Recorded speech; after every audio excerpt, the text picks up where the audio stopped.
I need you to understand, overstand, understand. I need you to understand, overstand, and understand. Brother Jose. Sí, señor, ¿cómo está?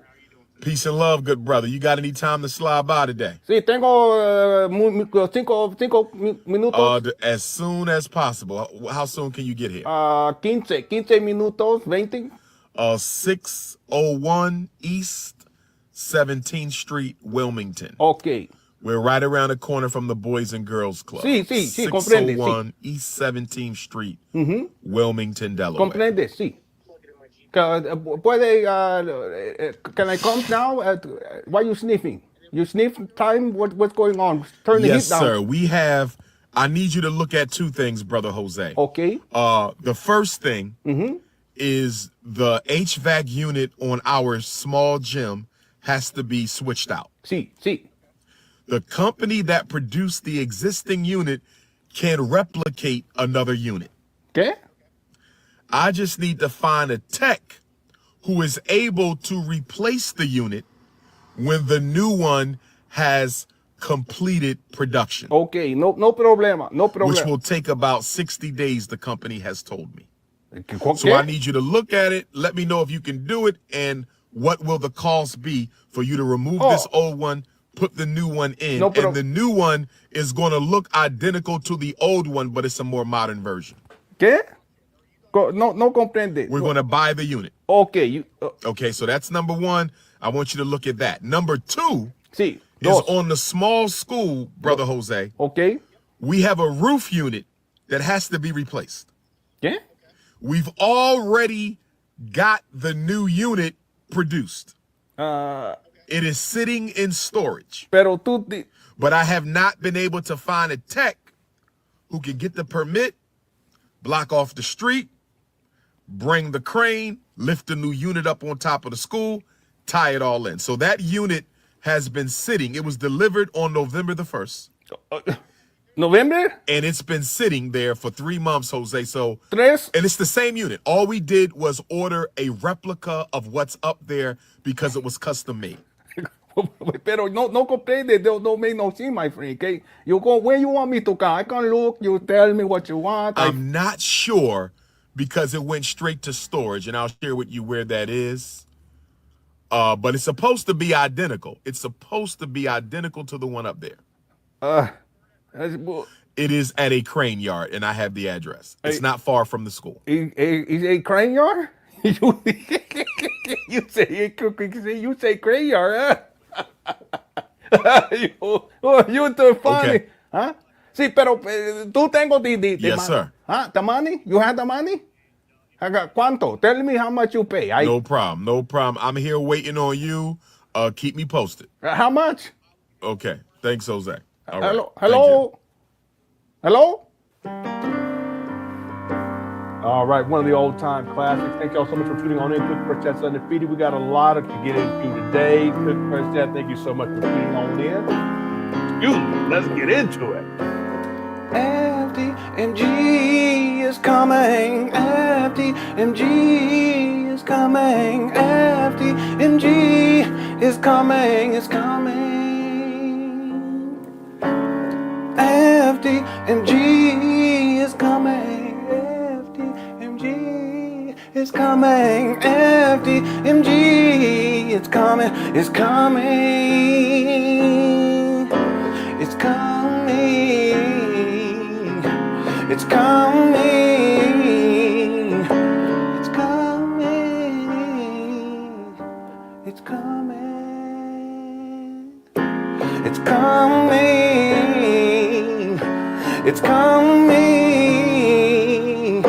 it's coming, it's coming, it's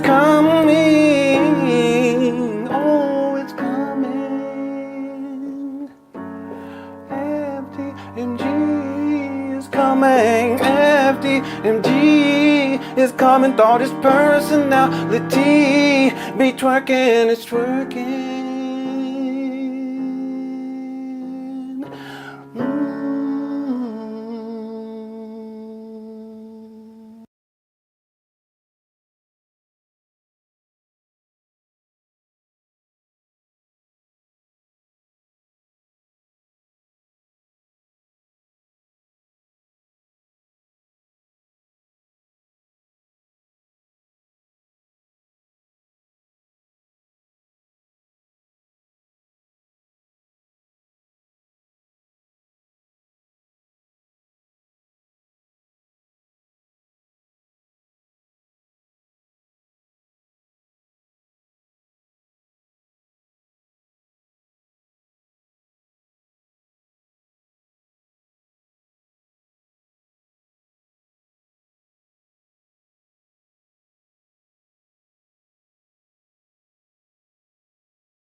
And I've been muted.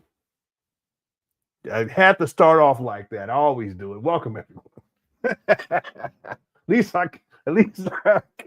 excuse me. At least I caught it quicker.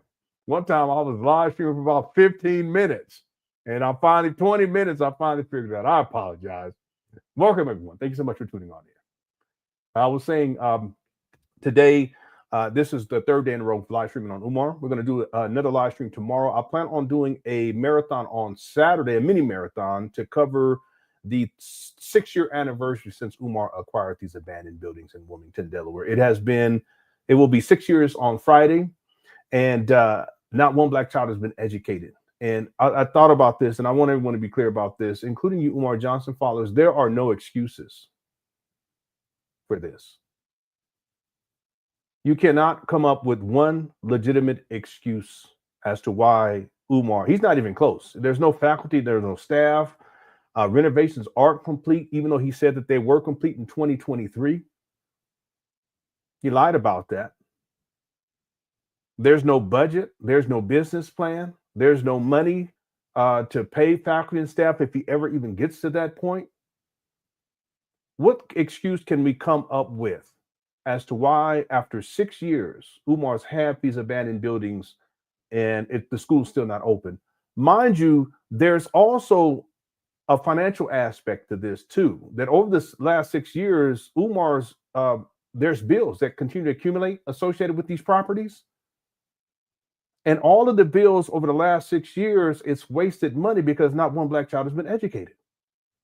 Whose money is that too, by the way? That's you donors, that's your money. In fact, Umar, he wasted approximately $116,000 in property taxes that had accrued because he did not have tax exempt status when he purchased these abandoned buildings back in back in February of 2019. That's a waste of about $116,000, somewhere around there. KKC would know the exact amount. Just think about that. That's $116,000 wasted right there. Tens of thousands, probably close to 100,000 worth of bills associated with these properties. KKC would know more clearly than I do, over the last 6 years. So we're talking probably close to $200,000 of wasted money on expenses associated with just acquiring these abandoned buildings and them sitting for the last 6 years. Who's paying for all of that? You donors, you're paying for all of that. Your money has gone to waste. And Umar's traveling all over the world. He's traveling here. He's over in Africa. He's over in Europe. You know, he's never up there at these abandoned buildings. He's live streaming out of hotels and motels. You see? And here we are 6 years later, and not even close. There are no excuses that can be made, including you Umar Johnson followers. In fact, if you have an excuse, a legitimate excuse, I want you to call into the show today. If you have a legitimate excuse as to why Umar Johnson has not opened up these abandoned buildings after 6 years, I don't want to talk about anything else. I don't want to talk about the Super Bowl. I don't want to talk about Donald Trump. I don't want to talk about, the Grammys. Specifically, what is the excuse a legitimate excuse that you can come up with in your mind as to why it is that Umar has not opened up a school over the last 6 years since acquiring these abandoned buildings, but then also over the last 20 years since he conceptualized FDMG? Again, I'll say it before we get into the show. Umar conceptualized FDMG in 2005, and 5 years later, in 2010, he stated that the school was going to open on September 11, 2013. In 2014, he starts raising money for the St. Paul school scam. In 2019, he finally purchases these abandoned buildings in Wilmington, Delaware. And here we are 6 years later, and it'll be in 2 days, 6 years later, and not one black child has been educated, a total of 20 years altogether. What excuse can you come up with? Here's a link too. I'm serious. If you Umar Johnson followers, you want to call in today and specifically give me a legitimate excuse as to why it is that Umar has not opened up this school over the last 6 years, or if you want to say over the last 11 years since he started, it'll be 11 years in April. Let's say last 10 years and 10 months since the St. Paul school scam, or over the last 15 years since he announced that the school was going to open September 11, 2013, or over the last 20 years since he conceptualized FDMG in 2005. You can call in. Here's the link right here. All right. I already know the answer as to why. Okay. Because he's a scam artist. That's why. All right. Iceman Vamp, well, how's it going, Iceman? Says, brother Jose got to get the permit, block off the street, get the crane, and lift the HVAC and install it for $50. That sounds about right. And here, again, these are the excuses that Umar continues to make. He blamed it on brother Jose. He said, and then he blamed on the HVAC, or he blamed it on one of the HVAC technicians, as he called them. He's blamed it on the Archdiocese of Chicago. He's blamed it on the Cookie Crush chat. He's blamed it on me. He never holds himself accountable. That's a narcissism. He can't do anything wrong, even though all of these failures are the result of his decisions. He's blamed it on the black contractors. You see, he's blamed it on the white lawyer. He's blamed it on the black lawyer. See, and the list goes on and on and on. And he blamed it on brother Jose too. See, Umar, Umar plans these things. See. Because first he said, we're going to do all black, blackety black, black power this, black power that. Meanwhile, he's living in his mama closet. Okay. Pan African this, Pan African this, that. Meanwhile, he living inside his mama closet. Okay. So we're going to do all black, and all this money that black people are going to get, we're going to put it back into the community, and we're going to but he was hiring Pookies and Ray Rays here and there, and dope fiends here and dope fiends there, and homeless people here and homeless people there. And then finally, he after a while, because he knew that in order to get electricity turned on, he had to actually have an actual contractor to do the work properly. So he finally had a black contractor come out to do the electric work. There were black electricians. And so what Umar Johnson did was he got just enough electricity cut on and fixed inside of the small school and in the small gym to make it look as if he's made major progress. And then he fires the black electricians. And then what does he do? He blames them.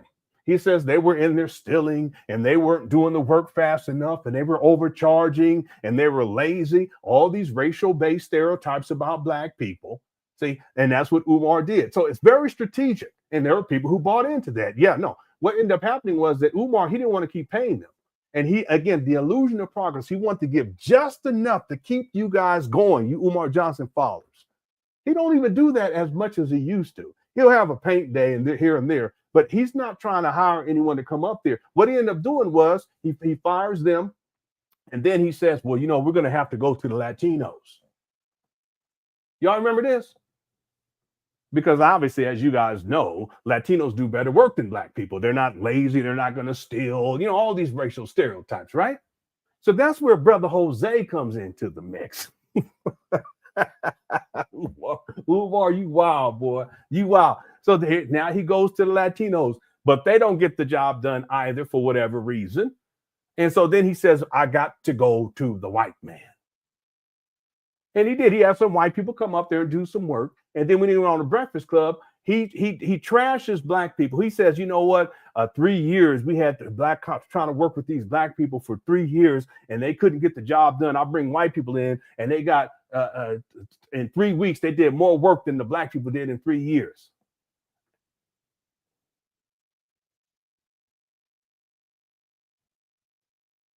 We only got about 2 more weeks worth of work, whatever he said. That was about 3 years ago. You mean to tell me you had two? See how he lies? You mean to tell me you only had 2 weeks of work? You couldn't get these 2 weeks of work done in 3 years? Even though you went to the white man? Blackety black, black power this, Pan African this, that? No, it's a scam. See? So that's where brother Jose comes into the whole mix. And Umar, he's very strategic like that. He'll play on racial stereotypes. You should have seen these Umar Johnson followers. A lot of them, they have very negative views about black people too. And they was, I know how black contractors are, and I know how black people, they don't want to do the work, and they just go fit right on in with Umar. Umar has a very negative opinion about black people. You listen to him carefully when he talks about black people. He has high levels of disdain. Consistently, he has high levels of disdain. See, but it's all part of the scheme and the scam, because he uses that as an excuse. It's black people. They're lazy. But he's talking about himself. He's projecting. He done stole millions of dollars at this point. Not millions. 1.6, at least $1.6 million at this point. Okay? And now, what we're going to get into today. Umar's up here. I don't even know what the video is about. Okay, it's not the one where he gets shut down. We'll get to the video where he gets shut down on PayPal and Cash App. We'll do that one tomorrow. But he has a watermelon, and for the life of me, Umar, will you stop? Stop making a damn fool of yourself, man. You've turned into a minstrel show, literally. It's a shame, man. You done fallen off so bad. Living in and out of hotel rooms. Anyway, thanks, Iceman Van, for the super chat. I appreciate it. Louis Suck says he hires everybody except Africans. White lawyers, Jose, Miguel Jackson, and he let a big-handed snow bunny serve his food. You right about that snow bunny. She did have some big hands. She has some big old hands. He was like, hey, what did he say? Hey, beautiful, or something like that. Hey, gorgeous. Umar was talking to that white woman. I should pull it up. Y'all think I'm playing. I'll pull it up if y'all want me to. But you're right about this. See? Now I have videos where Umar had Pookies and Ray Rays up there trying to do work, but they're not licensed or professional or anything like that because he's trying to do it on the hookup, ghetto shit. That's really what it was. It was ghetto shit. See? And in Umar's mind, I can save some money, but really all of the money that he receives for these for FDMG should go towards FDMG. But the truth is that it hasn't. The majority of it hasn't gone towards FDMG. See? We're talking $1.6 million just gone. Well, that's a lot of money. Yeah, but if you think about it, over the last 11 years, let's just deal with from 2014 to present. Over the last 11 years, it's about $160,000 a year. Nah, that's I mean, people who have gambling problems obviously have substance abuse issues. They're dealing with strippers, literally. They're dealing with sex workers, literally. They're traveling all over the world. They're living in and out of hotel rooms, motel rooms. They're renting cars throughout the year. It's expensive. Buying dashikis here, dashikis there. It's expensive. It's a very expensive lifestyle. And the only way that Umar has been able to live this lifestyle is through the donors who think that their money is going towards FDMG, when in point of fact, it's going towards Umar and him living out his sexually promiscuous, self-destructive lifestyle. Okay? Yeah, and you're right about this. Okay? I remember when someone called him out for hiring a white lawyer, and he makes up this lie. He says, well, originally it was a black lawyer, but then he said he didn't have enough time, so he referred me to this white lawyer and said he was doing a good job. No, I'll cut it out. You went to the white man, just like you went to the white man to get some renovation work done. I can pull up the video when Maria was up there, and you was up there talking about how you're going to turn FDMG into a music studio. The main office was going to be a music studio. You ain't trying to open up those schools. Y'all remember that, Maria? Anyway. All right, thanks, Lil Sec, for the super chat. I appreciate it. Doctrine Dark says, just showing love to you, brother. God bless. Thank you so much. I appreciate that. I really do. I want to thank everyone. Thank everyone inside the Cookie Crush chat for tuning on in this week. Again, it's a very critical time with this Umar Johnson saga. If in fact he's been banned off of PayPal, which I don't think he has been, if he has been banned off of Cash App, then it's going to be very difficult for him. Very difficult. So we'll see how these things go. Thank you so much for the super chat. I appreciate it. Kwanzi says, how long before the trap bundles are raised? I don't know. I thought that he could stretch this out for 3 years. See, that's what I thought after he acquired his abandoned buildings. And I said max 4. I think I said 3 or 4, or either that, just to be fair, or I said, because it's been such a long time ago, I don't want to misquote myself. I may have said 2 years, max 3 years. But here we are. We're getting to 6 years. So you would think that every single year he would have like some sort of a celebration or something like that. One year he was sitting by himself in an Ethiopian restaurant just eating, It's just such a waste. It's such a waste of Black people's money and hopes and dreams. And, people believed in this guy. So many people believed in this guy. And no one can give me an excuse. You can't give me a legitimate excuse as to why at this point. And I have all of the top 10 excuses that Umar Johnson followers make. And to this day, and I made that list, I don't know how long ago, to this day, that list still is pertinent. It's relevant to this day, and it will continue to be. So I don't know what Umar's exit strategy is, because obviously, let's say could he do this for another 4 years and make it 10? I guess. You know, but I would like to think that enough Black people have woken up already, or that over the next 3 or 4 years, enough Black people wake up to where they realize that this is nothing more than a long con. And in point of fact, it is, at least based upon my research, it is the longest con, and it's ongoing, that I've seen in the Black conscious space. It's the longest con. All right. Thank you so much for super chat. I appreciate it. Lewis Search says, can you put Paulina Bunyan big hands in the snow bunny?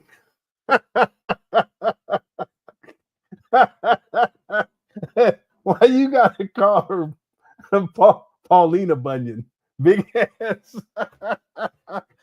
I don't know. I could let me see. I could probably fit it in there somehow. I just gotta find a time. I'll put Paulina Bunyan, Miss Big Hands. Yeah, he sure did. He was like, hey, gorgeous, talking to that white woman. And Umar, he a trip. He's such a hypocrite. Thanks, Louis, for the super chat, too. I appreciate it. Okay.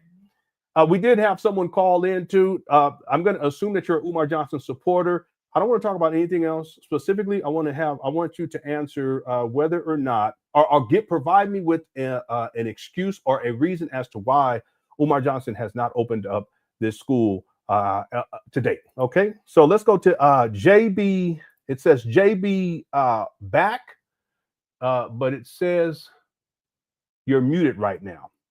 Are you there? Yeah, it says that you're muted. It says, I can't unmute your guests because they chose to mute themselves. So can you try to unmute yourself, JB? Can you hear me? I sure can. How's it going, dear? Good. How are you? Good, good. Do you have a reason or an excuse as to why Umar has not opened up this school after 6 years? Well, I don't have an excuse. I can probably give you a reason as to why he hasn't opened a school. He just hasn't. He does not have the support or the backing of the Black community. He did not properly solicit to get the proper money for this project. But then when you have Black people coming on YouTube and trying to discourage other Black people. Okay, hold on. No, we're not talking about that. We're talking about a reason or an excuse. How much support do you think Umar would have needed? And I'm going to assume that you're saying financial support. How much financial support do you think Umar would have needed in order to open up a school? Well, can you hear me? Because you muted my mic. Yeah, go ahead. Okay, then you can hear me. Well, first and foremost, in order to start the school or to open a school, he was going to need a few millions just to do that. Okay, hold on. Okay, let's stop right there. How much money has he raised? Based on what he's shared with the public, he's only raised less than $1 million. Okay.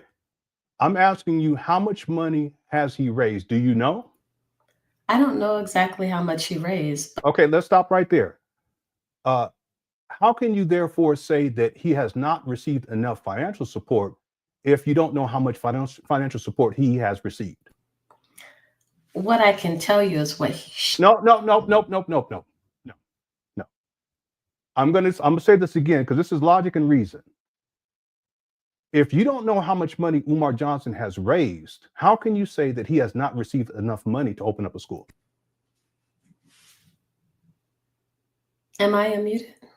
Because you keep muting me. I'll say it again. If you do not know, and by your own words and by your own admission, that you do not know how much money Umar Johnson has raised, how can you say that Umar Johnson has not received enough money to open up a school? Well, I'm just simply going by what he states. Do you know how much he's raised? I can give you my best estimate. I do know this, that he's raised more than $1 million. Would you like for me to prove that? Sure. Go ahead. Okay. All right, let's take a moment to prove this. I have Umar Johnson on record in 2020 stating that he raised $850,000. Okay, are you familiar with that? No, the last that I've heard, it was he had not raised more than about 700,000. No. But I really haven't been keeping up with it. Hold on. Well, that's part of the problem. the research isn't there, and you don't know the facts, ma'am. First of all, I can pull up, and I did a video, a documentary where Umar stated $750,000, and that's many years ago. It was on the Mike Nice show. Would you like for me to pull that up for you? Well, no, you don't have to pull it up. If it's there, it's okay, there. all right, well, hold on. Okay, hold on. So you don't know. I know more about this than you do, and I do have the receipt that I can pull up for you where he stated in 2020, he stated that he had raised $850,000. Are you aware of that? No, I'm not.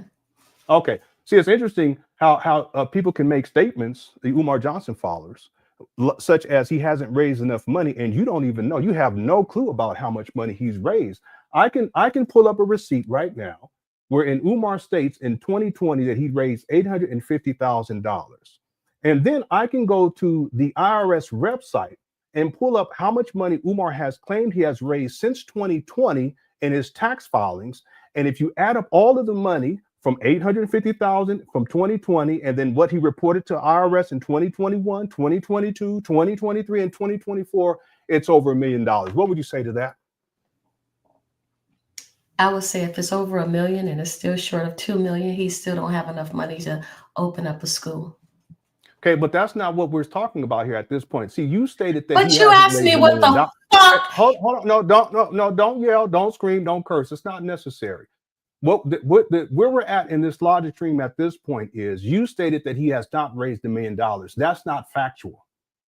Okay, I can pull up the receipt where he stated back in 2020 that he had raised $850,000, and then we can add all of the money that he reported to the IRS in 2021, 2022, 2023, and 2024, and it will be over $1 million.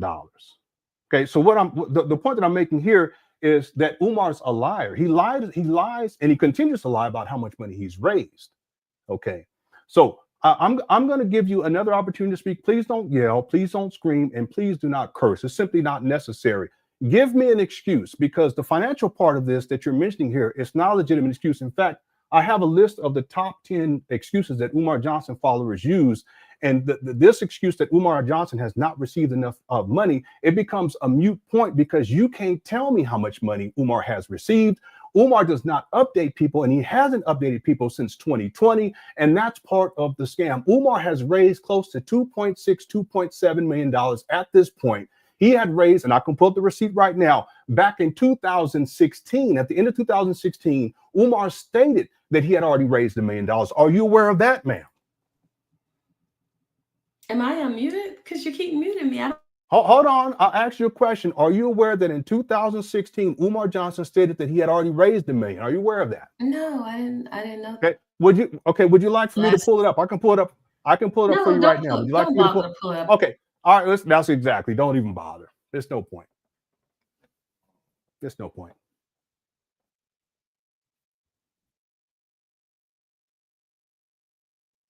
There's no point. And this is why there's really no point to argue with Umar Johnson followers. Any of you that use the excuse that he did not have enough money and you can't tell me how much money he's raised. Come on. It becomes a moot point. You don't know how much you raised. You just I do know. Hold on. I can tell you that he has raised, based on his own words, I can tell you that he raised $1 million in 2016. Okay, would you like for me to play that receipt? Are you there? Yes. Would you like for me to play that receipt? Yes, go ahead. Okay, so we're going to start there, and I'm not going to waste too much time with you on this. I also have Umar stating that on average he raises $125,000 per year. You're probably not aware of that either, ma'am. So if in 2016 Umar was already at $1 million, and by his own words he states that he raises about $125,000 a year. Well, let's do some basic math here. $125,000 a year. We have 2017, 18, 19, 20, 21, 22, 23, and 24. That's 8. So we're going to take $125,000. We're going to multiply that by 8, and we come up with $1 million. Okay. So what I'm saying is that from 2017, based upon Umar's own words to the date, from 2017 to 2025, Umar has raised another $1 million. And I have him in 2016 saying that he had already raised $1 million. So at the bare minimum, we can say that Umar Johnson has raised $2 million. But let's do this. My best estimate is 2.6, 2.7. But based on Umar Johnson, Johnson's words, who is known to be a liar, especially when it comes to the financial part of this, I go with 2.6, 2.7. We're going to go with Umar. At least he has raised $2 million. I'm going to say this one more time. I'm going to pull the receipt. In 2016, Umar Johnson stated that he had raised $1 million. Okay, 2016. We're going to put $1 million. Okay. We'll go step by step. I also have him on record saying that on average he raises $125,000 a year. So we're going to go from 2017. He has already had $1 million at 2016 based on his own words. 2017, that'd be another 125,000, another 125,000 for 2018, 19, 20, 21, 22, 23, 24. So that's 8 more years of collecting 125,000. I'm going to put 125,000 on here, and then I'm going to multiply that by another 8 years. That would be another $1 million. So we can say, based upon Umar Johnson's own words, that from 2017 to 2025,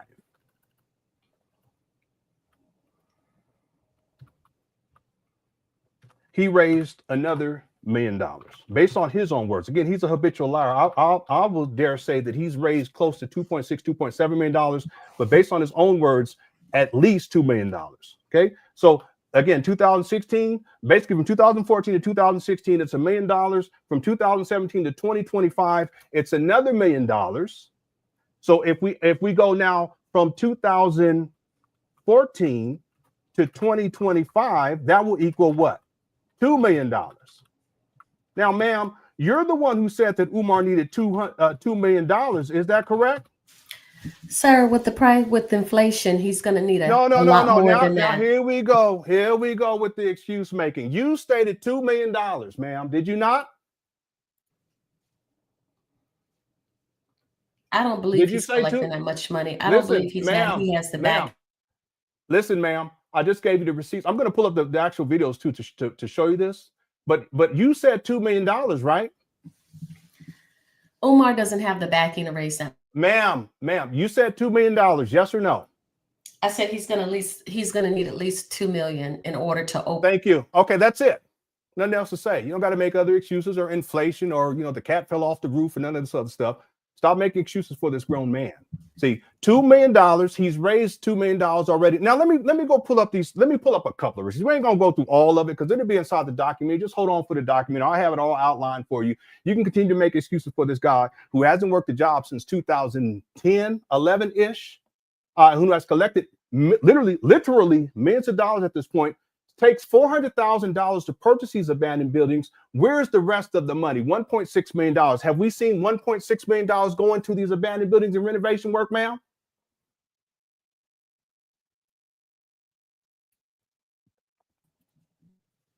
Ma'am, have we seen $1.6 million go into renovations up there at FDMG, these abandoned buildings in Wilmington, Delaware? Sir, I have not been keeping up with that. I'm asking you about. Okay, all right. Well, listen, if you ain't keeping up, don't call in. Okay, because it shows ignorance. Now, to be fair, I have been keeping up. Not only have I been keeping up, I've gone through the vast majority of Umar Johnson videos going back to 2005, and I'm working on a documentary that covers his whole life from childhood to 2025. I hope to have it done by the middle of the year. I have to say this for you Umar Johnson followers. You don't have the receipts. You come in with ignorance and you don't know the facts. Now let me do this. Let me just pull up a couple of things. I'm not going to pull up everything. Let me pull up a couple of things. All right. And thank you for calling in, man. Thank you so much for calling in, man. I appreciate it. Let's go. And again, it's a waste of time. I mean, pull up your eviction and the money you collected. I've shown. You want me to pull up his eviction? You want me to pull up Umar's eviction? I can do that too. I can pull up the eviction. He was evicted in 2019. He also, when he lives with his mama. What about your eviction? I've never been evicted, ma'am. That's never happened. Listen, I'll tell you what. Sir, I can pull that up. Hold on. Well, go pull it up. You may pull up my father, but you're not going to pull up me. Oh, it's your father's now. Y'all have the same name? Yes, we do. In fact, not only do I have the same name as my father, but I also have the same name as my father's father. Okay. Ma'am, you don't know what you're talking about. So what I'd like for you to do is I want you to pull up this receipt that you have, and I want you to prove without a shadow of a doubt. My middle name is Sherman. It's not Junior because I'm the third. Without a shadow of a doubt that I was evicted. It's not, you don't have that receipt because it does not exist. Now, what I can do, ma'am, is I can pull up the receipt when Umar was evicted in 2019. I can also pull up the receipt when Umar, because he lives with his mama when he can, when she was evicted in 2023 in Section 8 housing. But you see, let's just take this one step further. This is what Umar Johnson followers, how they've been trained. When they can't deal with the facts and they can't deal with the logic and reason, they make excuses. But when that fails and the intellectual process fails, what do? They go to ad hominem. And the ad hominem isn't even substantiated. See? Ma'am, listen, I'm going to encourage you to go find that receipt because it would be public record, correct? Go find that receipt.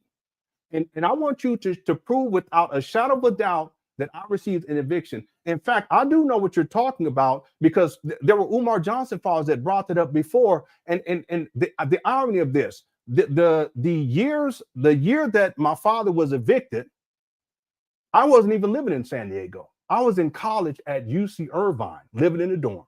You don't know what you're talking about. But you see, the only reason why you bring that up is because you can't deal with the facts and you can't maintain the logic stream. And you're coming from a place of ignorance because you don't have the receipts on Umar. I do. Okay. Now, I'm just going to pull up a couple of receipts real quick just to prove what I'm saying to this lady. Let's go to 2016, the end of 2016.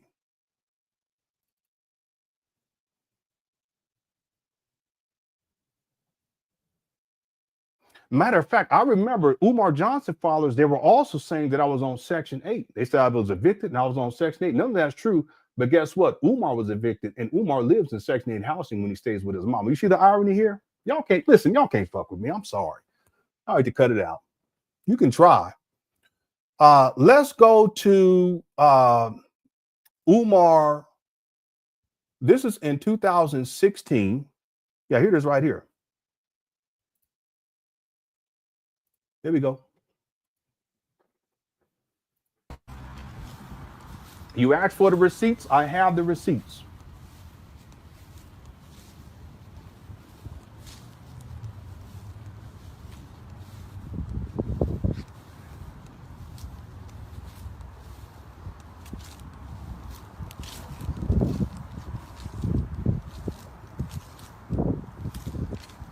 Anybody remember this? Hit the one.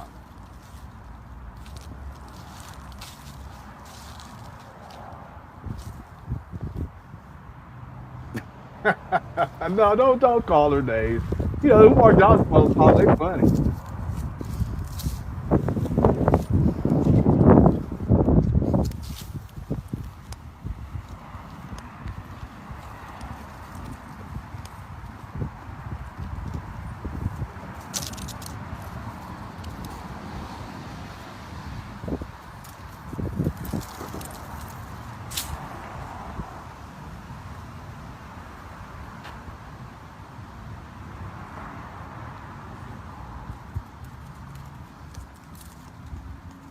This was in Baltimore.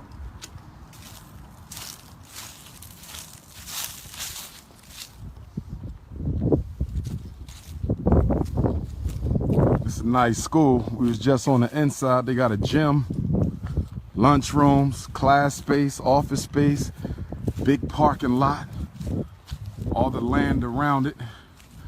It's a pretty nice spot. So Baltimore, what's up, Baltimore? We need another $1 million. Baltimore, can we get another $1 million? not just Baltimore, but the whole.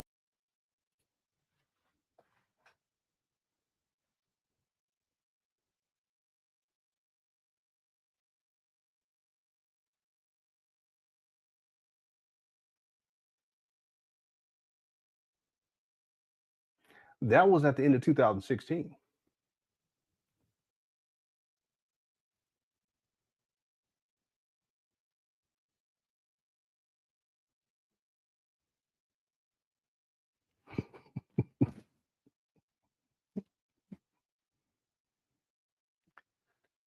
I got one more for you.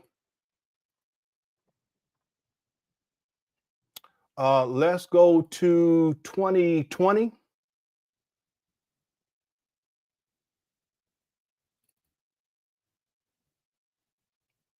This may take a moment to find. Now, give me 1 second, because I have so many videos in here from 2020.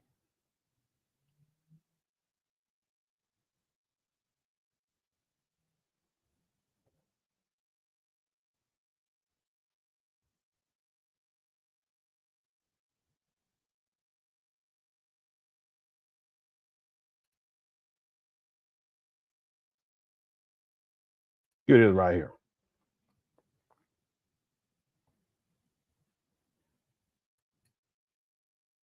Yeah, that's what he said. This is from Make a Change. Check this out. Another 100,000 since we bought them. Okay. And we have not crossed 1 million. From the St. Louis, Missouri raise nearly $1 million. We have. Okay, this video is from Umar speaking on this. This was from 2020. Okay, let me play this whole thing. We'll just play the whole thing. Before watching this video, I recommend, if you haven't already watched the video I did titled Umar Johnson 990 Tax Update, because it will put this video into perspective. On the Broadcast with Lord Jamar, Umar Johnson said he raised $750,000. So it's been started 6.5 getting the money, years now. started getting donations. From what I understand, you raised about $750,000. Yes.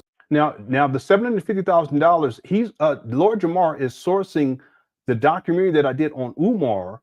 We're on the Mike Nice show and on other shows. Umar was saying $700,000, $750,000, but that was years prior to this actual interview right here. So that's why the lady that was quoting $750,000, her figures are so antiquated. You're not even close in terms of the timeline. I have a complete timeline dealing with Umar Johnson. You're not even close on the timeline, and you don't have the information and the knowledge about how much money Umar Johnson has collected. You have no clue. See? Well said. However, about a month before that interview, he said he raised a total of $850,000. I will play the audio of him saying that later on in this video. In the video I did titled Umar Johnson School 990 Tax Update, I mentioned that Umar Johnson filed a 990N for the 2019 tax year, which showed his gross receipts was not greater than $50,000. He's a scammer. If we go back to the IRS website,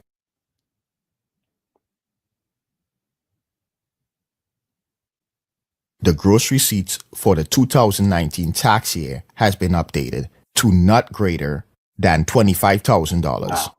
So based on that, he told the IRS that he collected less than $25,000 in contributions and donations. And this brings us to the audio where he said he collected $850,000. Not many people who can raise nearly $1 million. We have not passed $1 million yet. I know people keep saying, oh, he's collected. He's saying this in 2020, but I have him in 2016. I just played the receipt from 2016. I just played the receipt. I can actually pull up from 2016 his Facebook post where he says that they something about they wanted $1 million, and we can do that shortly. This audio right here is about 3.5 years later, and Umar's still saying that he hasn't raised $1 million, even though he said that he raised $1 million back in 2016. I already played the receipt. Just like when Umar said that renovations were complete in 2023, but renovations still aren't complete in 2025. He's a liar. $1 million. No, we haven't. I will let you know when that happens. When we have received a total donations, total brothers and sisters, from the first day of the fundraiser, when I took a donation in St. Louis, Missouri in April to pay the attorney to offer a bid for St. Paul's College. I'm including all that. From that first donation from the St. Louis, Missouri community to the last donation that's in the P.O. box today, add that all up, okay? And we have not crossed $1 million. We have not crossed $1 million. Again, this is 3.5 years after he stated that he was at $1 million. Okay. Okay. So we haven't raised $1 million in 6 years, which I'm still happy though. See, 6 years would be 2020 because he started raising money allegedly. That's what he says is 2014. You guys following this? Hit the one if you're following this. He's such a liar. I'm still happy. I believe we're at about 850,000, which basically means we raised another 100,000 since we bought the school. So in 2020, Umar is stating that he raised $850,000, right? So give me 1 second because I have to actually go find this. Black Anonymous, if you can find this for me and email me a link, I would appreciate it. This is from the IRS tax filings for FDMG per year. I pulled it up before, but let me see if I can find it in my notes real quick. Give me 1 second. Or if there's anyone else, if you have it on hand, let me know because it's going to take me a minute. Okay, but to be clear, 2016, Umar Johnson stated, this is what I was telling the lady anyway. Umar Johnson stated in 2016 that he had already raised $1 million. And then in 2020, he's saying that he was at $850,000. Okay. All right, let me see if I can find this real quick.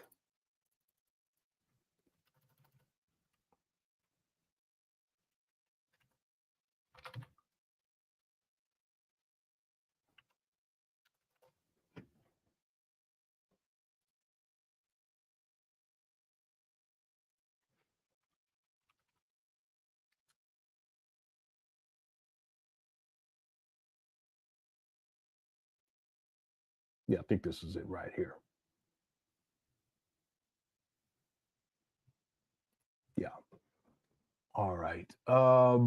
Frederick Douglass Marcus Garvey Academy. Well, this was the first EIN. I don't think this is the one that we need, but let me go ahead and let me do this one first.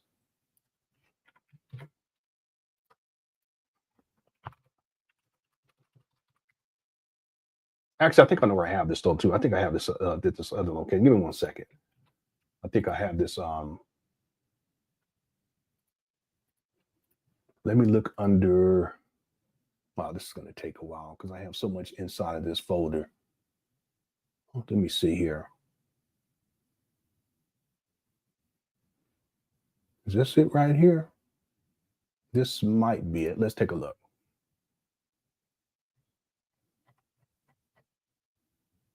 No, this is the first EIN. This isn't the one that I need. 643. Yeah, this isn't the one. Give me 1 second, everyone. I apologize. Let me look in this folder one more time. If not, I will find it while we're going through these other videos and I will pull it up. You guys, just if you can be patient with me. This might be it right here. Let's see.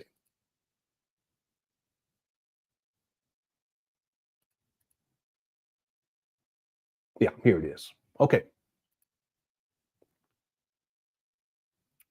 All right, let me do we'll do this as a screen share.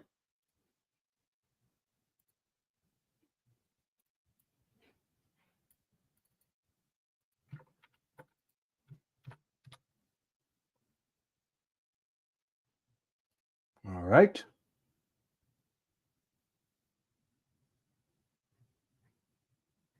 Let's go down to 2020.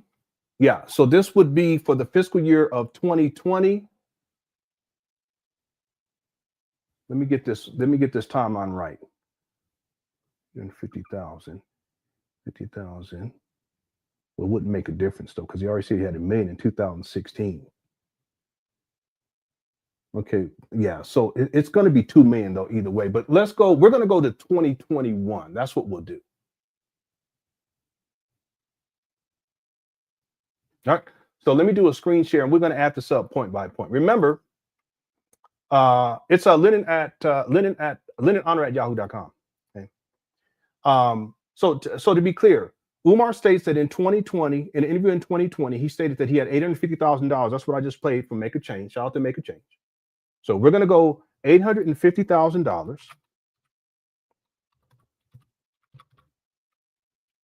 And this is in 2020.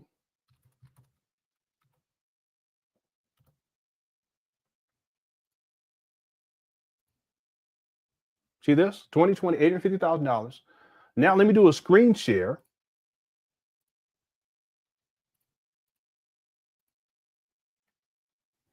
And this is FDMG. Okay, I'm sorry. Hold on one second. You guys can look this up yourself. ProPublica.org. See, Frederick Douglass Marcus Garvey Leadership Academy. Here's the EIN number right here. Wilmington, tax exempt since April of 2020. See this? Again, all the money that Umar raised up to 2019, that was considered, well, actually, it's from 2016 to 2019, it was considered to be personal income. But we're going to scroll down here for these different tax filing years, and we're going to go to 2021. And for 2021, you see the revenue there is $116,586. So I'm going to take my calculator here, and we're going to go $850,000. I'm sorry, I did that wrong. I apologize. This should be $850,000. Okay. And then what we're going to do is we're going to add this. Let me take this off because I didn't do that right. We're going to add $116,000, $116,586. That gets us to $966,000. You see this? Okay. But that's not all. Let's scroll up to the fiscal year of 2022. Umar reported that he didn't collect any money. So that's what you call a scammer. See this? He's a scam artist. And then we can go to 2023, and the revenue was $204,822. So we can just add $204,822. That gets us up to $1,171,408 in 2023. 2024 hasn't come out yet. Okay, but when it comes out, based upon what Umar says, he says that he collects about $125,000 a year. We can add another $125,000 onto this. That'll get him close to $1.3 million.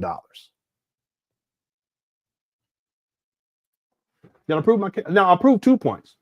Number one, that when Umar in 2025 and when Umar in 2024, like the lady was saying, when he says that he hasn't even raised $1 million yet, that's not true. We can just simply listen to the audio from Make a Change, and that interview was from 2020. Umar states that in 2020 he had raised $850,000, even though in 2016 I already played that receipt too. He said he raised $1 million, but we're going to go with $850,000, and if we can go to the tax filings and just add up year by year, and you see we get to $1.171 million.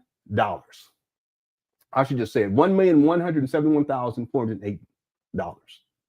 So whenever he says that in 2024 or in 2025, he's lying about that based upon the receipts, online receipts, and Umar's own words. But that's not even factual because Umar's at $2 million, because Umar had already raised $1 million back in 2016, and he's on record saying that he collects about $125,000 a year. So we, again, like I said before, we go $1 million in 2016, 2017, 18, 19, 20, 21, 22, 23, 24, 8 more years of collecting money. And then we're going to take 8 times $125,000 a year, which is Umar, what he estimates he collects every single year. And that's another $1 million. At bare minimum, Umar is at $2 million. Now, the lady that called in and said, well, he wanted $1 million. Well, he's already had $1 million. He got 2.6, 2.7 by now. I'll prove my point. Case closed. Thank you so much. Right. All right. Did I prove my point, Cookie Crush Chat? Hit the one. Okay. Again, the excuse, there's a couple of things. Number one is the excuse making. Umar Johnson's fathers, you've been trained to make excuses, but he's a liar. And that's what he's trained you to make excuses for, him being a scam artist. And see, when you can't follow the logic and reason, then you get to yelling, you get to cursing, and then I have to calm you down. But then you go to the ad hominem.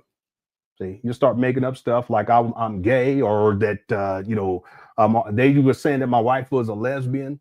They were saying all kind of horrible things about my children. Now they're saying that I was evicted. Now, to be clear, there was a time where I was living with family members and they were dealing drugs out of the house and they were doing it across state lines. And I told one of the family members, I said, listen, I'm not going to put up with this. You guys are going to either have to stop this or you're going to have to evict me. Now, no official paperwork was ever filed. That's why you're not going to find any public record of that. But what I ended up doing is we just got up out of there. And thank God that we did. Y'all don't know about the kind of stuff that I've been through in my life. See, but I've never been officially evicted by anyone. And that's why when people back in the day, when they were pulling up their receipt, that was my father. See, but that's what you Umar Johnson followers do. When you can't deal with the receipts and you can't deal with the facts and you can't fuck with me on this because I have it all. It's not only is it up here, but I have the receipts. I can pull up receipt after receipt to prove everything that I say here. So what do? You get to fussing, you get to cussing, you get angry, and you get upset, and then you go to the ad hominem. But see, you've already lost at that point, because when you talk about a debate, when you go to ad hominem, you've already dismissed yourself. You can't deal with the intellectual process. And not one of you Umar Johnson followers, I'm going to say this not to be arrogant, but not one of you can fuck with me intellectually. I know more about Umar than you do. In fact, I know more about Umar than you ever will. And when this documentary drops and I have all the receipts lined up, point by point by point, his whole life will basically, I'll be covering his whole life. Some of you still are going to be in denial, and that's okay too. But don't think that you're so big and bad that you're going to come up onto my platform and issue ad hominem attacks simply because you don't have the intellectual aptitude to deal with the facts. Ma'am. All right. Let's keep going here. We're going to get into the video now. If any of you other Umar Johnson followers, if you want to call in and give me a reason as to why after 6 years Umar had, because you can't use the excuse that he hasn't raised enough money. See, I've already proven that. You can't use that excuse. And I already have all the lists, the excuses that you guys come up with. Umar, he's already programmed you with these excuses. It's like a cult. And I'm not saying that to be disrespectful, but it is like a cult. I have all the excuses, and towards the top is that actual excuse that he hasn't gotten the type of support. He doesn't have enough money. No, he's had plenty of money. There's no way that someone who has $2 million can't do something after 6 years, and really after the last 20 years. But let's go back to when Umar started collecting money for the St. Paul's College. We're talking, it'll be 11 years in April of this year. There's no reason why after 11 years in collecting at least bare minimum $2 million. I've already proven that tonight. Okay. There's no reason why after collecting $2 million, not one black child has been educated, faculty and staff and all this other stuff, because there's people who've done it with far less. Okay. He's a scam artist. It's that simple. He ain't interested in opening up no school. All right. But again, you Umar Johnson followers, you guys want to come on and debate me? Well, we're not going to do the ad hominem. We're not going to talk about George Bush or Frederick Douglass or Michael Jackson. No, we're going to specifically talk about Umar. We're not going to talk about me. We're not going to talk about you. We're going to stick with the receipts and we're going to stick with the facts. You're more than welcome to call back in. All right. Let's get to, I know there's super chats in here. Let me get caught up inside this chat room real quick, everyone. And then we'll get to the video for today. Okay. I apologize for having this excursion, but hey, it is what it is. It's an opportunity to teach a lesson. Okay, we already got this one. Thank you so much, Kwanzi. I appreciate it. I got this one too. Thank you so much. Someone said, Kwanzi says, worth noting that Umar hasn't done a block party since 2022. Yes, he did 2 block parties. The first one was supposed to be in 2019. That didn't happen. Then he said 2020. That didn't happen. He did have one in 2021. He had one in 2022, but he hasn't had one since. I think it was 2022. Or was it 2022, 2023? Yeah, I would have to go and look inside my notes. But the point is, he did do 2 successive years. He had block party, but after that, he hasn't done anything since. All right. Okay, thanks, Kwanzi, for super chat.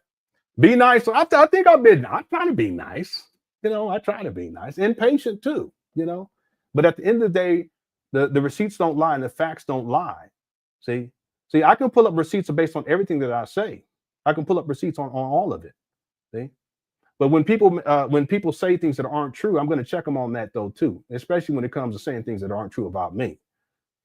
It's simply not necessary. It's not necessary to lie on someone to attempt to prove that Umar is not a scammer. No, just deal with the facts. The facts is that the fact is that Umar is a scam artist, and he has been this way for a very, very long time. He scammed with the shockumentary. It was supposed to premiere in 2014. I want that lady knows about that. See, a lot of these Umar Johnson followers, they don't know Umar's history. Umar scammed on a book that was called the Rules of Romance, that he was collecting pre-orders for, going all the way back to 2021, I think 2021, maybe that was 20. It had been 2021 was the last time he was collecting pre-orders for it. Book never came out. See, there's so many different examples of this, you know, of Umar collecting money for different things and then not delivering on it. And FDMG just happens to be the permanent thing. But see, when Umar Johnson followers, when they can't deal with these facts, and I can pull the receipts to back all this up, it'll be in a documentary, these other side quest scams that Umar Johnson has. Then they have to resort to lying. Okay. And when that happens, then okay, we're gonna go, you know, and I'm not gonna be disrespectful, but I'm not gonna let you lie on me either. Okay? Yeah, it's funny. I remember that they were talking specifically. They were saying that my wife and I, we were on Section 8, never been on Section 8, but Umar was living with his mama, and his mama's on Section 8, and I have the paperwork to prove that. Same thing with the evictions. We never been officially evicted anywhere, but I do have receipts of Umar being evicted back in 2019, and I have his mama being evicted in 2023. By the way, I do, and I just haven't been able to find it, but I also have other evictions for Umar that go back before that, but I only speak on the one in 2019 because I haven't been able to find that receipt. Someone sent me that many, many years ago, the other evictions, but that's neither here nor there. Okay. All right, thanks, HB, for the super chat. I appreciate it. There is no excuse next all. Yeah, there really is. I mean, it's 6 years is more than enough time, at least $2 million, at least. I'll go with 2.6, 2.7, but at least. Okay, I've proven that today. There's no excuse at this point. There's no excuse. Okay. Thank you so much for the super chat. I appreciate it. Instigate, can you sing the FDMG song live? FDMG. Now I'm not gonna sing it. I ain't gonna sing it live. FDMG is coming, because it's not true. You know, if it was true, I was singing, and I was singing with my heart, to my heart's content. But it's simply not true, and that's kind of like the joke about it all. Umar said that FDMG is coming so many different times. He said the grand opening was going to be in 2013. Then he said in 2014, then 15, 16, 17, 18, 19, 20, 21, 22, 23, 24. And now he's saying 2025. It's not going to happen. You guys do realize that the children are supposed to be paying tuition $500 a month, and it's in an impoverished community. And there's charter schools. As a matter of fact, they just built a from the ground up. It's beautiful too. It's like a science tech type of an academy school. I mean, it's a school for public school, but they specialize in tech, and it's right around the corner. There's another school right around the corner, and it's free. People go for free. But you guys think about this, that if Umar's going to have people enrolled and somehow he's going to get out of these impoverished, poor Black people $500 a month, don't you think that if he's going to have this pop off in 2025, that he would at least have people enrolled in advance and have faculty and staff lined up and ready to go? Come on. Scam artists. Thanks for the super chat. I appreciate it. Iceman Vep says she needs to get off the line and start cash. Don't do that. I try to be nice. You know, I really do. But see, the thing is, and you got to answer the question, especially when it's a yes or no. That's one thing you'll notice. If you're debating someone and it's a yes or no answer, and then they just start running off the mouth, that's because they don't want to answer they don't want to answer the question, because they know that if they answer truthfully and honestly with the yes or the no, then they know that their argument has already failed. And that's when people get upset. They get to yelling, and then they get to ad hominem attacks. I'm not going to do that with people. Okay, Umar Johnson, I'm not going to do that with y'all. I mean, I can clown the shit out of y'all. It wouldn't be difficult, but I'm not going to do y'all like that. Okay, I'm not going to do that. Thanks, I appreciate it. Lenon Cook, bro. Yeah, see, I'm not the one. See? And you know, I'm nice, especially with the ladies. You know, if it was a male, I'd have been going off on him. But I was nice. Thank you so much, Black Wolf. I appreciate it. Thanks for the super chat. Io Johnson says she said he didn't go through the proper channels to raise money. She did say that. That's his own fault. Absolutely.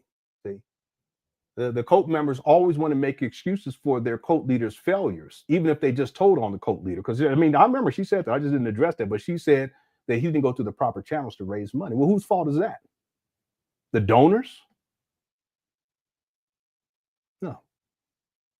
That's Umar's fault. Just like it's Umar's fault that, the school's still not open. It's Umar's fault that allegedly they were stealing from the school. It's Umar's fault that the tiles are still missing. It's Umar's fault that he purchased these abandoned buildings in a drug-infested, crime-infested neighborhood. The year prior, in 2018, was ranked 7th in the nation for violent crime. I wonder if she knows that. Probably not. He doesn't want grants or transparency. Why should we back Umar? Yeah. Well, the reason why Umar doesn't want to deal with any type of government assistance or anything like that, because there would have to be transparency, and that's what he wants to avoid at all costs. Because once you get beyond, the veil that he has created, especially when it comes to the money, you realize that this guy's a scam artist. That he's raised way more money than is needed to actually open up a school. By the way, I have to say that even the $2 million figure, that's what Umar came up with for a college campus, if people remember. Not for these trap banners in Wilmington, Delaware, that he purchased allegedly for $400,000. See, you guys see my point? See, Umar doesn't want transparency when it comes to the financial part, because once people realize how much money he's collected, they'll see that, hey, wait a minute, there's so much money that's missing. $1.6 million at least. Where'd that money go? People say, oh, well, he bought an HVAC unit for $50,000. Okay, he did get him an HVAC unit, but did he provide any receipt on how much he actually purchased it for? Was it actually $50,000? Where's the proof of that? As a matter of fact, where's the proof of how much he's purchased these trap bandos for? The online record is $400,000. That's what I have found. But could he have purchased it for $350,000? Yes. Could it have been $300,000? Yes. $200,000? Yes. But why doesn't he provide those receipts to his followers? Well, because he doesn't want to have the transparency. And that's another reason why he doesn't live with the government, because he has to be transparent. Now, Umar, he has fucked up, though, because for these filings with the IRS, there's years where he says that he hasn't collected any money, but we do know that he has collected money. He's admitted that. He's even on camera talking about gifts and gifts and gifts. At some point, it's going to hit the fan, and it's all going to come back to him. And then what? We're going to continue to make excuses for this guy? Right? Again, it's his fault, no one else's fault. And it's not my fault that the school hasn't opened. It's not the Cookie Crush chat's fault that the school hasn't opened. It's not KKC's fault that the school hasn't opened. It's not Make a Change's fault that the school hasn't opened. It's not the donors' fault. My God, why would you blame the people that have supported Umar? What kind of mentality and thinking is that? And Umar has blamed his supporters, and he's blamed his donors, and he's criticized his donors. Why would you do something like that to the very people that are supporting you and believing in you as you're tricking off all of this money? See, it just goes to show you that there's something wrong. There's something wrong because it's a cult thing. There's something wrong mentally when you can chastise the very people that are supportive of you, and many are continue to try to support Umar, but without the transparency. At this point, there's a lot of people that they've fallen off, but it's not because they didn't believe in Umar. They believed and they sent them money. It's because Umar has not done right by the people. He has not provided transparency. And at the end of the day, it's all going to catch up to him. I have a sense that it's already started to catch up with him. Based upon what he said, CashApp shut him down, at least for a little while. Okay? Real quick, that's why Umar never went back to GoFundMe, because they shut him down because of fraud. See, if he was in good standing with GoFundMe, because he was making way more money on GoFundMe through that platform. I mean, he was making it was at $411,000 at one point, just over a couple of years, 2.5 or 3 years or something like that. Maybe I think it was 3.5 years, something like that. 2.5, 3. I have to go and look inside my notes. But the point is that the money was coming in and flowing in strong. And then he also had PayPal. He also had checks and money orders to his P.O. box, cash. The people were giving them to him at venues, cash. They sent him cash to his P.O. box, so forth and so on. Well, if your preeminent means of getting money at that time was GoFundMe, and they shut him down, or at least they ended his campaign, and he's in good standing, why not start one up again? He didn't do that. Why? Because he wasn't in good standing. Because they shut him down for fraud. That's why they started to issue refunds. See, a lot of you Umar Johnson followers, you don't know that history either. Okay? Do your research. Okay? Do your research. Thanks, Ayo Jojo. Iceman Vamp says, so she doesn't know how much money her cult leader collected because she hasn't looked into it, but she did all the research on you. Yeah.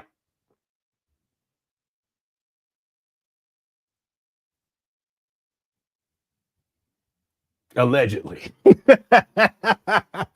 You Umar Johnson followers are funny. Listen, I've already been through all of that.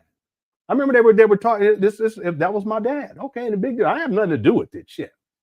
Okay, it ain't got nothing to do with me. My name is Lenon S. Honor, and if it doesn't say Lenon S. Honor, it ain't me. And if it says Lenon Honor Jr., it ain't me. I'm the third. And at that time, I was at UC Irving. I wasn't even in San Diego. Anyway, Umar Johnson, y'all the trip.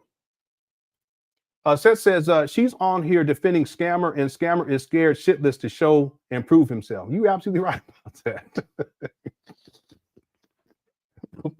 Listen, Umar, if you ever want to come on to the show, you're welcome to come on to the show. I'll put the link down there for you right now, sir. I don't even want to call you, sir, but I'm gonna put it on here anyway. By the way, if you want to go and look this up, the information that I showed in terms of the receipts, and again, this is just the receipts for this particular nonprofit entity, EIN 84-5179390. Umar had another EIN prior to that, but that one was shut down and revoked because Umar wasn't filing the proper paperwork with the IRS. He's a scam artist. Okay, but if anyone looks at, if you want to look into this for yourself, here it is right here. If I remember, I'll pin this to the comment section for this video, and people, they can click on it. And you can go look at it for yourself. Okay, it's not necessary for me to make up shit or say things that are not true. You know, Umar Johnson, you got to do that. You've been doing that to me for years. Okay, I forgive you. Okay, y'all don't know no better. Well, you should know better because you're adults. But it is what it is. But I'm not going to do that to Umar. You know, Umar's lied about me many times, but I'm not going to do that to this guy. I come with receipts. I come with facts. Okay. And I can back it all up. I can pull it up. Okay. All right. All right. Thank you so much, Seth, for super chat. I appreciate it. Let me get to these other. We got to get to these videos. Lewis Sex says, I think you need to show more. Listen, Lewis, look, what else you want me to show you? I put out the calculator. We went on the ProPublica website for nonprofit Explorer. There's other websites you get the same information for. And Umar, he's designated as a 501c3. At one point, it was a 501c4, if memory served me correctly. But that was when he had the initial EIN number. So he, after that got revoked, what he did was he just started up another EIN, and he just slightly changed the name. That's why he has many different names for FDMG. That's a red flag in of itself. If you go on ProPublica for this EIN number, it's Frederick Douglass Marcus Garvey Leadership Academy. But I have Umar, I mean, at least 5, maybe 6 different names over the years. You know, even if you go back and you go and look at his GoFundMe, he had a different name for the school back then too. But he's changed it over the years. See?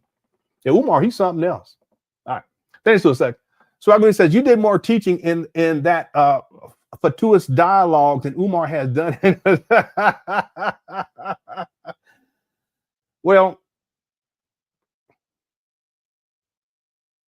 many of you, you've been around a long time as we've dealt with this Umar Johnson. Swagman, you've been here. You're one of the OGs. You've been here a really long time. There's other people in the chat room. Shout out to Cook Crush Chat. You've been around a long time. And the thing is that the receipts, it's not just to prove a point. And in this case, like a debate type of situation. See, people, I will say, not to be arrogant again, but most people can't fuck with me when it comes to debating anyway. But when it comes to Umar, it's highly unlikely that anyone has done more research on Umar than I have. I mean, is it possible? Yes, but it's extremely unlikely. So it's not just to prove a point in a debate type of setting, but then also teach a lesson via the receipts. And there's quite a few lessons here that can be taught. One, that Umar, he's a liar. Okay, that's clear. Especially when it comes to the money. Like I said, in 2016, at the end of 2016, Umar stated, and not only did he state it inside a video, he also had posted on his Facebook page. I have the receipt too. I have the screenshot of it. That he had already had $1 million. That was back in 2016. I also have him on record saying that he collects about $125,000 a year. Well, if from 2017 to 2024, through 2024, you multiply that by 125, that's another $1 million. So he's at $2 million now, at least here in 2025. You can't dispute that. So the lesson is that Umar's a liar because he's still telling people that he hasn't even raised $1 million. You see my point? And it also proves, though, too, that Umar Johnson followers, listen, you guys been programmed this way. It's a cult. You don't know any better at this point. And it's not my job to change your mind, because that's one of the most difficult things to do. So, someone has said this: you can't use logic and reason to argue with someone who reached their conclusion based on something other than logic and reason. This makes sense? In other words, how they got to their premise was not through logic and reason. So how is it possible then, or therefore, that anyone could argue with them and debate them using logic and reason? That's not even logical or reasonable to do so. You see what I'm saying? So there's a lesson there, though, too, in terms of the gravity or the gravitas of this Umar Johnson cult. These Umar Johnson followers, they know far less than I know. Most of them know far less than you guys know here in the Cookie Crush chat, but they haven't done their research. And even if they found the receipts and they did their due diligence, they wouldn't be honest with what they would find, because they're caught inside the cult mentality. And they're not looking for truth. They're simply trying to defend Umar. There's a lot of lessons that we can learn here. You see? And you know, I try to be gracious and I try to be kind.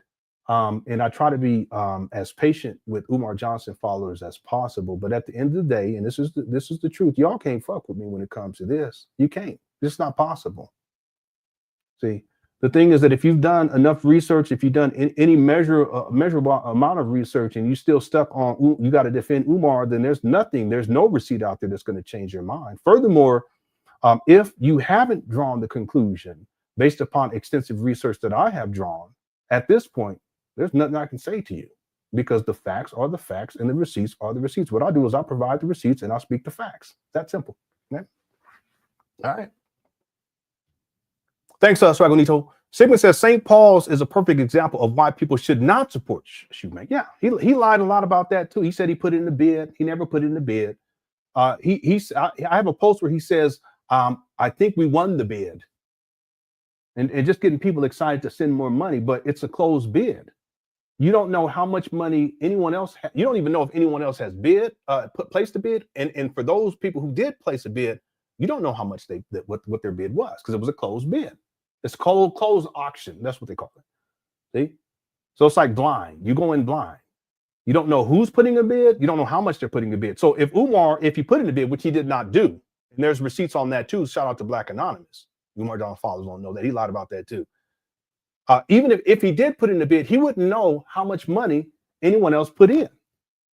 So then, therefore, how can he say that I think we won the bid? No, that's just another manipulative ploy, just like the illusion of progress he's been doing for all these years. He continues to do to this day. And Umar Johnson followers, they bought into it, and then therefore they sent him money, because that's what he does. He's been doing. He's manipulative. Umar Johnson followers, you guys, listen. He's manipulated you guys so much, you guys don't see it and you don't know it, and that's okay too. I'm not here to try to change your mind. I'm not. You see, but I will provide the receipts, and I'll back up everything that I say with the receipt, and it's actual and factual. You can't do it when it comes to Umar.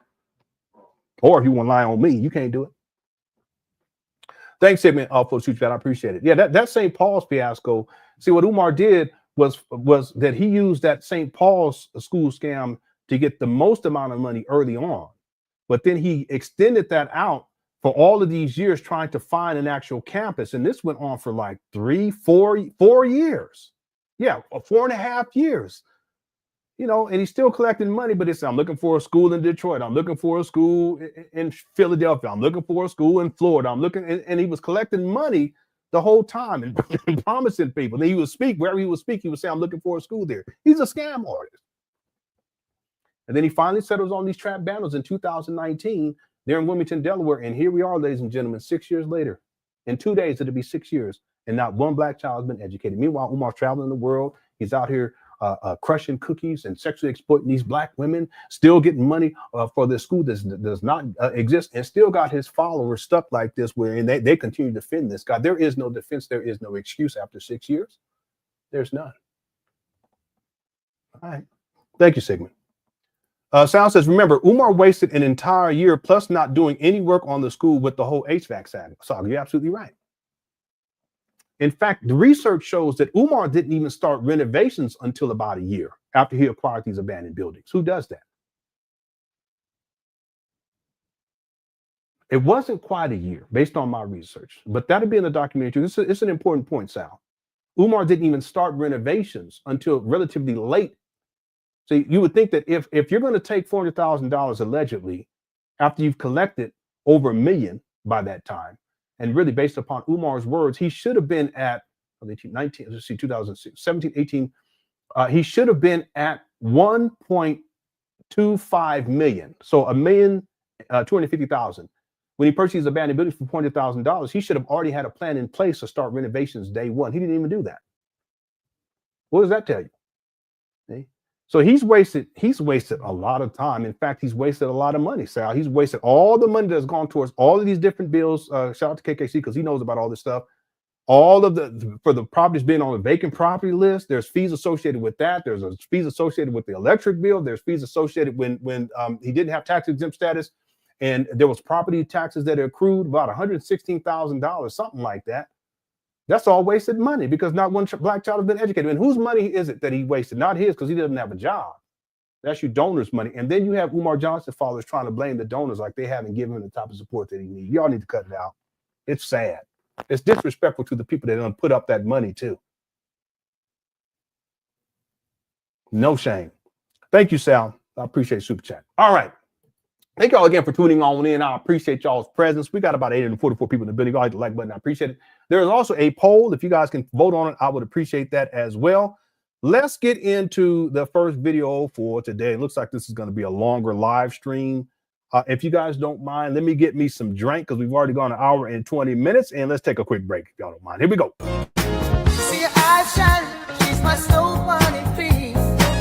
In the winter light, so she's my sweet dust of free. My nose, this lover's got is so raw.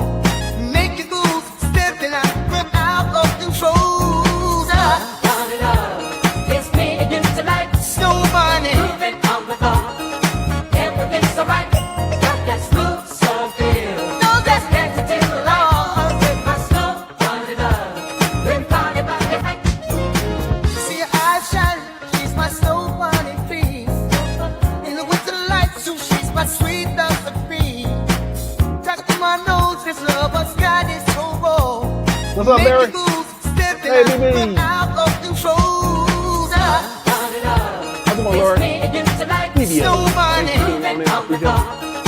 Everything's alright. Got that smooth soul feel. No, that's next to the law. With my snow, turn it up. Bring party back the night. What's up, see your eyes shine. She's my snow money piece. In the winter light, so she's my sweet dust of free. My nose, this lover's got is so raw. Make you lose, stepping out, run out of control. Turn it up. It's me and you tonight. Snow money. Everything's alright. Got that smooth soul feel. No, that's next to the law. With my snow, turn it up. Bring party back the night. See your eyes shine. She's my snow money piece. In the winter light, so she's my sweet dust. My nose, this lover's got is so raw. Make you lose, stepping out, run out of control. Turn it up. It's me and you tonight. Snow money. Moving on the bar. Everything's alright. Got that smooth soul feel. No, that's next to the law. With my snow, turn it up. Bring party back the night. See your eyes shine. She's my snow money piece.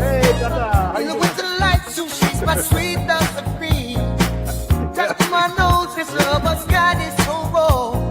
Make you lose, stepping out, run out of control. Turn it up. It's me and you tonight. Snow money. Moving on the bar.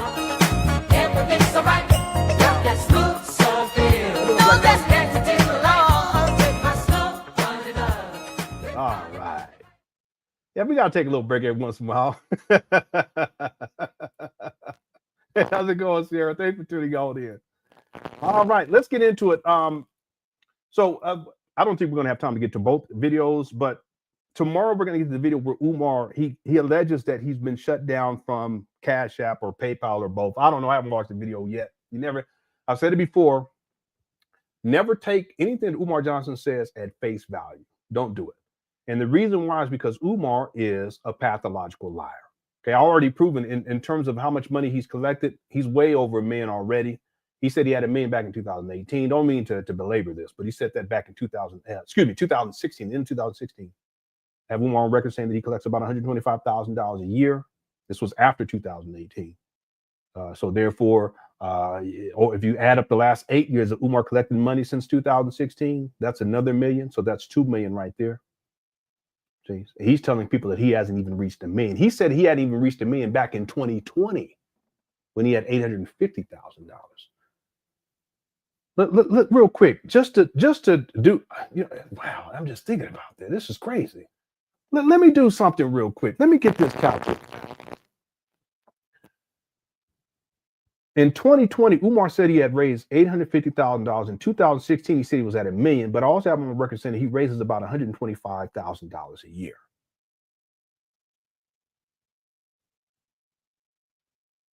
If Umar is at $1 million in 2016, then $125,000 for the next 8 years will put him at $2 million.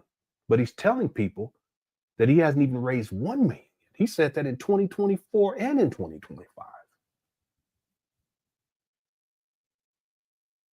But if we go from 2020, where Umar stated that he had raised $850,000, and then we add up over the last 4 years, $125,000 over the last 4 years, that's another $500,000. That would put him at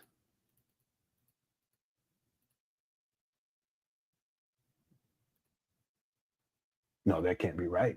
There's no way. I'm sorry. I'm just crunching some numbers in my head. This guy, he's such a liar. Wow. We're going to leave it right there. Let's get into the video. Thank y'all so much. Good crush chat. Y'all undefeated. Here we go. So this video is from the January 31st of 2025. Obviously, Umar's in a hotel again. Very telling in and of itself. Let's go. Okay, he starts off real quick. He starts off with music, Undertaker music. It's just ridiculous. The state of arrested development looks like he just woke up. He'll probably be digging in his eyes, getting out the sleep out of his eyes. He also has on a Jalen, I think his name is Jalen Hurt. He's a football player for the Philadelphia Eagles. They're in the Super Bowl this coming Sunday. Excuse me. And Umar will tell black people that they should not be supporting the NFL, that the NFL is a white man's establishment and we shouldn't be. But he will wear the jerseys. He will wear the hats. He also went to the what do they call that? After the Super Bowl, after a team wins the Super Bowl, they have like a rally and a march. Umar actually went to that rally and march in Philadelphia the last time they won the Super Bowl.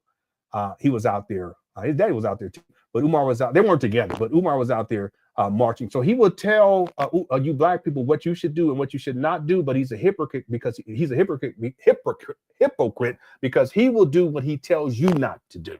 And he got this rinky-dink tight shirt on, looking like a fool, sitting up here inside of a hotel, motel, Holiday Inn on y'all's money, eating bananas. You gotta be kidding me. Here we go. Let me mute this. This guy is sitting inside of this. He up in here eating a banana. Umar, if you don't stop, let me skip through this guy. Is he doing his hair? Yeah, he's probably man. That's the narcissism. Here we go. Umar funny. I think maybe that's not a brush. Oh, it is a brush. Yeah, the music is still going. Okay, this is the narcissism. You guys go look into narcissists.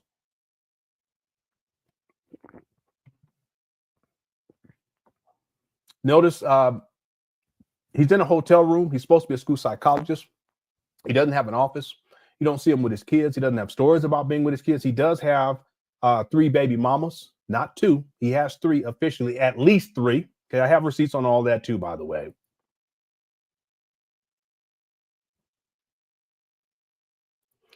Yeah, but he's clout chasing. He wants people to see the name on there. That's Umar. He's a clout chaser. Right there. He just in here snacking and eating. That's okay. Don't get your grub on, Umar. he had a banana. He having carrots.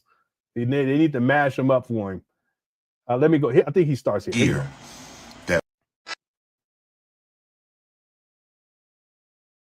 Year. Peace and Pan Africanism.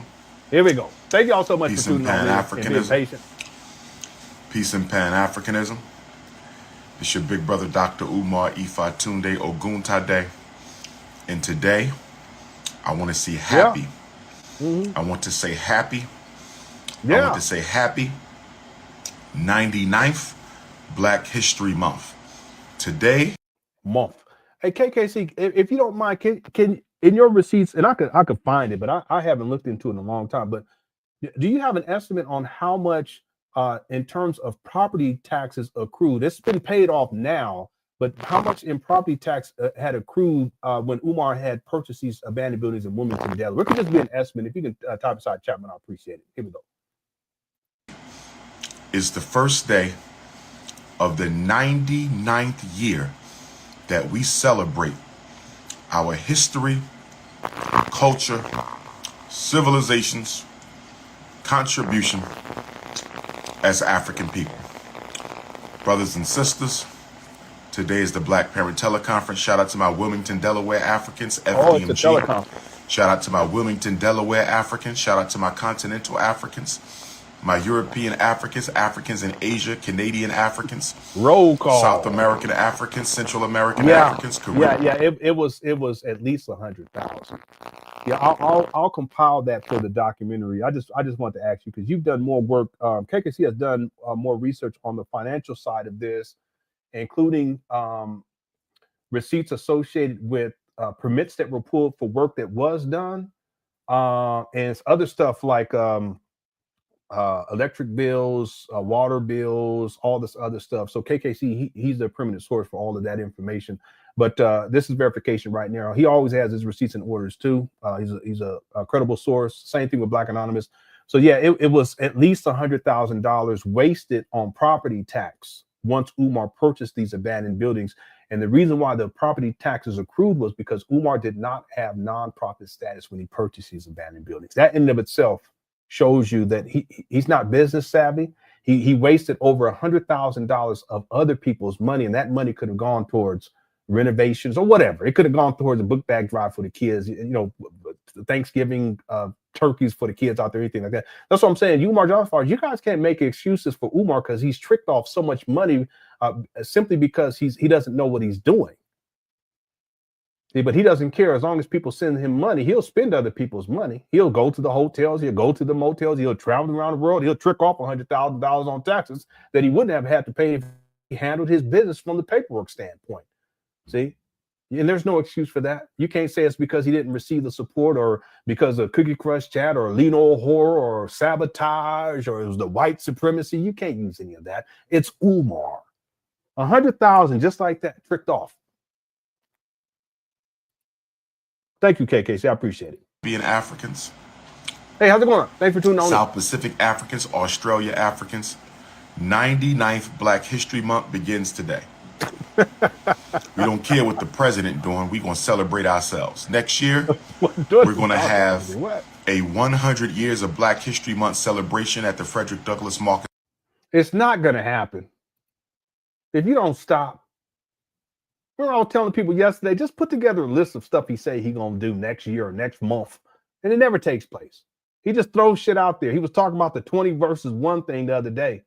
He said he was going to have a Black vegan sports bar. Real quick, Rich. I know, it's a different show because I let one of the Umar followers, the cult people come in to talk. I mean, we had to handle that, family. We had to handle that.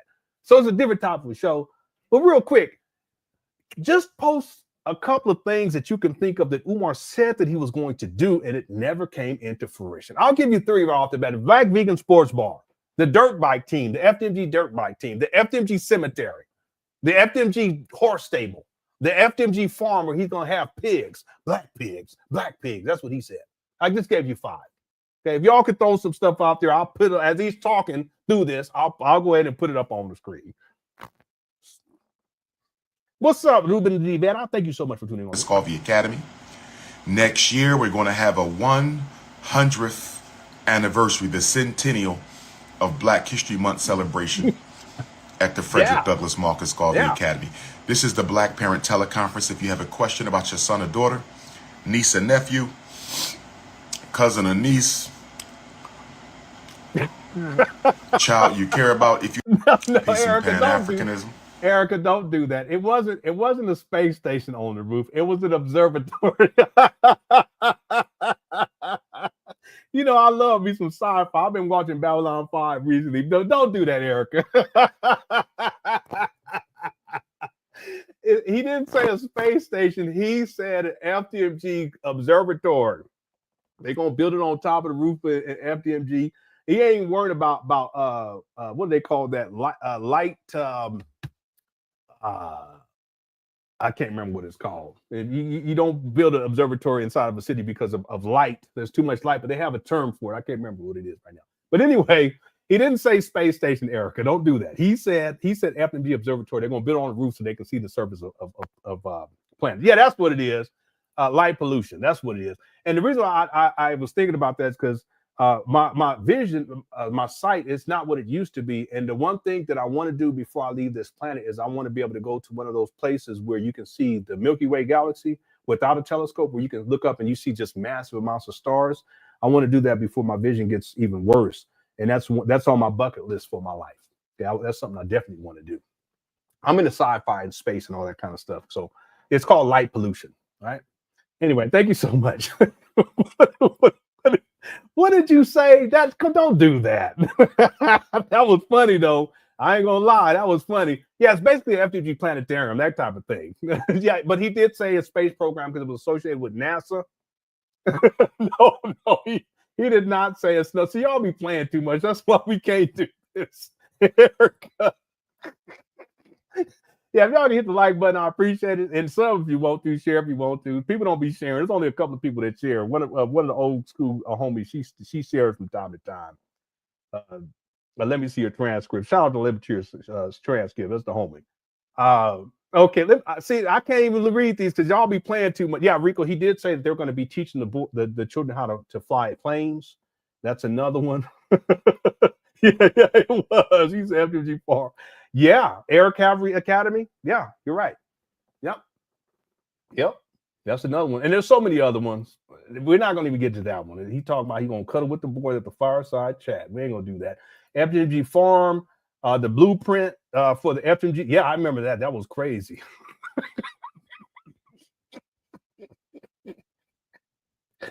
All right, let me get out of here. You all be playing too much. I was what in the world? Come on, Dominique, don't do that. Yeah, Black Political. What's up, X Freeman? Black Political Party, FDMG PlayStation. Yeah, but it's true. He's going to have the FDMG River. We're going to go around. Yes, it's true. It's the FDMG moat. Yeah, Vixen, you're right about that. Okay.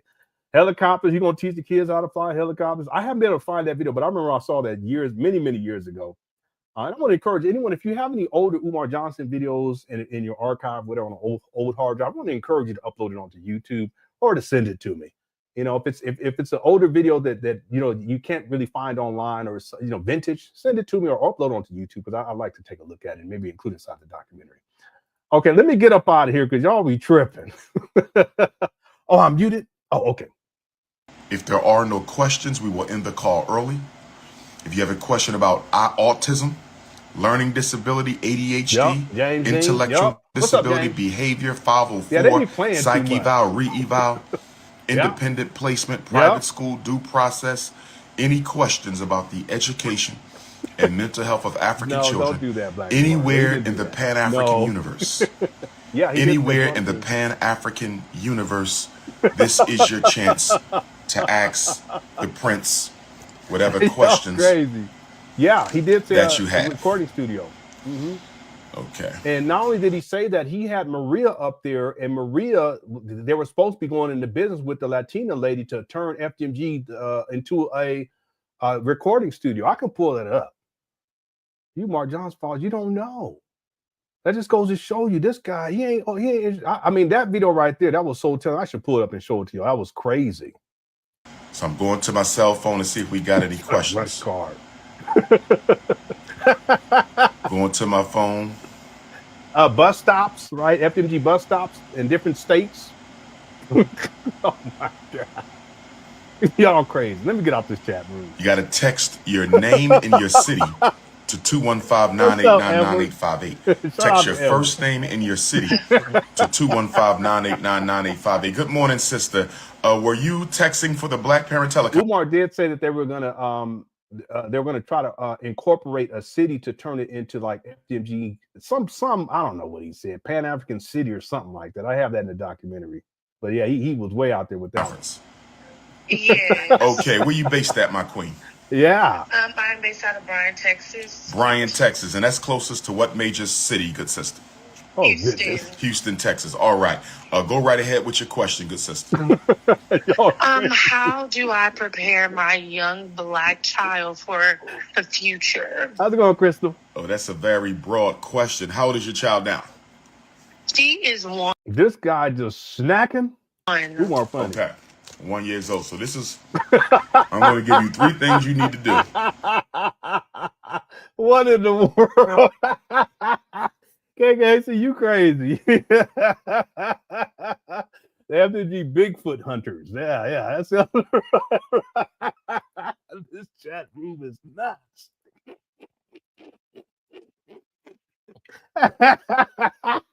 Y'all crazy. Let me get out this chat room. Y'all taking over the show. Let me get up out this chat room right here. I should pull that video. Got a little princess. You want me to pull that video up? Let me know. I'll pull it up. We can take a break in a minute as we listen to this footage. Here we go. Between now and kindergarten. What in the world? Number 1, you want to make sure that you buy. Here this guy go. He ain't raised not one child in his life. He got at least 3 baby mamas. He ain't raised not one child. What in the world? Some of you guys need to stop. Come on now. Stop it. Don't do that. See what I'm talking about? Don't do that. You guys, let me get out this chat room. Okay, I'll pull it up since got a little princess.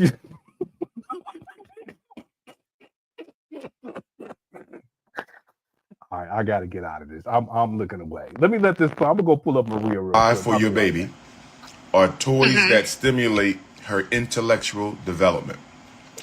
Gotcha. So you want to get the Legos, you want to get the building blocks, any problem-solving toys. Any problem-solving toys is what she needs. Also, you want to expose her to literacy right now. You want to read to her. You want to start going over the letters with her. Get the flashcards with the letters. Get the flashcards with the numbers. You guys, come on now. That's too far. You guys, come on now.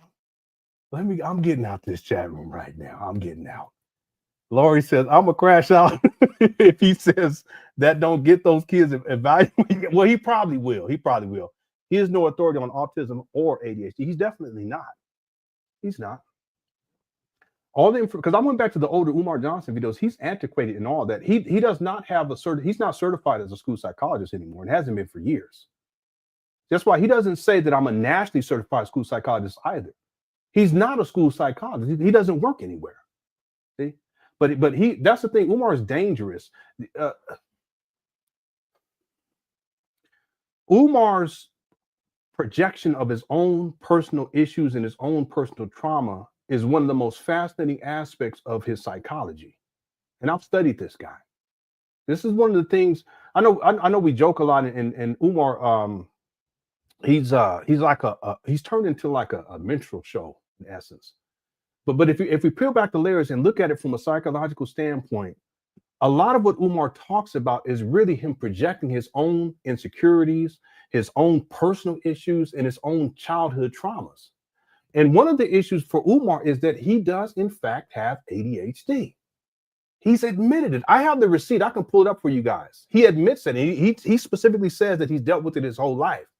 Now, instead of Umar dealing with that reality and all of the issues associated with that reality, and instead of Umar going to get the type of psychological services and the coping mechanisms to deal with ADHD, because there's plenty of people who have ADHD but are extremely successful in life. You see, there's people who they're on the spectrum in terms of autism, but they're so good at that one thing. They're millionaires and in some cases billionaires. So you can still be functional in society and do better than other people too. It's just something that you have to learn coping mechanisms to deal with. But Umar, in his arrogance and Umar in his narcissism, he thinks that he's God's gift. So he doesn't want to deal with the fact that he has ADHD, and let alone go and get the type of services that he needs in order to get it under control, the coping mechanisms. So instead of externalizing it to the degree to where it can be resolved so that he can be more functional in life. Remember, he flipped the phone? That's ADHD. And all that filth and shit, that's ADHD. Him talking about, I'm going to do this, I'm going to do that. Nothing ever comes into fruition. That's the ADHD. Lack of organization skills, that's ADHD, right? Instead of externalizing it to get the help, what he does is he's internalized it, and then he takes it and he pushes it out onto his audience. And he says things like ADHD is not real. And then I've heard him say that ADHD, it's not, what it really means is ain't no daddy at home disorder. He's talking about himself because his daddy wasn't in the home. You see this? And then he'll say, and if it's not because of the daddy's not, and if the father's there, it's because there's no structure in the home. Well, he's talking about himself. And then he'll say, and if it's because there's no structure in the home, it's because of unresolved issues in the family. I have all of this outlined inside of my notes. It's because of the unresolved issues in families. In other words, dysfunction in the family. He's talking about his own family. You see? So it's dangerous to take your own personal trauma in this way. And then instead of dealing with it on the external or receiving external help, what do? Is you internalize it, act as if it doesn't exist. And then you tell hundreds of thousands of people, Black people in particular, that ADHD does not exist. We're not having him on record saying that he has suffered with ADHD for his whole life. Very dangerous. See, because the children who have the ADHD, who could use psychological services, and it doesn't have to be medication either, just the coping mechanisms. See? Instead of getting the type of help that they need, now their parents are, no, we're not going to do that. We're not going to do. And so their children therefore have to suffer. And who knows how many thousands, tens of thousands of children have suffered because of Umar's inability to deal with his own personal issues as it relates to ADHD. See, that's just Umar projecting his own issues and then trying to find an excuse as to why he doesn't have ADHD, even though he does have it.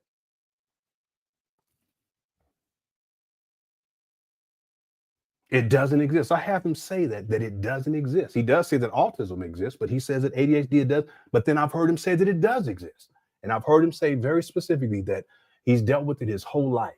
I can pull up the receipt right now. I have it in my notes. It's an old video. See? Ain't no daddy at home disorder. He's talking about himself. See? Ain't no discipline at home disorder. He's talking about his own childhood. See? Ain't no family dynamic dysfunction, something to that effect. He's talking about his own childhood. See? That's what you call projecting. But you don't project your trauma and your suffering and your own internal issues that have gone unresolved because of the narcissism. You don't project that onto other Black children and then give horrible advice to these parents that set them on course to where, and they're not getting the type of psychological services that their children need in order to be more successful in life. That's a problem. Okay? Yeah, he's not an authority on autism or ADHD. He's not even a school psychologist.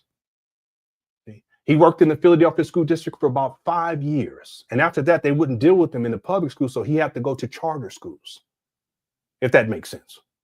Okay?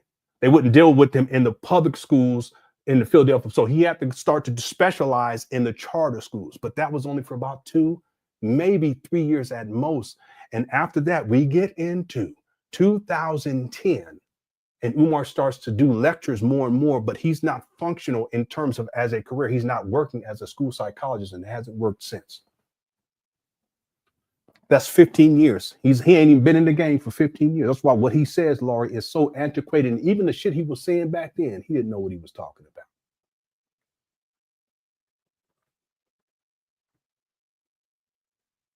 Thanks for being a member too, Laurie. Black Whip says, Cookware Chat OG, and I want my zebra cakes now, Lenon. Been a cool journey to see you better yourself as a man. I appreciate that. And I've come a long way. I was talking to one of my cousins the other day. He's in LA, and then with all the fires and stuff, I was texting him because I was just checking in on him, because I'll be worried about a lot of people that I know in Los Angeles, and I was checking on him. He has a younger family, and he's a good, solid dude. Like and also he's extremely talented. You know, it's amazing. We got a lot of talented people in my family. That's the two things. In my family, we got a lot of talented people, and then the women are just beautiful. That's the two things. You see that every single time. That's why I told my son, listen, we don't do ugly. Okay, if you're going to get her, you know, but Dad, I thought you said it's about the content of the care. I said, fuck all that. I'm just playing. But anyway, I was texting him, and I was just checking in on him. And we were talking back and forth, and then I said, you know, and I'm doing a whole lot better these days. And he was like, oh, were you sick or something? I said, no. I said, well, actually, I was sick because I had a cough. But I said, but I'm just talking about in life. Like, I've come a long way since the last time he and I we worked on a project together. And I've come a very long way, you know. And there was a time where I used to beat myself up about where I was at in life and really struggling mightily. And I remember I would always feel guilt and shame, and then it would spiral in my mind to where it would just get me in a really negative space, and I would beat myself up about it. That's the thing. If you get into that type of a rut in your own mind, it's like self-inflicted suffering, and that's where I was at for a long, long time. These days, I'm more compassionate towards myself. I look at it as part of the journey, and then I give myself grace. And even though I'm not proud about where I was at and all the struggles and stuff. My wife, she told me something the other day. She said, yeah, but because we were talking about, we've come a long way, both her and I. But she said, you know, even though we used to struggle, we were closer back then, just as a family. Part of it is because our family was close because our children were younger. Now they're getting older. They want to do their own thing. They have their friends. They be on the phone and stuff. And you miss when they were like toddlers and all that stuff, when we were really struggling. And she says, yeah, but you know, even though we struggled, we were closer. And the other thing is that we spent a whole lot more time together. And she misses that. I miss that. You know, I miss when my babies.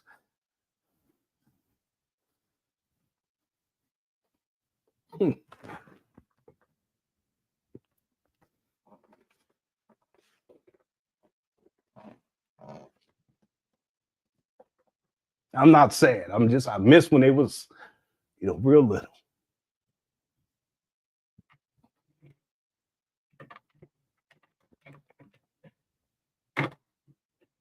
I'm sorry. Anyway, I'm glad that we're where we're at today. We've come a long way, and thank God.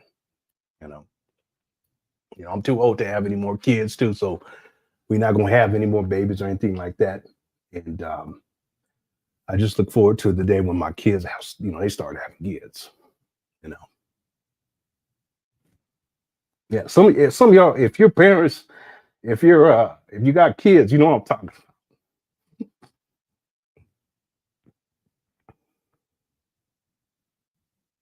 You know, they get older, they have their own life. They want to do, they got to do what they got to do.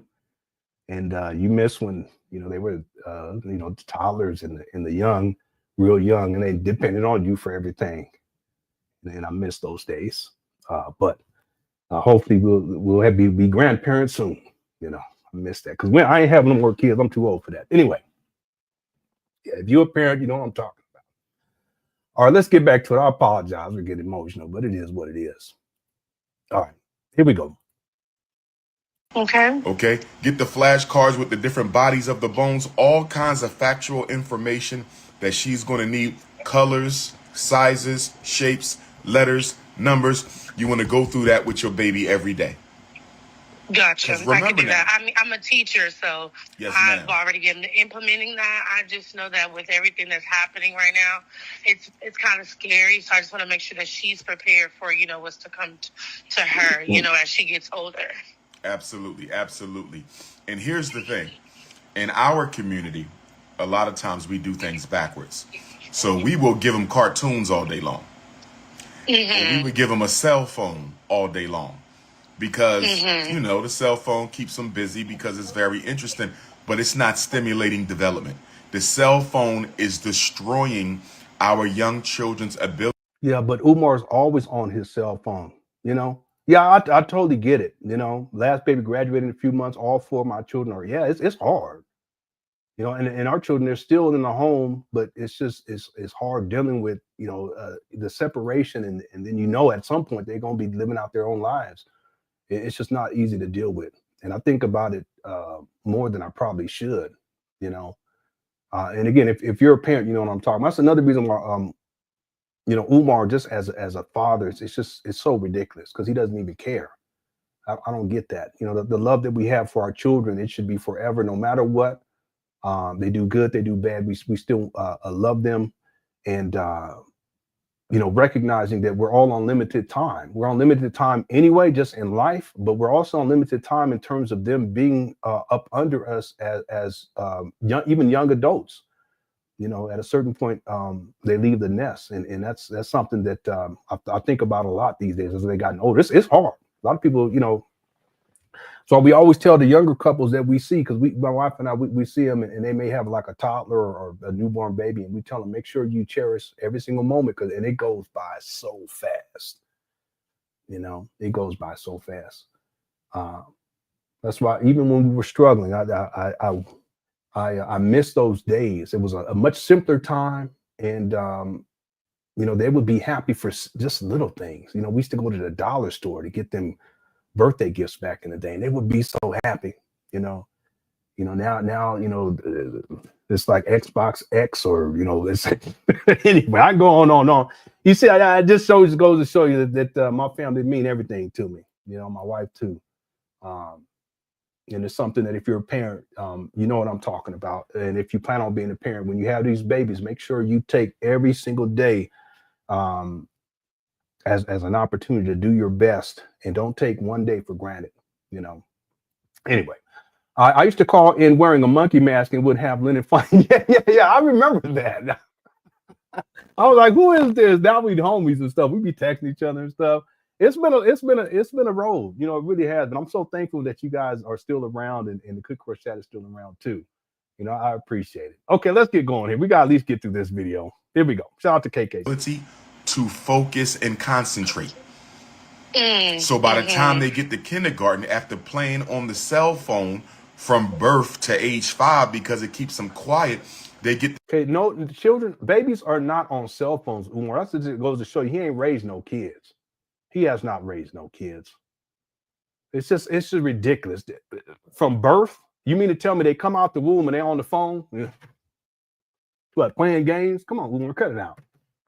So ridiculous. So when he says Lenon weeping about his babies while Umar not even in his kid's life is a crazy contrast. Umar's definitely has mental issues. This fool giving advice pisses me off. Man, yeah, it does, and that's part of the reason why, because that it upsets me. Because he gives horrible advice, and he's not even an active participant in his children's lives. You know, he doesn't value his children at all. He doesn't value their lives. He doesn't even value the relationship that he has, or that he could have had with them. See, and that's unfortunate, because in terms of modeling for other people to see, we need to see Black men who care about their kids, care about their wives, who love their kids and love their wives. You know, get emotional about it too. You know, I don't mean I didn't mean to go there, but it is what it is. That's what we need. We need, as a group of people, we need that. That's one of the things that's been very much absent, you know.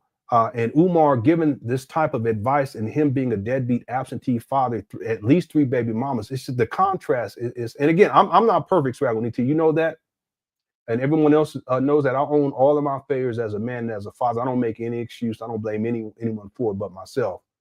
But at the end of the day, I always love my babies, and I always will. And my goal has always been to do better for my babies, and I continue to do better for my babies. You know, and I will continue to do that. On the other hand, Umar, he can care less. See, all of this, him doing these black parent teleconferences, even though he says it's for free, really it's an opportunity to get money out of people, because he will tell people things like, yeah, well, if you need the personal consultation, we can talk about that privately, and then you can contact me, and it'll be about $80 or whatever it is, $120, whatever he charges, what have you. So, and then it also gives the illusion that he's some sort of authority, but he's not an authority on any of this. Child rearing, mental health issues, dealing with children. Swagonita, you know, you guys ain't gonna believe this. We're gonna have to do a members video so that I can share with you guys some of the more recent research that I found dealing with Umar. And one of the most disturbing things that I heard Umar say when it comes to children and mental health was he was talking about children who are dealing with suicidality, or he calls it ideation. And you guys should see how he talks about these children and the lack of compassion. It's almost like a disdain. I can't even, in my mind, I can't even think about what he said, because what he said, and I haven't, maybe we'll do it as for member only video, and I'll pull up some other stuff too that I found in my research. But from a human perspective, it shows he doesn't have compassion for other people, including children who are dealing with those types of issues. But then also from a clinical perspective, it shows that he's not a professional. See, he's not a professional psychologist, because no psychologist is going to talk about children who are suffering like that the way that Umar talks about them. Now, I can't even think about what he said because it was so off the wall. But I will bring that up and share that with you guys, with you members. And when you hear it, it just goes to show you what type of person Umar is. He has no compassion for children who are even suffering with that. See? And he's given all of this advice as if he's some sort of authority. He doesn't even have compassion for these children. He doesn't have compassion for his own children. See? What he wants is to give the illusion that he's some sort of school psychologist while he's inside a hotel, motel room. Sometimes you're laying in the bed. And then also he wants to try to figure out ways to get money out of people. Well, you know, I'm doing these conferences, so make sure you donate. I'm doing these conferences, maybe do a consultation, blah, blah, blah. It's a scam. It's a scheme. That's Umar. See? Thanks, Ragunita. I appreciate it. Giannis says, Dr. Umar has convinced my father that I don't need a diagnosis for my mental conditions. He says that the system is trying to put me in prison. Okay, listen, I can't speak to mental health, your mental health issues, and I can't give advice. But if you're suffering with any type of mental health issues, it's very important that you get professional help. And I'm saying that as a father to someone who probably is young enough to be my son.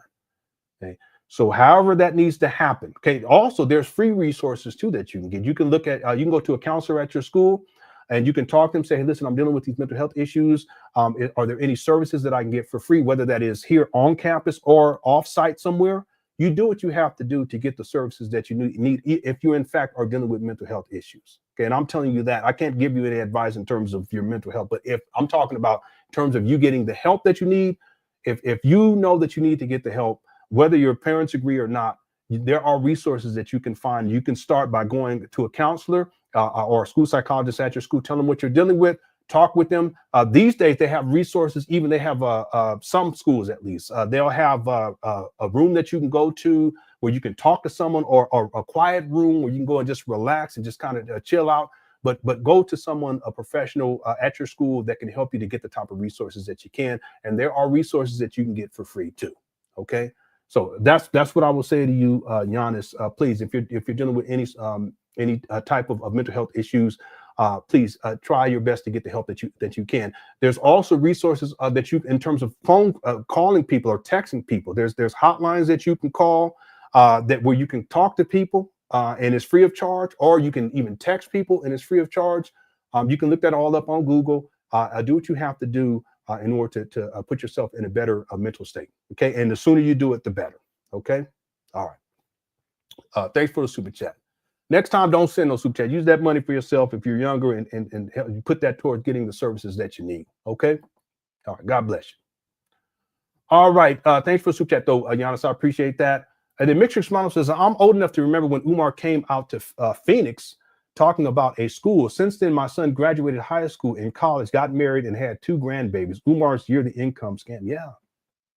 Mixture Smonico, do you remember what year that was when he came out to Phoenix? Because he's been at this a really long time.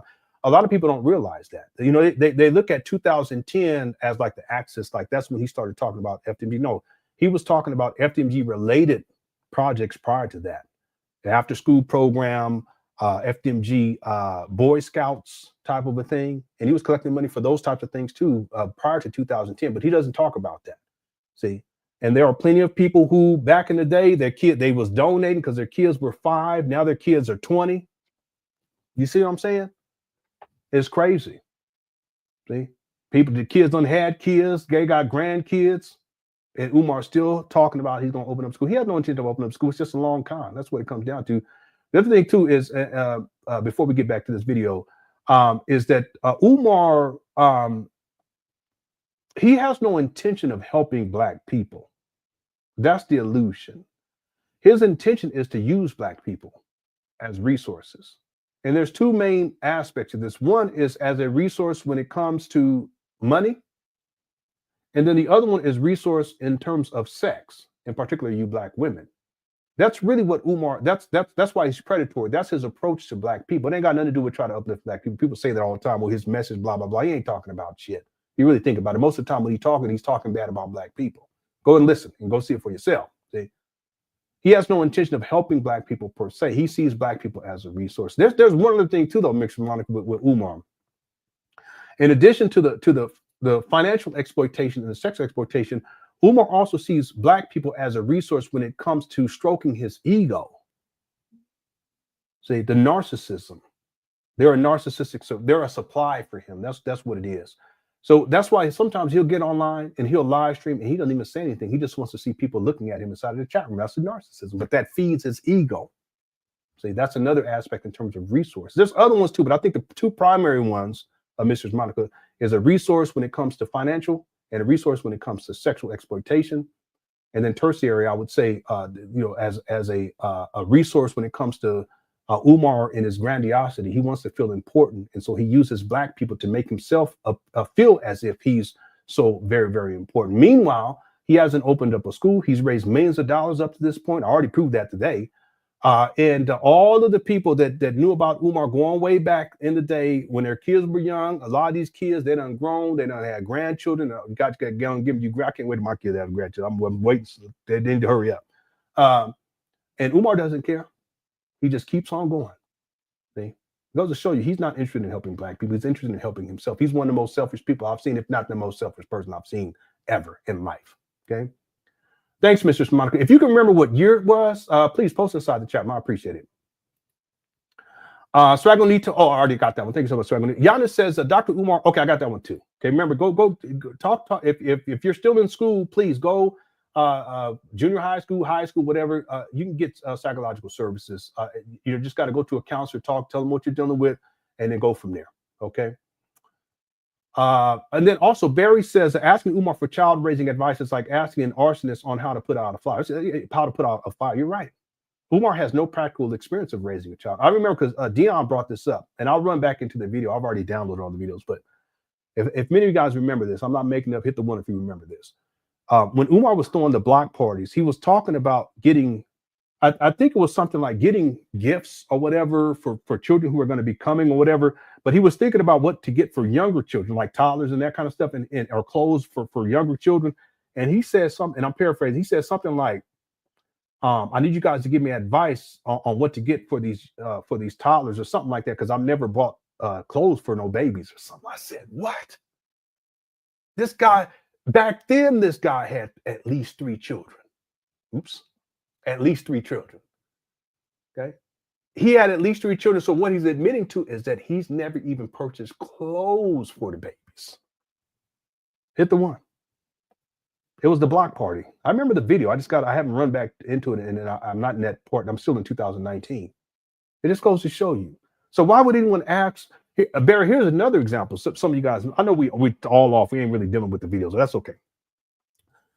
I remember Umar was selling toddler onesies, and it says stuff like "I'm Nat Turner," whatever it was, FDMG. I don't know what it was, but he was selling these products, and I sat back and I said, "What kind of man who lives in filth?" Remember, he flipped the phone, and is a hoarder. Umar's a hoarder. What kind of man is going to sell onesies while living in filth to toddlers? He ain't got no shame. The baby skin is extremely sensitive to it, to just about anything. You guys know what I'm talking about? But Umar don't know that. So why would you purchase products for your baby, to put onesies to put on your baby from a guy who's a hoarder and is living in filth? But it goes to show you, he has no practical experience raising children, taking care of babies, none of that stuff. So why would anyone go to Umar to ask for any advice dealing with children? That's crazy to me. Okay. Now, Barry, the reason why people do is because Umar has leveraged his 5 degrees, even though he says it's 6, and all of the mind control program where he tells people, you know, I'm a school psychologist, I'm a school principal, I'm a certified this, and none of that's true. He's not a school principal right now. Hasn't been for many, many years. In fact, I've yet to find a receipt that proves that he has been, but I give him the benefit of the doubt. Vice principal, he says, I have not yet to find a receipt that proves that he's a vice principal. Either. Could it be possible? Yes. But he hasn't been for at least the last 15 years, 14 years. School psychologist? Okay, yeah, he was a school psychologist, but that was about 14, almost 15 years ago. But see, he tells people to this day that he's still functioning as these things, or he'll say, I used to be a school principal. It still gives him validity, right? But the truth of the matter is he's nothing more than a deadbeat cyberbomb who lives in his mama closet when he can, but when he has money, he'll stay inside a hotel motel. So why do people go to this guy for advice? Been on child support for over 22 years. Got 3 baby mamas. 3 at least. Talking all this sex talk, talking about crushing cookies. Why would you go to advice to get, why would you go to this guy? Huh? He's talked sexual talk about little girls. He's video recorded little girls' private parts. I mean, they got clothes on, but it's still, he's a pervert. Why would you go to get advice from this guy? All of this is factual too. I can pull up receipt after receipt to prove everything that I'm saying. I got to lie about this guy or anything like that, or make up shit. I don't have to do it. You Umar Johnson files, that's what y'all do to me. But that's neither here nor there. The point is, why would anyone go to this guy for any advice, period? Whether it is professional advice dealing with psychology or personal advice when it comes to raising children. He ain't never raised not one child. And he ain't missing it either. He would have raised these babies, and I miss it already. I fear the day when all these babies is up out of the house. Hopefully by that time we got some grandbabies, and I'll be up here take care of some grandbabies. We live stream about Umar scamming ass, and the baby I'll be holding the baby like this. I remember my oldest son, I used to walk around in the house. That house was probably about half the size of this 3rd floor. It wasn't that small. It's probably maybe about 4/5 of the size of this 3rd floor. And I used to hold him, and he used to like to tuck his head under here and just look down and look away like this. So he'll be looking back this way. I'll just be walking around. Yeah, those were good old days. Okay. Thanks, Barry, for a super chat. I appreciate it. All right. How's it going, Pinky? It says, it's so refreshing to see a real father. I love me. So thank you so much. I appreciate that. And again, I've failed so much. I really have. But failure is part of it. And as long as you're seeking to do better, that's what really counts in the end. And your children, they know that. You know, they know that. They recognize that. You know, they know that you're trying. And that's really what matters. And as long as you're doing better and you do it over time, that's what really makes the difference. You know, your children, they're going to love you as long as you love them. And some of them, they'll love you even if you don't. But the thing is that I've always loved my babies. I still love my babies to this day. And I shouldn't even be calling them babies because, you know, some of them grown anyway, but it is what it is. The truth is we need more of that.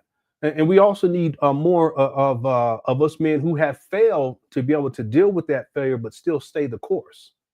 You know, there's no excuse to abandon. You know, and there are Black men that they abandon simply because they feel like they failed so much. But I never looked at it that way. I said, I got to keep trying. I got to keep doing better. And we've come a long way. You know, we really have, like Swaggle was saying, I'm so thankful for that. You know, I just wish I had done more sooner, but I don't have a time machine, you know. And so we take day by day, each day to seek to do better. And as long as you care from the beginning and you love from the beginning, at the end of the day, that's what matters the most. And you black men understand that, because the world is not kind to us. But that doesn't mean that we have excuses to not do right by our babies. Okay. Thank you, Binky. I appreciate that. All right. Yeah, there's hotlines you can call to anyone too. 988. You already graduated? Well, that's okay. You can still find services. Okay. I don't know what your financial situation is. If you're an adult, you can go and get services, even if you have to, if you got to come out the pocket. If you don't have the money, I mean, there's resources out there. You just have to start and start to look into it, and step by step. Again, ultimately, you make the decision if you're an adult right now. But if you're struggling with your mental health, we all have. I have. You got to get the help that you need. You know. And if your parents say that no, there's nothing wrong with you, no. If you know that there's, and I shouldn't even say it that way. If your parents don't think that it's an issue, and you know that it's an issue, well, then you go and get the help that you need. You see, and hopefully, if they can realize that it is an issue, they can help you in that process. But if not, you still look into it as an adult, and you find the resources. And there's resources out there, even if you don't have the money to be able to get psychological services. Okay, because at the end of the day, mental suffering is one of the most difficult forms of suffering that we can experience as human beings.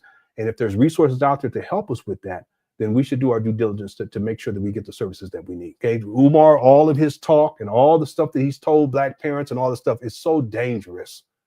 It's so dangerous. And what he has done is he's caused children to suffer unnecessarily through his rhetoric.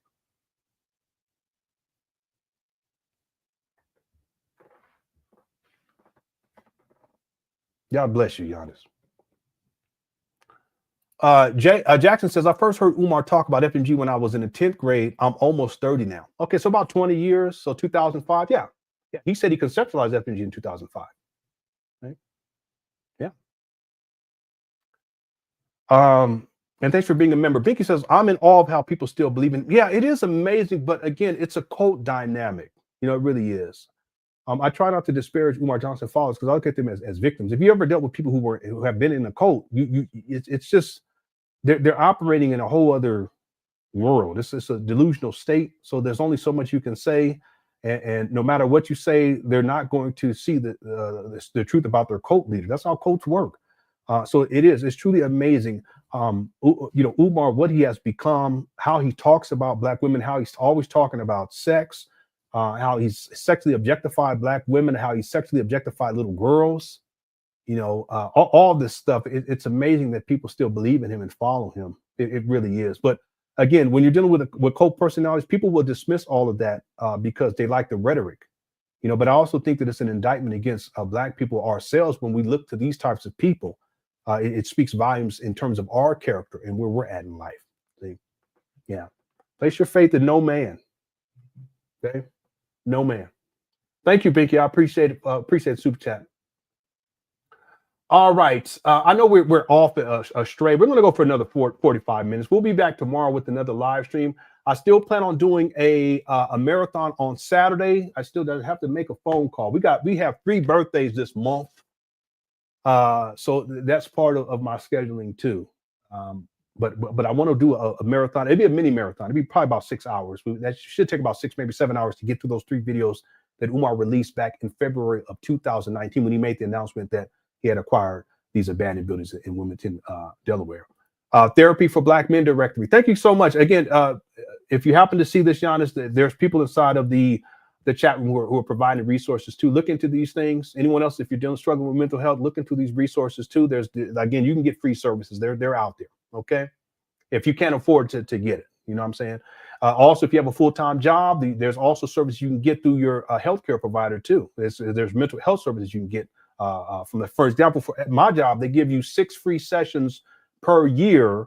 And then you can re-up and get more sessions. It's just you have to pay a certain amount. And the way that I did it in terms of my health benefits is I got the highest thing you can get, the highest plan. So my coverage is really, really good on those types of services too, including physical health or dental, psychological, or mental, and what's the other one? Physical and vision too. Yeah. And I need that now. My vision, boy, I tell you, you get old, you be like, damn, you don't want to read nothing and shit. All right. She's from my hometown, lady hanging up. Damn, don't do that. Don't do that. Don't do that. I hope you're not talking about the lady that called in, because we don't want to disparage of these Umar Johnson followers. We don't want to do that. We just hope 100% real man. I got a hat too. I got a country hat. I got to wear it one of these days. I've been telling you for years now I was going to do it. I finally broke down and did it. We don't want to disparage him because there are people in the Cookie Crush chat who used to follow Umar. Now, maybe not on this level. In fact, I have something I want to read to you guys. Let me do this. I forgot about this. Let me read something to you all. I should have pulled this up earlier when the caller had called in, because I think that it would have been apropos for that situation. Again, I don't have any animosity or animus towards Umar Johnson followers. I just look at you guys as victims, and you just don't know quite yet. Some of you guys will wake up at some point, but some of you guys won't, and that's okay too. Just don't get into the mode where you're trying to disparage people who are speaking the truth about Umar, or when you start to lie about people and make up all this kind of stuff. And I've been through all that over the years. Many of you guys remember that, all kind of stuff. Just don't get to that point. You don't want to put yourself in that type of position. Either way, I'm still not going to disparage you, and I still got love for people no matter what. Water under the bridge. But I want to read something to you all. I think I pinned it right here. This is from yesterday's live stream. Let me read this right quick, and then we'll get back to the video. We're going to go for another 40 minutes. All right, we're not going to get through the video, but that's okay. I'll just say the person's name is Tim. They said, oh, I'm sorry. Hold on one second. I apologize. Here we go. Tim said, I was so against you the first time I watched your podcast on Umar, and then I had to open my eyes and study this dude. And now after all that time, I just want to say you were absolutely right from the beginning. And if I ever said anything to you that was offensive, which I don't think I did, I still would like to apologize and say, I'm sorry. You were right about him from the start. Okay. And there's no need to apologize. I mean, we're all in this process of trying to figure out life and figure out the truth about different things. There's no need to apologize. There was a time where I used to really be offended by some of the things that these Umar Johnson followers would do and say about me, my wife, and my kids, and my extended family members too. That was crazy. But I don't take it personally anymore. I try my best to just have compassion, be at peace with it, and then also show grace. That's a huge thing. This is all to say that there are people in the chat room, even here today, that used to follow Umar, and they believed everything that Umar was saying, or at least a significant amount of what Umar was saying. But by doing their own research, doing their own investigation, maybe looking at some of these videos, they realize the truth about Umar, that he's nothing more than a charlatan and a scam artist who doesn't care about Black people and doesn't even care about his own children. So shout out to Tim. It's important. It's not about getting lost in this journey of life, because I've been lost so much as a man, as a husband, as a father. It's about finding our way in the end. And that's what you've done. And if I've contributed to that in any way, then thank God. And if Chris has contributed to that in any way, thank God. That's what it's all about. Okay. So congratulations. Also, Norman said, same here many years ago. I love how Lenon just stay on him nonstop. It's like Lenon was sent literally to expose him. Lenon was sent literally to expose Umar. Well, that's the thing, that there's always the ebb and flows of life, the yin and the yang.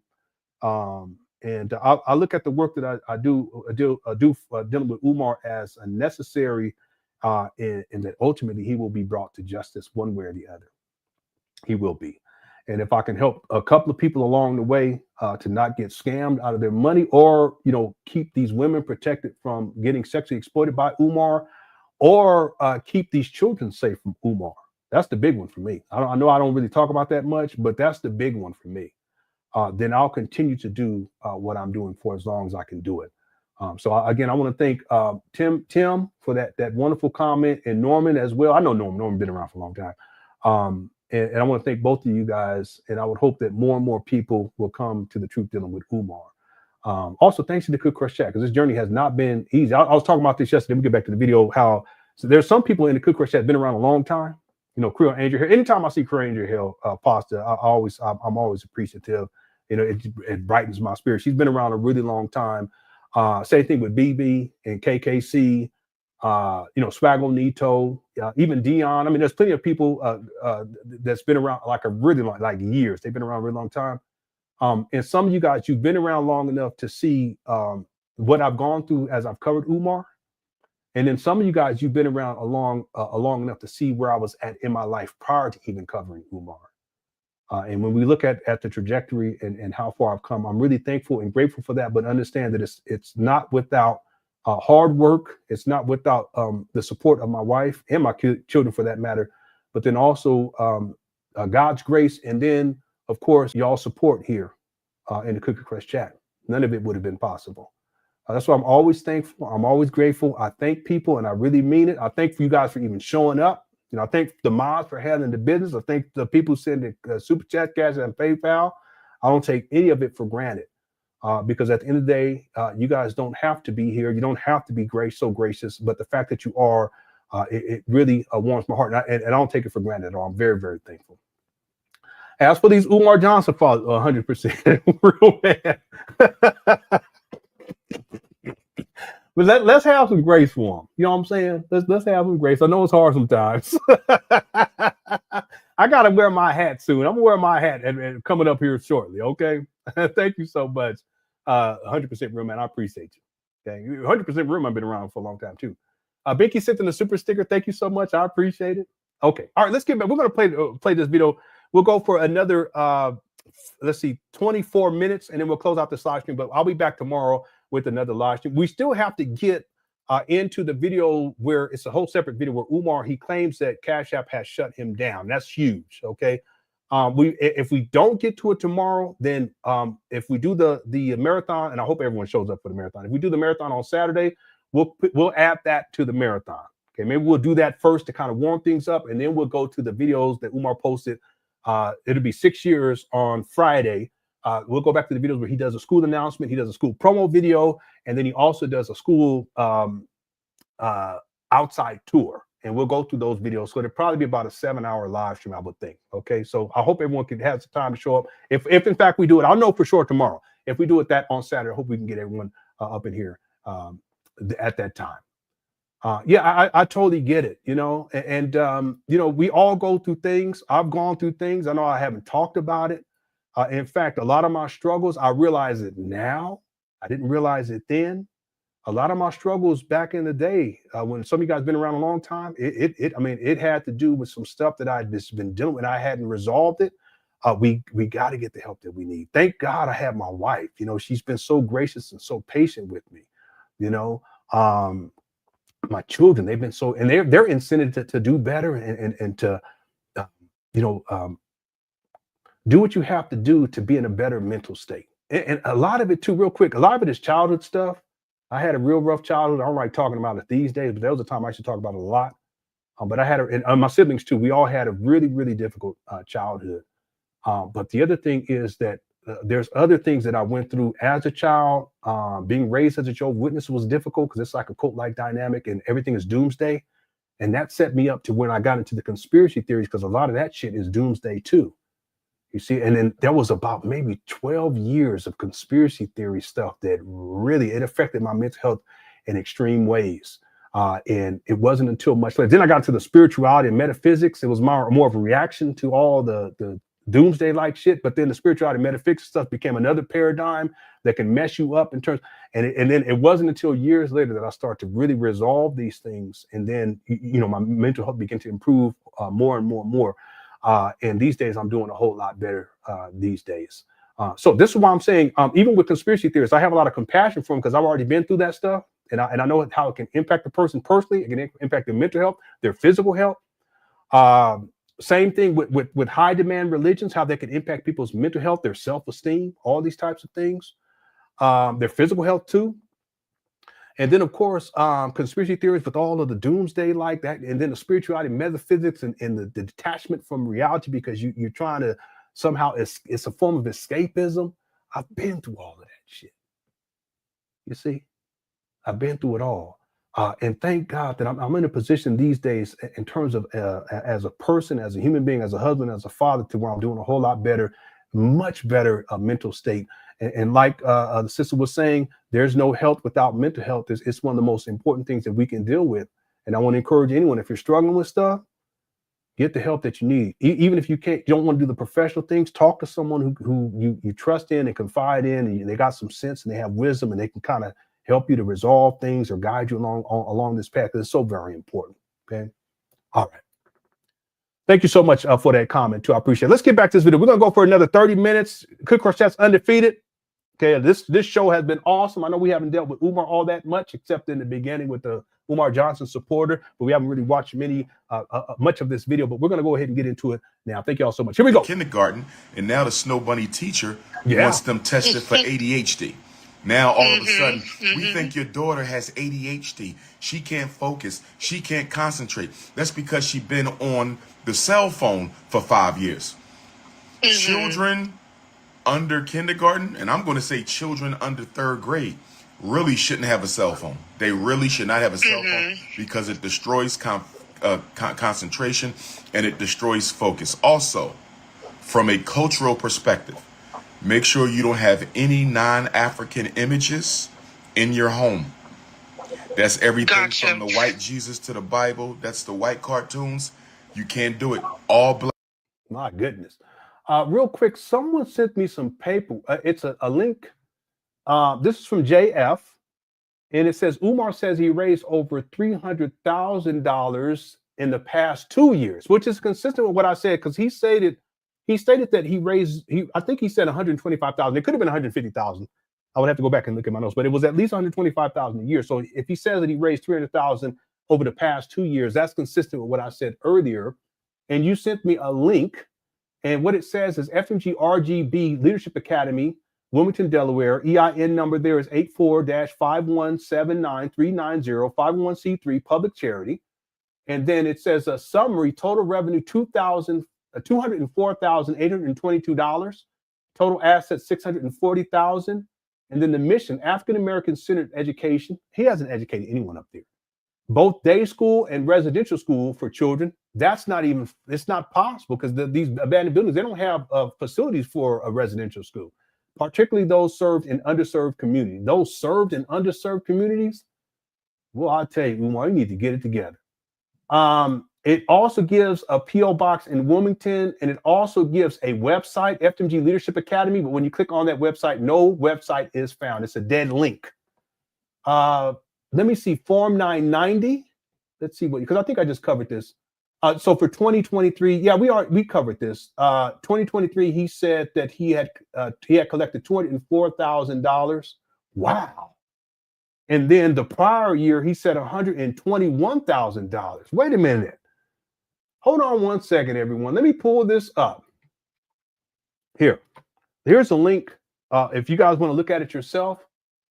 But again, this proves what I was saying earlier. He's over $1 million. He was over $1 million back in 2017. And then based on what he said in the video, the Make a Change video from 2020, Umar was already at he says there in that video, $850,000.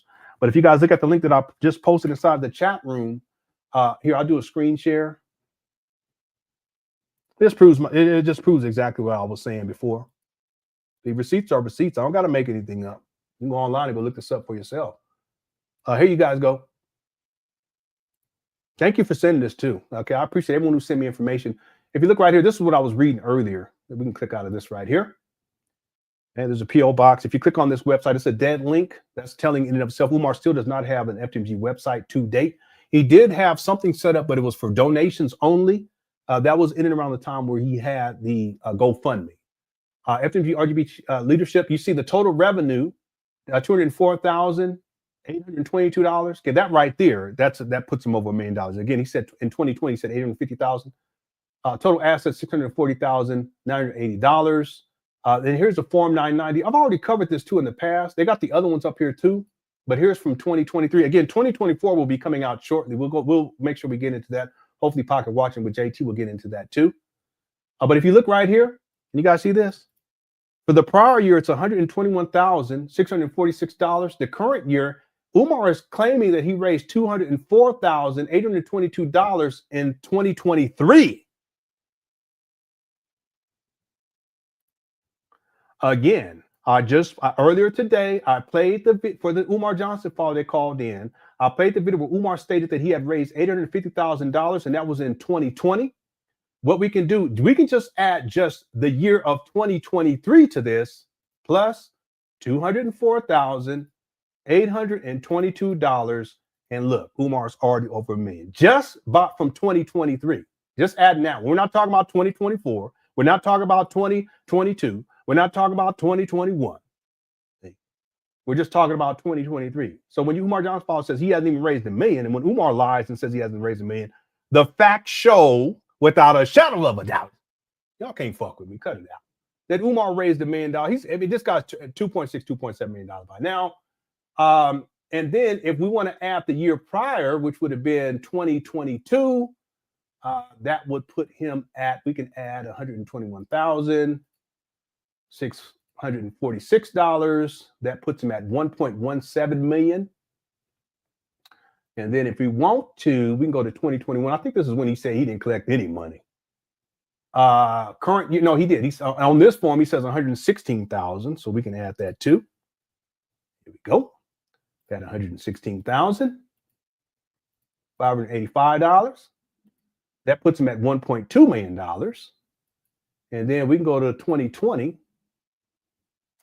And he didn't put nothing for 2020. Oh, wait. Here's the beginning of the current year was okay. Yeah. He didn't put nothing. He said he didn't collect any money for that year. He's such a scammer. The point is, Umar, he's raised over $1 million. It's been proven in point of fact, based on his own words, I can prove that he's raised, and based on his own words and based on the IRS paperwork that you can find online, Umar has raised over $2 million by now. But in this case, if we just look at this right here, we're talking $1.3 million that he's raised at least. Okay, but it's really at least two million. But we're just we're going based upon Umar lying about how much money he raised in 2020 when he said he raised 850,000, even though in 2016, and then 2016 he said he was already at $1 million. And then here he is in 2024, 2025 saying that he still hasn't raised $1 million. The guy is a scammer. He's a habitual liar. The receipts are the receipts. You can't dispute them. And I would like for you to try.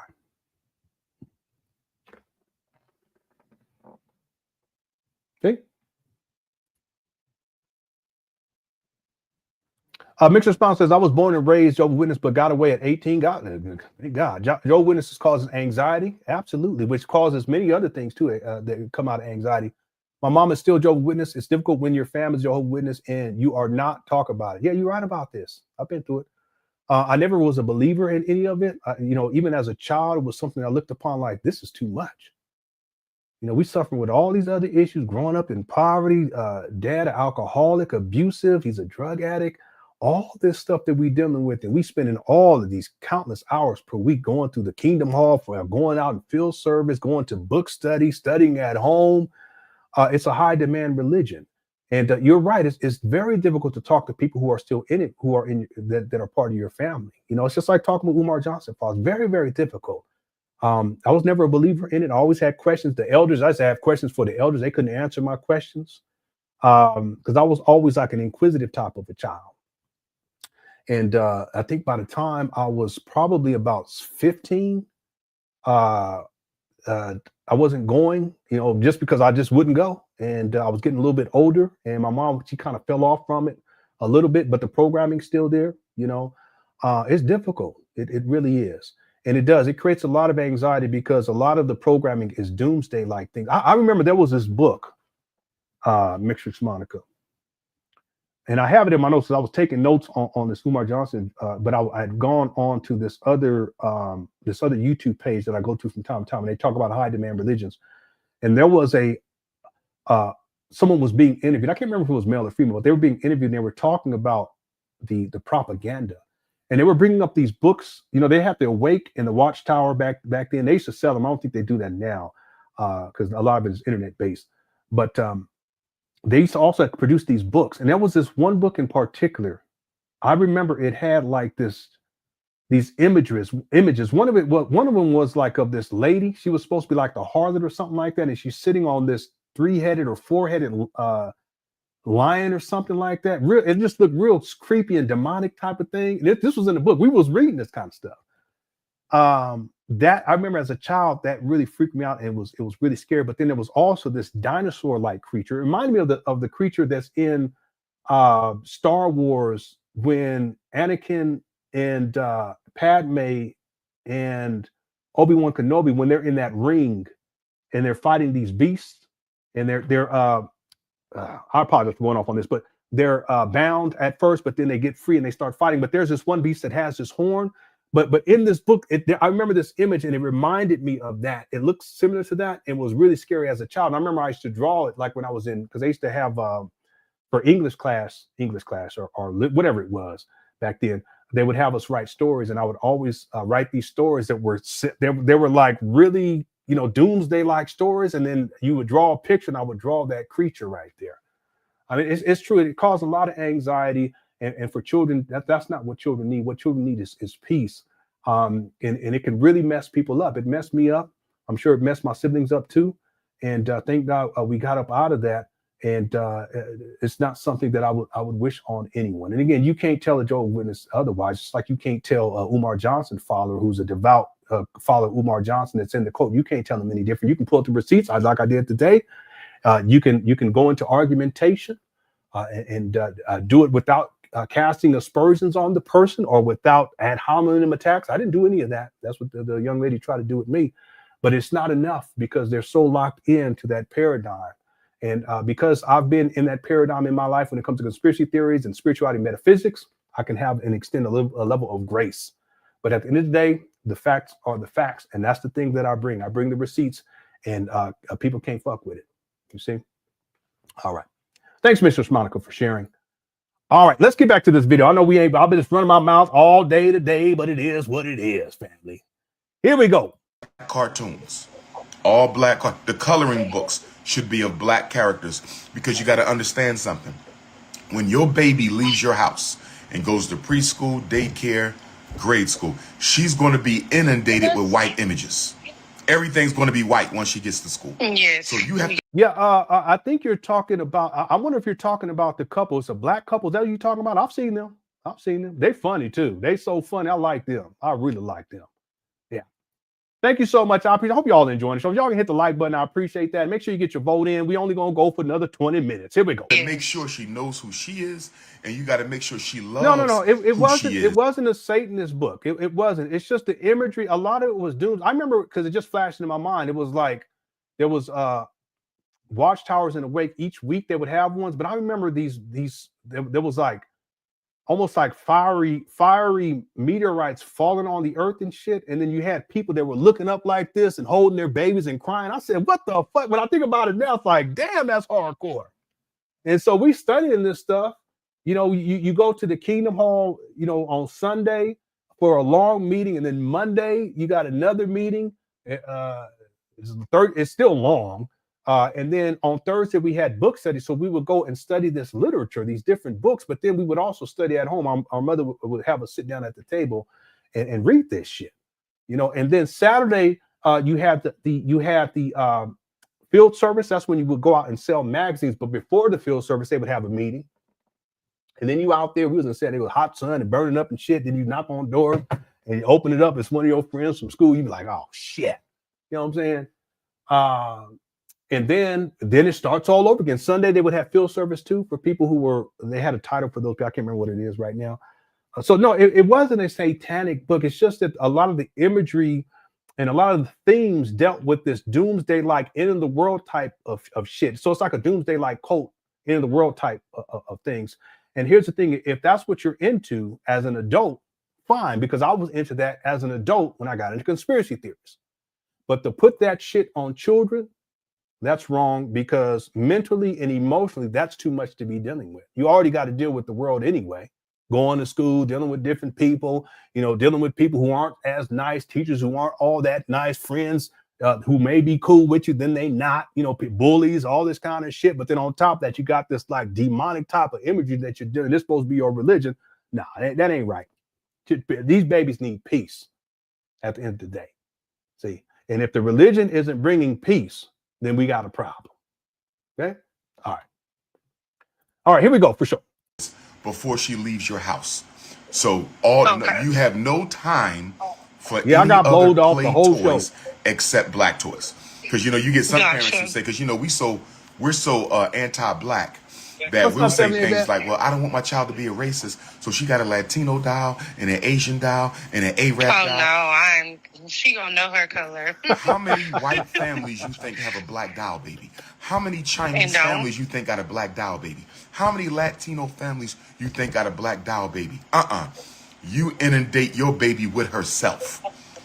Yeah. All the pictures in the house, nothing but blackness. Your house must be a sanctuary for black divinity.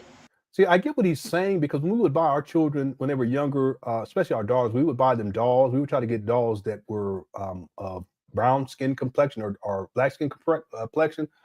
But I also have a daughter who's lighter skin, so it really didn't matter to us in those regards. But I understand what he's saying. But the hypocrisy comes when we look at the fact that Umar is an absentee father to 3 children. At least 2 of these children are daughters. So Umar doesn't know about raising children or any of that type of stuff. In fact, there's a video that came, and I don't know when the video actually came out. I got to find it. If anyone knows this video, Dion may know, because I think he commented on it, where Umar's talking about his regrets. And he says he regrets not being in his daughter's lives. Okay, so he admits that he's a deadbeat, he's an absentee father, but it goes beyond that, because he doesn't even provide for them financially unless he's pulled into court. They revoke his license. They try to garnish his wages back in the day, but they can't do that now because he doesn't have a job and hasn't for the last 14 years. The point is, I don't know when that video came out exactly, but Brother Dion was saying, I think it was Dion. It might have been, I think it was Dion was saying that was in and around the second block party, or maybe the first block party. But Umar admits that. So the hypocrisy comes in where Umar's trying to give advice. This is like what Barry was saying earlier. He's trying to give advice to parents about what you should be doing with your children. But that's not what he did with his children. In fact, he's been totally absent and hasn't provided for his children at the same time. See what I'm saying? All right. From the time she walk into the time she leave. And if you need some resources with regard to culturally appropriate characters, cartoons, and comic books, and coloring books, there's 3 bookstores I recommend. Okay. One of the bookstores is Everyone's Place in Baltimore, Maryland. Everyone's Place in Baltimore, Maryland. It's on North Avenue. Brother Not T, he's probably the largest black book distributor on the East Coast, maybe in the country. He's also a fellow Pan Africanist Garveyite. And you could call the store and say, Dr. Umar referred me. Whoever picks up and say, I'm looking for, you know, some culturally relevant books for my daughter, coloring books, posters. Wow. They got everything you need. This guy. Okay, and then remind me one more time, so I can write this on your phone? No problem. I have really bad memory. I'm going to give you 3 of them. No problem. The first one is Everyone's Place. The first one is Everyone's Place? Yes, Everyone's Place is the name of it. Here you go. This guy about to tear these dates up. Isn't that, don't those dates? Here you go. He's so unprofessional. It's on North Avenue. Okay, what's the next one? North Avenue. North Avenue. So when you Google it, it's going to come up. When What's you up, put Cam? Thanks for Place, coming to Baltimore, member again. I appreciate you, bro. It's going to come up. And she's going to give me 2 more. Okay, perfect. Okay. And what's the other one? The second one is No Source of Knowledge.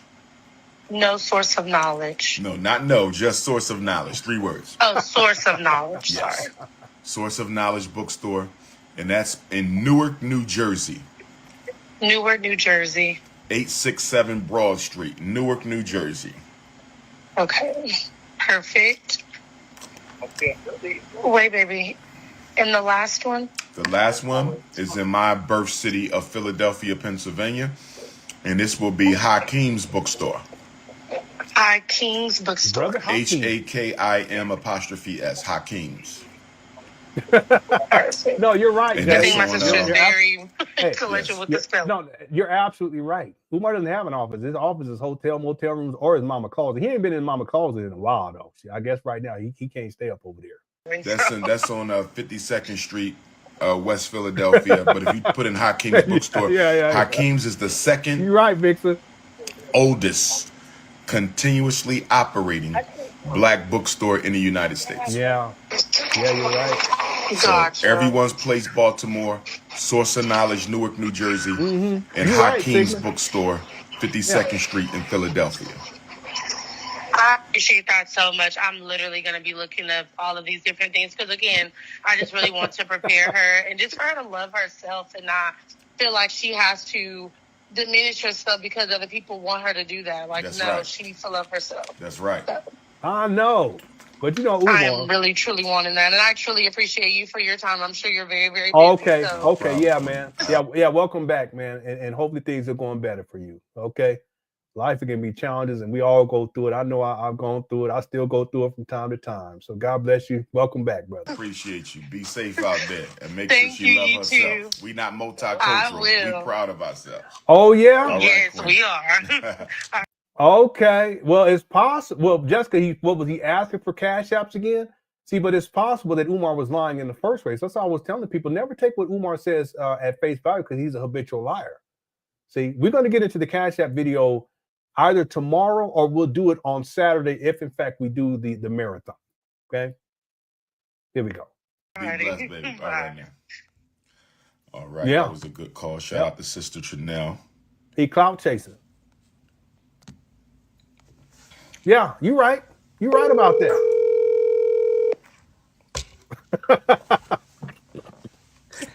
Y'all crazy. What's up, Ease B? Yeah, that shirt's super medium.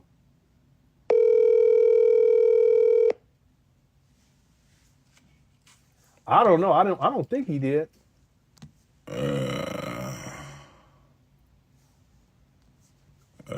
Who we got? If you have a question about your son or daughter, if you know someone who has a question about their son or daughter, tell them they need to text Dr. Umar right now. Tell them they need to text Dr. Umar right now. First name and city, 215-989-9858. 215-989-9858.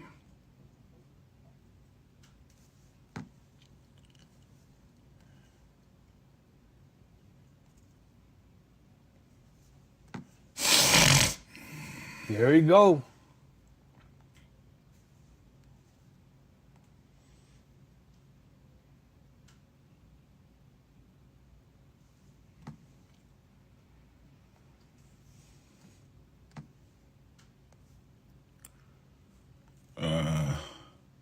If you have a question about your son or daughter, I apologize for the late start this morning.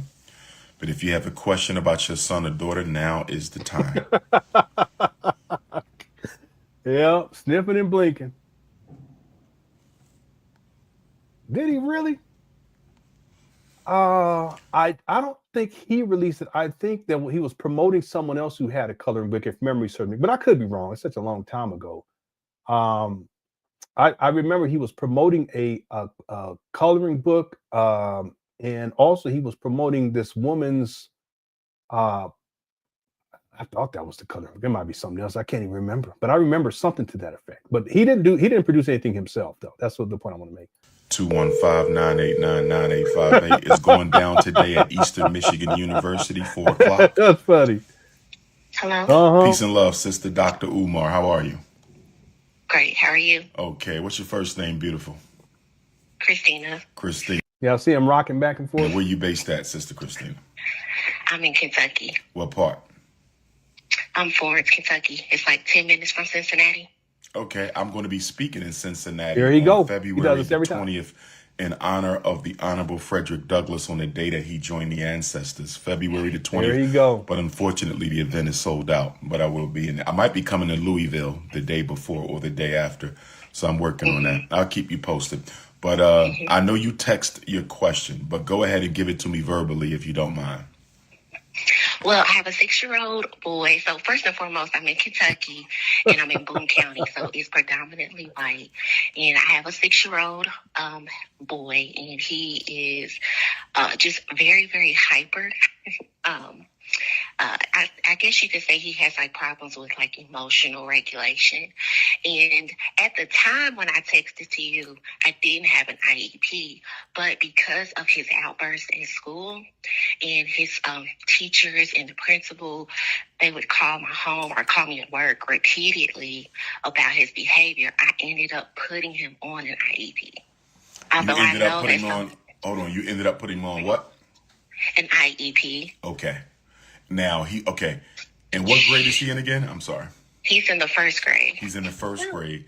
He has an IEP. Is that IEP only for speech or is it for something else? No, it's just for his behavior. Okay. So your son has an IEP and you say it's just for behavior. Just for behavior. Okay. Academically, he's great. Okay. But his behavior. Let me explain something to you. There you go. In order for your son to have an IEP, individual education program, which is the vehicle of special education, in order to have an IEP, which means he is a special education student in the state of Kentucky, he must have been evaluated and classified. See, how does he know specifically in the state of Kentucky? See, that's what I'm saying with Umar. First of all, he's not certified as a school psychologist and hasn't been for many years. So he's not current on anything, including in his own state. You guys understand what I'm saying here of Pennsylvania? You guys can go, there's registries where you can pull up people's certifications when they're psychologists or a doctor or any of that stuff. You can't find Umar. He's not up to date on any of that stuff. I've already done the research on it. See? But in addition to not even being up to date in terms of codes or what have you, when it comes or guidelines, when it comes to in the state of Pennsylvania, how is he going to know what's going on in another state? See? With one of 13 learning disabilities. I'm going to give them to you. Okay. Behavior is not. You're right about this too. IEP does not equal special needs, but Umar promotes it as such. And I caught that earlier when he was saying that, but this is what I'm saying. This guy, he's dangerous. Look, I mean, he looks goofy anyway. Shit. This guy looks like a loony. Look at him. IEP doesn't equal special needs. Umar, goodness gracious, this guy, he's something else.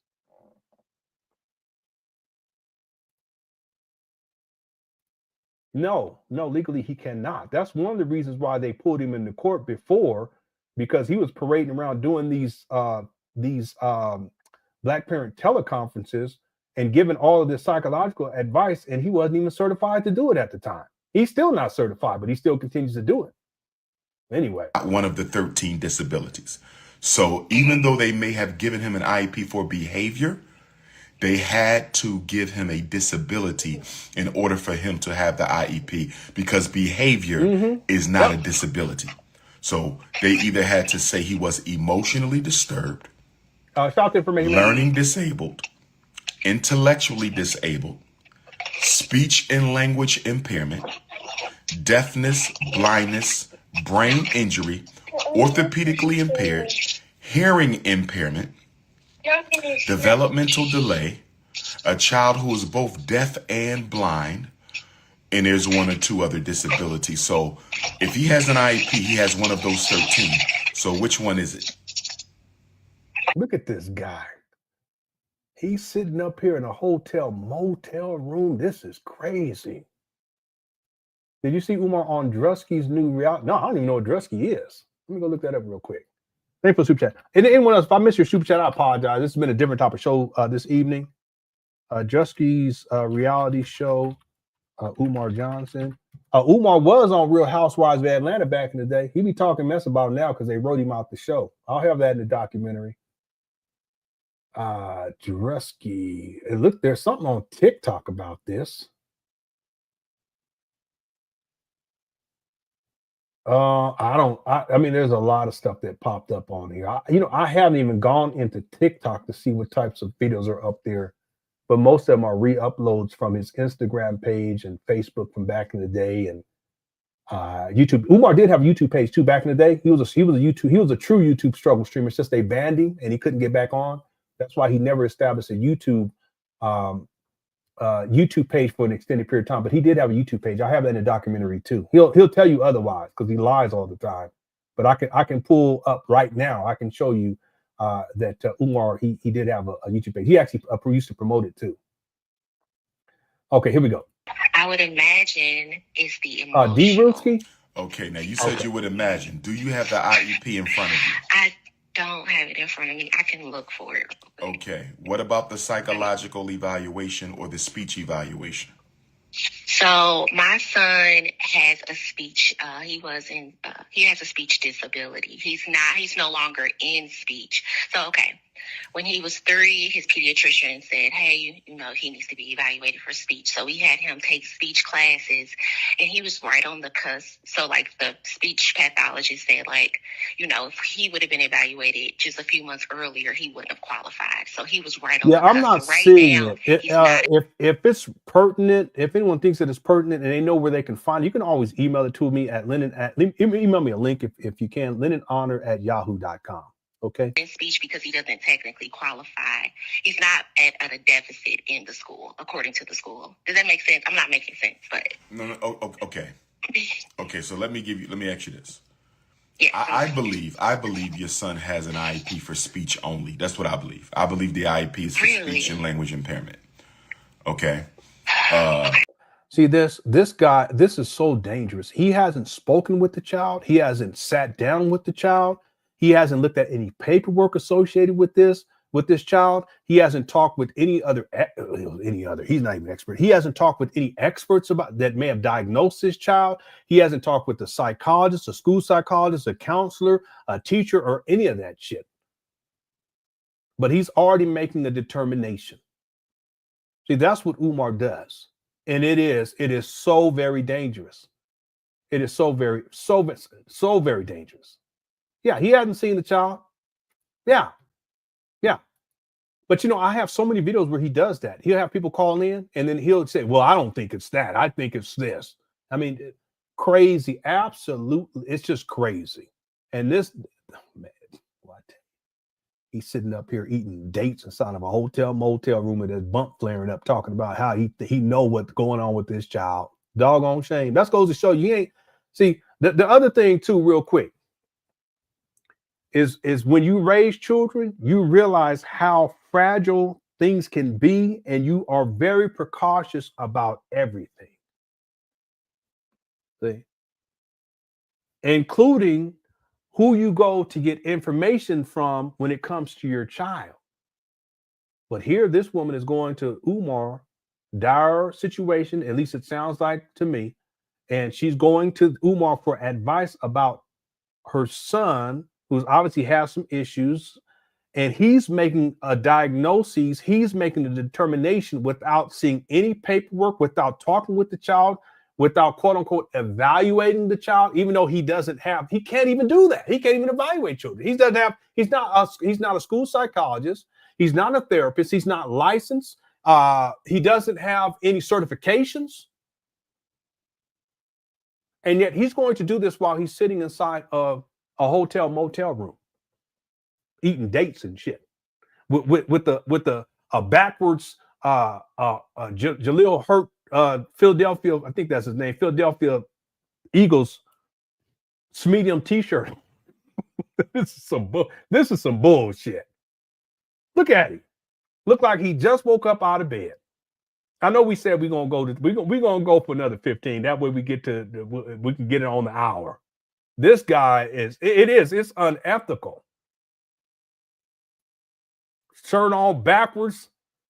Look at all bummy. Let me stop. I don't mean to be like that, but Umar, you need to cut it out. Okay? Jalen Hurts, I'm sorry. Jalen Hurts, I apologize, Joshua. I don't be watching football. I stopped watching football back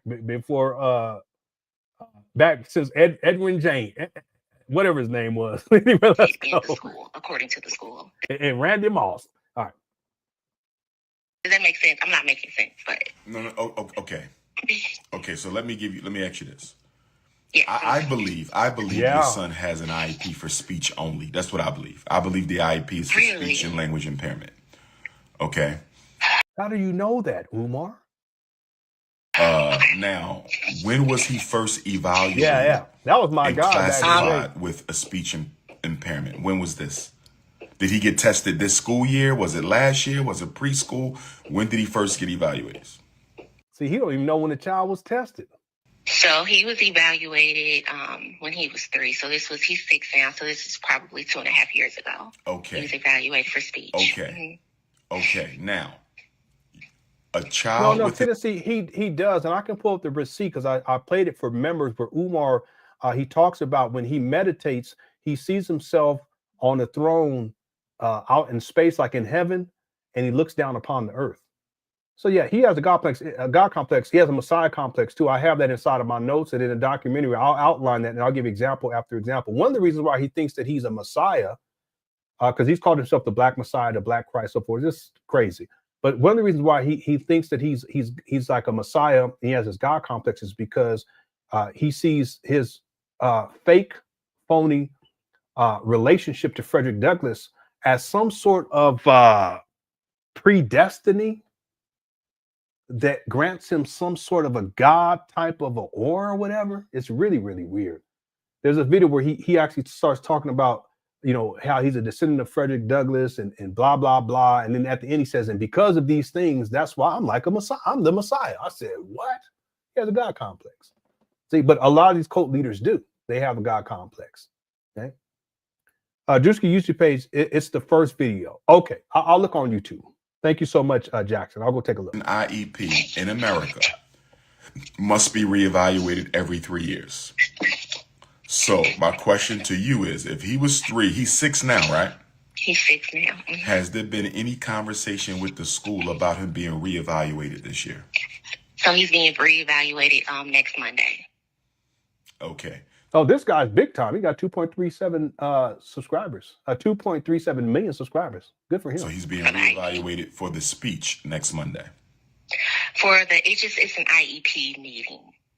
Right, but okay, but hear what I'm saying. I want to make sure you follow me, because I don't think it's for a speech, because that's what I'm saying. Like, so for example, my son, he's not taken out of class to go to speech. Does that make sense? So my son is taken out of class for, it's like an emotional regulation. So then he might. That's why he's taken out. Okay, let me share a couple things with you, and let me say this before I do. Oh, this dude is big time. He's getting crazy views. 4.1 million views 2 weeks ago. 2.9. So what is Umar doing? Okay. I'm going to need you to master the special ed process so they don't take advantage of your son. I know. Okay? I know. Because right now, you ain't got the particulars down. And if you in a predominantly white neighborhood, you need to have the particulars down, because they will railroad your son. So here he go. You said he no longer gets speech therapy. Is that correct? He's no longer being pulled out once a week to get his 30 to 60 minutes of speech therapy with the speech pathologist. You said, yeah, I'll check this out. Yeah. But this Drewski guy, he's big time. Yeah, so Umar popped up. He's probably giving relationship advice. Yeah, I'll check this out when I get a minute. Yeah, that's wild. Umar, he's funny. Here we go. He's no longer getting that. Right. So Okay, let's be real, people. Let's be real, people. Have to know Umar doesn't actually teach anywhere after a decade. So why do you believe Black folks still seek advice? Because he's lied continuously. He's lied to Black people about what he does, and that he's employed as a school psychologist, and that he was employed as a school principal and vice principal. Now, he may have been, I do know for a fact that he was employed as a school psychologist. But I have yet to find any receipt, online or otherwise, that shows that Umar was a vice principal or a principal. Now, he may have been, but I haven't, and I can't take anything that this guy says at face value. I have a sense that if he did work as a vice principal or a principal, either or, that it was for a very short period. There was someone who contacted me, and again, I don't have any way of verifying it, where they said, yeah, Umar was a principal at a school. And the reason why this woman said she knew is because her husband took his place. And I'd asked her, well, do you have any receipts? What year did your husband take his place? What school was? She never responded to that. So I can't take Umar for his word. And just because someone says something online in favor of Umar or against Umar, I just don't take it at face value. I got to have some sort of verification. I do my own ancillary research. The point that I'm making, Black Wolf, is that people still believe that Umar is a school psychologist. He hasn't worked as a school psychologist since in and around 2010, 2011-ish. Okay. Now, and that's based upon my research. I do have someone that has first had a knowledge about Umar's when he was working as a school psychologist in the charter school system. And I'm going to talk. We were supposed to be talking the last couple of days, but at some point I'll be able to talk with them directly and ask them if they know exactly when Umar, his last date of employment was, and we'll go from there. So again, the research is subject, or the idea that Umar was 2010, 2011, around there, that's subject to change based upon research that I can. This person is extremely credible too. But I always go with what the research shows me. My research at this point is 2010, 2011-ish. But see, Umar still speaks as if he's a school psychologist. He'll even say, when I go into these schools and diagnose these children, he's not going into these schools and diagnosing children. He's not certified as a school psychologist. He's not licensed as a school. He never was licensed as a school psychologist. He's not employed. That's why the baby mamas, when they've been trying to garnish his wages, they can't find his wages because he's not employed anywhere. I mean, you guys put the pieces together. You see what I'm saying? That's why one of the baby mamas, one of the three baby mamas, at least three baby mamas, they had to hire a lawyer to go and try to work with the Department of Human Resources. I think that's what the entity is called, to try to find out where Umar Johnson was working. And that's why when you look at the dockets for these three different baby mamas, you'll see over and over again, you'll see, excuse me, it'll say, generic order. And what that means is they're trying to find Umar Johnson's income. So he's not employed anywhere, you see. So the point that I'm getting at is that 2010, 2011, but Umar has consistently said that he is a school psychologist. He did say that he used to be a school principal and that he used to be a school vice principal, but he still maintains that he's a school principal, but that's a lie. See, the thing is that he's told the lie so many times over the years that people still believe it. See? And that's why there are people who are in dire situations. They haven't done their due diligence. All y'all got to do is go onto the website. There's a website you can go look at certifications and licenses for psychologists in the state of Pennsylvania. You can go look, and you're not going to find Umar on that in that registry. There's a couple of registries, but in the one the primary one, you're not going to find Umar there. And I would probably guess that you're not going to find him anywhere else because he's not licensed and he's not certified as a school psychologist. In fact, he's not a school psychologist. The other thing, Black Wolf, is he throws his degrees out to people as leverage. He says he has 6, but Umar has 5. And there's nothing wrong with having 5, but the narcissism, he has to exaggerate, so he says 6. His first degree was a double major. A double major is not a double degree. I talked about this inside the documentary. You can go and go for a program where it's a double degree, okay? And that's a whole lot more work. But if you do a double major, it's considered to be 1 degree. You can look it up online. You can type in site edu and then type in double major. What is a double major? Is a double major a double degree? Is it 2 degrees? And it will come back. You'll get all these resources in different colleges, affluent colleges too, that will tell you that no, there's double major and there's double degree. Umar, the program that he was in, he admits that. I have it recorded. I have the actual audio. He's being interviewed. He pursued a double major, but he counts that as 2 degrees. Okay, but the truth is that it's 1. Then he goes and gets his first master's. Then he goes and gets his second master's, and then he goes and gets his third master's, and then he goes and gets his PsyD. I've heard him say that it took him 10 years to get that, but then also heard him say more recently that it took him 7.5 years. But that's because he got kicked out of the program. You Umar Johnson followers, y'all can't fuck with me. You don't know that, do you? See, Umar wants to make it seem like he's this great, successful. No, he struggled through all of this shit. And he spent 20 years trying to pursue these degrees. And he doesn't have 6, he has 5. 5 is his great accomplishment. Congratulations. But the narcissism, he has to say 6. So what he does with these 5 degrees, he says that it's 6. What he does, he uses that as leverage against Black people. Because he said, in other words, because I have all these degrees, I'm an authority figure. No, you're just a bum. You're a broke mom that hasn't worked as a school psychologist in about 14 years. You don't have a job to date. You live in and out of hotels and motels. That's why you live streaming, doing these teleconferences with these parents inside a hotel, motel, and snacking and shit. What kind of professional?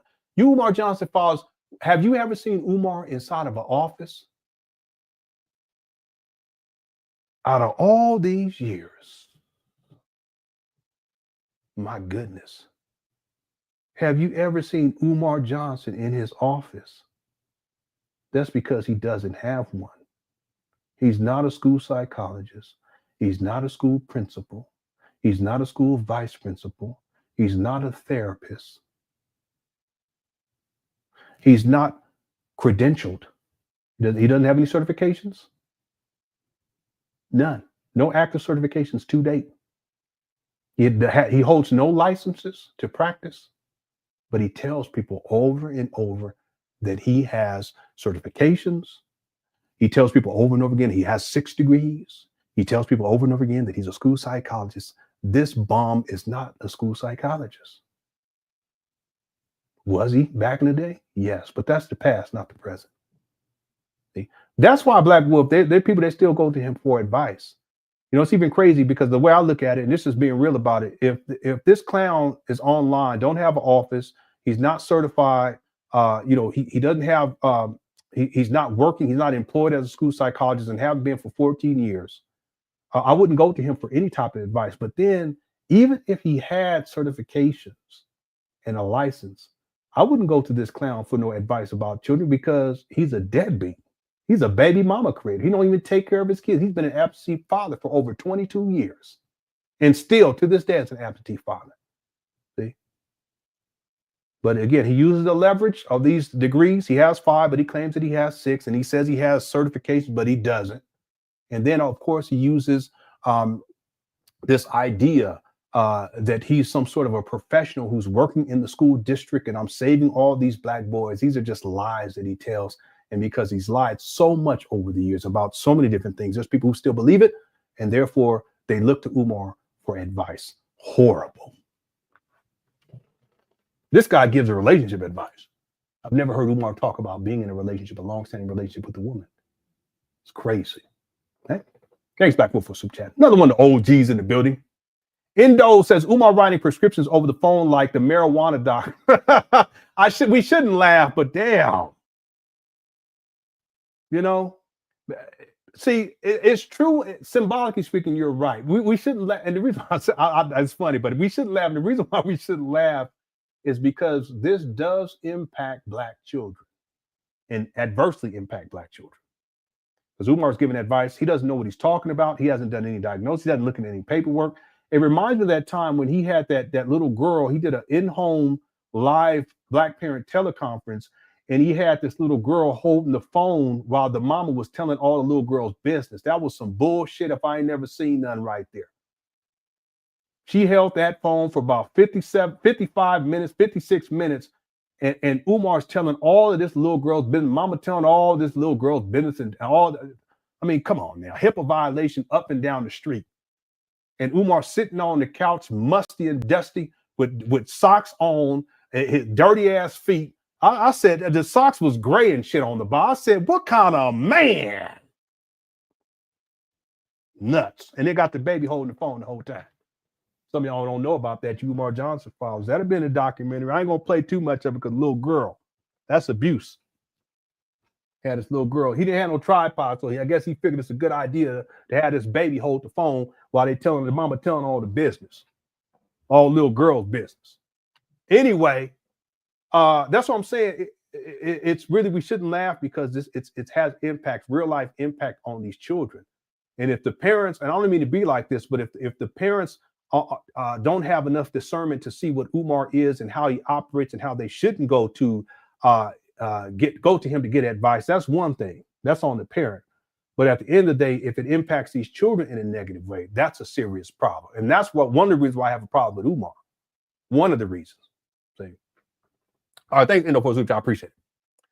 And then Black Wolf says, closest he came to an office was when he was set up in that storage unit. You're right. Goddamn shame. But giving parental advice, love advice, show that video. Which video are you talking about? You don't have to send another super chat. Just type it inside the chat room. Put like some asterisks in first, and that way I can pick it out. He says, show that video. Which video are you talking about? I can pull it up. You guys know I got all the receipts. By the way, and you may be talking about the Tariq, because Tariq was the one that talked about this. Tariq talked to, and it's true, because I remember those older videos. Umar would be in like a storage unit. He had a library where the books were they weren't stacked vertically, they were stacked horizontally. And it was really dimly lit. and he's sitting there. And one time he actually stood up, and the ceiling was like right here after he stood up. So it was like a storage unit, but he called it the Pan African Library. But anyway, Tariq Nasheed was talking about how when they went to go record Umar for the Hidden Colors, that he thought that he was going to be meeting Umar at like an office, like a professional office, because that's how Umar was promoting himself back then. But he said when he got there, that it was like a storage unit, and it was a mess, stuff all over the place. And he clowned Umar. He said Umar had a little spot that was kind of cleaned up, and then he had a poster of the Frederick Douglass lineage. Tariq clowned the shit out of him. But it's true. That's how Umar was. I have videos where Umar I have a video where, back in the day where Umar was talking about how he used to bring he had a truck, and he would load the truck up. Yeah, I think he said a truck. It might have been a minivan, but I think he said a truck. He would load up all of his equipment into this truck, and then he would go to these schools to do these diagnoses and shit. Huh? You're supposed to be the most requested scholar and the most important school psychologist, but you driving around in a truck and shit with your stuff in the bag. It's probably a hoarder and shit. Probably had French fry bags back there and all that. Anyway, Tariq Nasheed talked about this. All right. Let me see. Did Black Wolf? Did you comment in here? Let me just take a look real quick. If you put the punch by the alien in your document, he'll be no. It's going to be in there. But you do realize that he told a similar story. See, when he went to Africa in 2005. See, I'm going to tell you guys something. Umar in 2005. That's when he had a major break up here. In 2005 when he went to Africa. He was already a scammer because he was trying to scam the UNIA that was going to kick his ass out, so he put in his resignation letter. But that was after he went to Africa. That's when he had a major break up here. Follow me on this.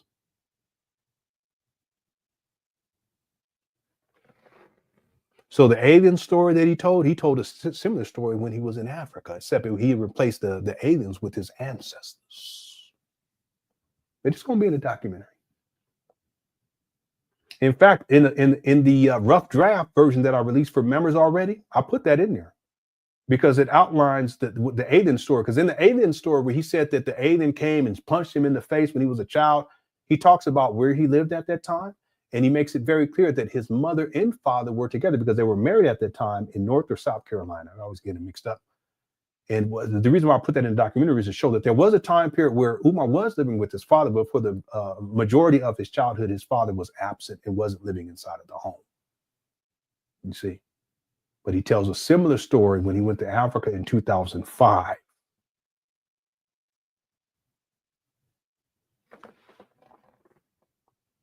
All right. Real quick, I'm just looking to see Black Wolf. Musty and Dusty laying there. Oh my God. Which video were you talking about, Black Wolf? Because I'm going to pull it up. The storage unit when he was threatening everybody. Oh, yeah. Yeah, I forgot. Well, I didn't forget about the threats because that's when I decided I was going to go in on Umar, and because I was done. But then he started making physical threats. I know what video you're talking about because it's inside of the documentary, the first documentary. So let me just do this. I'll pull that up and we'll skip to it. I know I said we were going to be done, but hey, listen, I'm just going to keep going. We'll be ending soon. That's all I'm going to say. And then tomorrow we'll come back. If you got to come back later to watch the rest of this, do what you got to do. But we'll be back tomorrow with another live stream. Now, I plan on doing a mini marathon on Saturday for the 5-year anniversary of Umar Johnson acquiring these abandoned buildings in Wilmington, Delaware. Not one child has been educated. Okay. Shout out to the Cookers Chat, y'all undefeated. All right, let me pull this up right quick. Give me 1 second, and I'll skip through and find that. I know what you're talking about. But that's not what Tariq was talking about. Tariq was talking about years before for the Hidden Colors when they went to go record Umar. It was like a storage unit with stuff all over the place. But I wouldn't be surprised by that because Umar is a hoarder. And he doesn't keep things clean. That's that ADHD, and it is what it is. Let me do a screen share. If you guys don't mind. I'm gonna have to skip through it though to find out. Give me 1 second.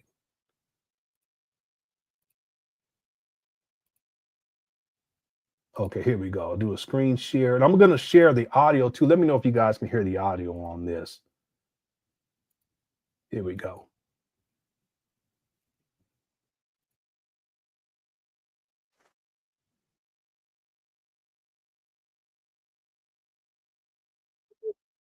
All right, hold on.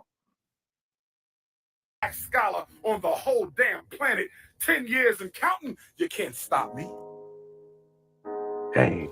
You know, we're going to have to rewatch this at some point. Man, I forgot about all those donations. Where those donations at? Cash.me/$FDMG school. Run them donations. Cash.me/$FDMG school. Okay, I'm going to try my best, Erica. Okay, I'm going to try my best.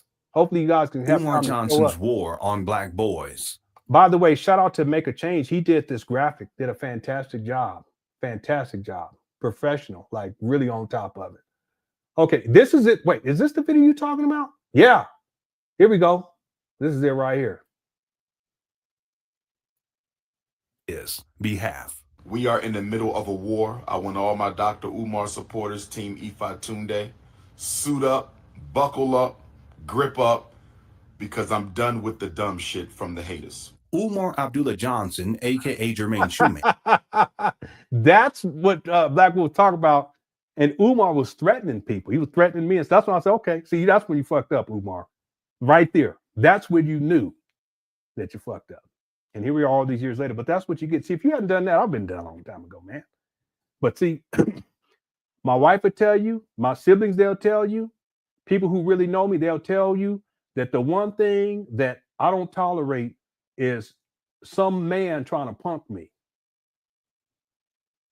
I don't give a fuck who you think you are. Just being real with y'all. I ain't with the shits like that either. Don't get it twisted. But I'm not the one when it comes to that. And I've never been the one when it comes to that. Okay. You can take shots. You can lie. You can do all that. But once you start issuing physical threats of violence and telling the pull-up team and you up here inside of a storage unit and shit. And when you start talking about Ski Mask Club, all right, that's when you done fucked up. And see, here we are all these years later, Umar. See, that's on you. What you should have did was shut your mouth. See? People say, well, you keep doing videos on, well, here we go. And it's not just this. There's other things that Umar's done and his followers have done too. See? You should have shut your mouth.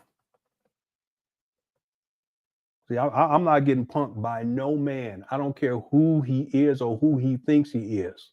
I just don't play that. Now, if you're fair, if you're honest, if you're genuine, it's really a respect thing. And if you have respect, I respect you. See, anyone who knows me, any time, if you're a respectful man, I'm respectful. I'll go to war for you, right? But I'm gonna say it. If you a bitch, and you gonna threaten me, okay, here we go.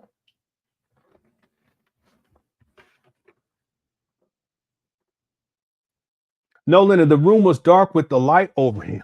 Which one? Which one? The room was dark with the light over him.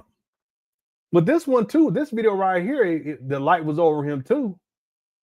This one that I'm showing right here, it's a still shot that I zoom in on. I wonder which video you're talking about. Do you remember what year or? Because there was a couple of them when he was issuing physical threats. One time he was walking around looking like a pookie issuing physical threats. This one too, this one he was issuing threats to Tariq Nasheed and Boyce Watkins. I wonder how Boyce Watkins is doing. Here, maybe it's this one. Hold on one second. Let's see. Do not have a criminal record. I do not have a criminal record. I have never done time in a prison or a jail. But these four individuals have went too far. Yeah, this is the one right here. Now, I never said that Umar had a criminal record. And my research shows that he doesn't. In fact, when people were reporting that he had a criminal record, I know where they were getting that idea from because I had that information before anyone else had that information. But I didn't report on it because I knew that it wasn't true. See, I've always been fair with Umar. See? But this video right here, when Umar's saying these things, listen, I didn't have nothing to do with any of this. So I think this is the video you're talking about right here. But what Umar does in this video is he threatens people and he threatens me and he puts out my name I don't know if this is the video where he put out my address, but he put out my in one of, I thought it was this one. He put out my home address and he told his followers to come and confront me. That's what cult leaders do too, by the way. They don't want to deal with stuff directly, so they try to get their cult members to do it on their behalf. See, that's why you'll have people call in and part of this cult, and they're trying to defend Umar. But see, Umar, he's not man enough to come up on this platform and try to defend himself. See, Umar, I tell you what, Umar, when you get the courage, I want you, let's do a show. It ain't gonna happen because you a bitch. But let's do a show. We'll do 4 hours. 4-hour show. I know what you're gonna say. Well, you know what? You're gonna have to pay me. Now, ain't nobody paying you shit. Come up on here like a man and defend yourself. You ain't gonna do it because you know I'm right. You're not gonna do it because I have all of the receipts. You're not gonna do it because I have all the paperwork. You're not gonna do it because I have all the videos, and you're not going to do it because you are a scammer. And you're a bitch too. But that's besides the point. See, instead of trying to get your goony goons to do your dirty work, because that's back then he said goony goons and ski masks. Why don't you come on up here like a man and defend yourself? Umar will never do it. Up in here in storage units and shit, talking about I'm a school psychologist. Look at this guy. So I think this is the video you was talking about, Black Wolf. All right. Let's go back here. Here we go. I feel so. And thanks, Black Wolf, too. Thanks, Black Wolf, for the super chat. Everyone else send the super chat, too. I appreciate it. So bad. I'm taking up so much time. But so my son was... he was in preschool and kindergarten. I'm sorry. Well, you know, we had a start. I mean, the Umar Johnson father called in, so I feel like I'm entitled. Y'all agree? Maybe I'm going too far tonight, but I feel like I'm entitled. If you're going to call in and try to act like you got receipts, that you ain't got receipts, but you can't deal with the receipts, you can't deal with the facts, and then you ad hominem and then making up shit and lying on me, then I feel like I'm entitled to kind of go off during this live stream at least a little bit. You know, I'm not being mean or disparaging anybody, you know? But I think I'm entitled to every once in a while. You know what I'm saying? Exactly. Yeah, he been pissing me off lately. It is what it is. It is what it is. It is what it is. Okay, let's go. So I just had like private sessions with Children's Hospital. So when he was enrolled in school, he never qualified. Yeah. I mean, we can do it as a paid situation too, Umar, if you want to. It's just you ain't getting none of the money. We can put the money go to Q Butter, the money go to King Randall. Let's do it. He ain't gonna do it. Does that make sense? Look at so him. When he went to kindergarten and then he went to the first grade, he didn't this guy. He's supposed to be a professional. Look at him. Anyway. Qualify for that service because he just wasn't at a deficit. Like he wasn't. Okay, so if I'm hearing what you're saying, he got speech through your well, health insurance. He is. You know, I don't mean to never. No, listen, he is. Where we come from, that's what we used to say. You know? And if you're not man enough, we call you a bitch. And then Umar, he is. He's always been like that. And I'm not trying to be mean or anything. I'm just saying he is. He's a bitch. See? He's always been like that. He's a mama's boy. He don't know how to take care of himself. He always trying to get other people to do his dirty work. He don't want to work a job. He don't take care of his kids. See, he's always online begging for money. He's scamming black. He's a bitch, and that's okay. Well, no, it's not that it's okay, but it's okay for me to say that because he is. And I could be more harsh with it too, but I try not to be, you know, dropping N-bombs and all that stuff. I just try not to. But Umar, he is, and it is what it is. He's marshmallow. That's what we used to call it back in the day. He ain't about none of that life. Umar ain't got no street in him, period. He ain't got none. Zero. Lenon, when you call out a man in the old days, he has to show up or he will forever lose credibility. Even if it's, you right about this, even if it's one-on-one basketball, Umar better show. He ain't going to show up. Umar, when you're ready to do this, you let me know. We'll do a 6 hour, we'll do a 4 hour, let's do 6. We'll do a 6 hour show, okay? And we'll debate on this FDMG thing, okay? We ain't going to talk about Donald Trump. We ain't going to talk about get on your Cash App. We ain't going to talk about Kunta Kinte. We ain't going to talk about none of that. We're going to talk specifically about this FDMG school scam. And we'll go for 6 hours. You ain't going to show up because you already know that I'm right and I have all the receipts to back it all up. First question I asked you is how much money you raised so far. and you're going to lie about it. And then I'm going to pull up the receipts just like I did for your follower today, for the co-follower that called in today. And you're not going to be able to dispute it because I'll use your own words and then online records, IRS records. You filed that shit. No one else filed that. You did. Huh? That'd be the first. We'll start there.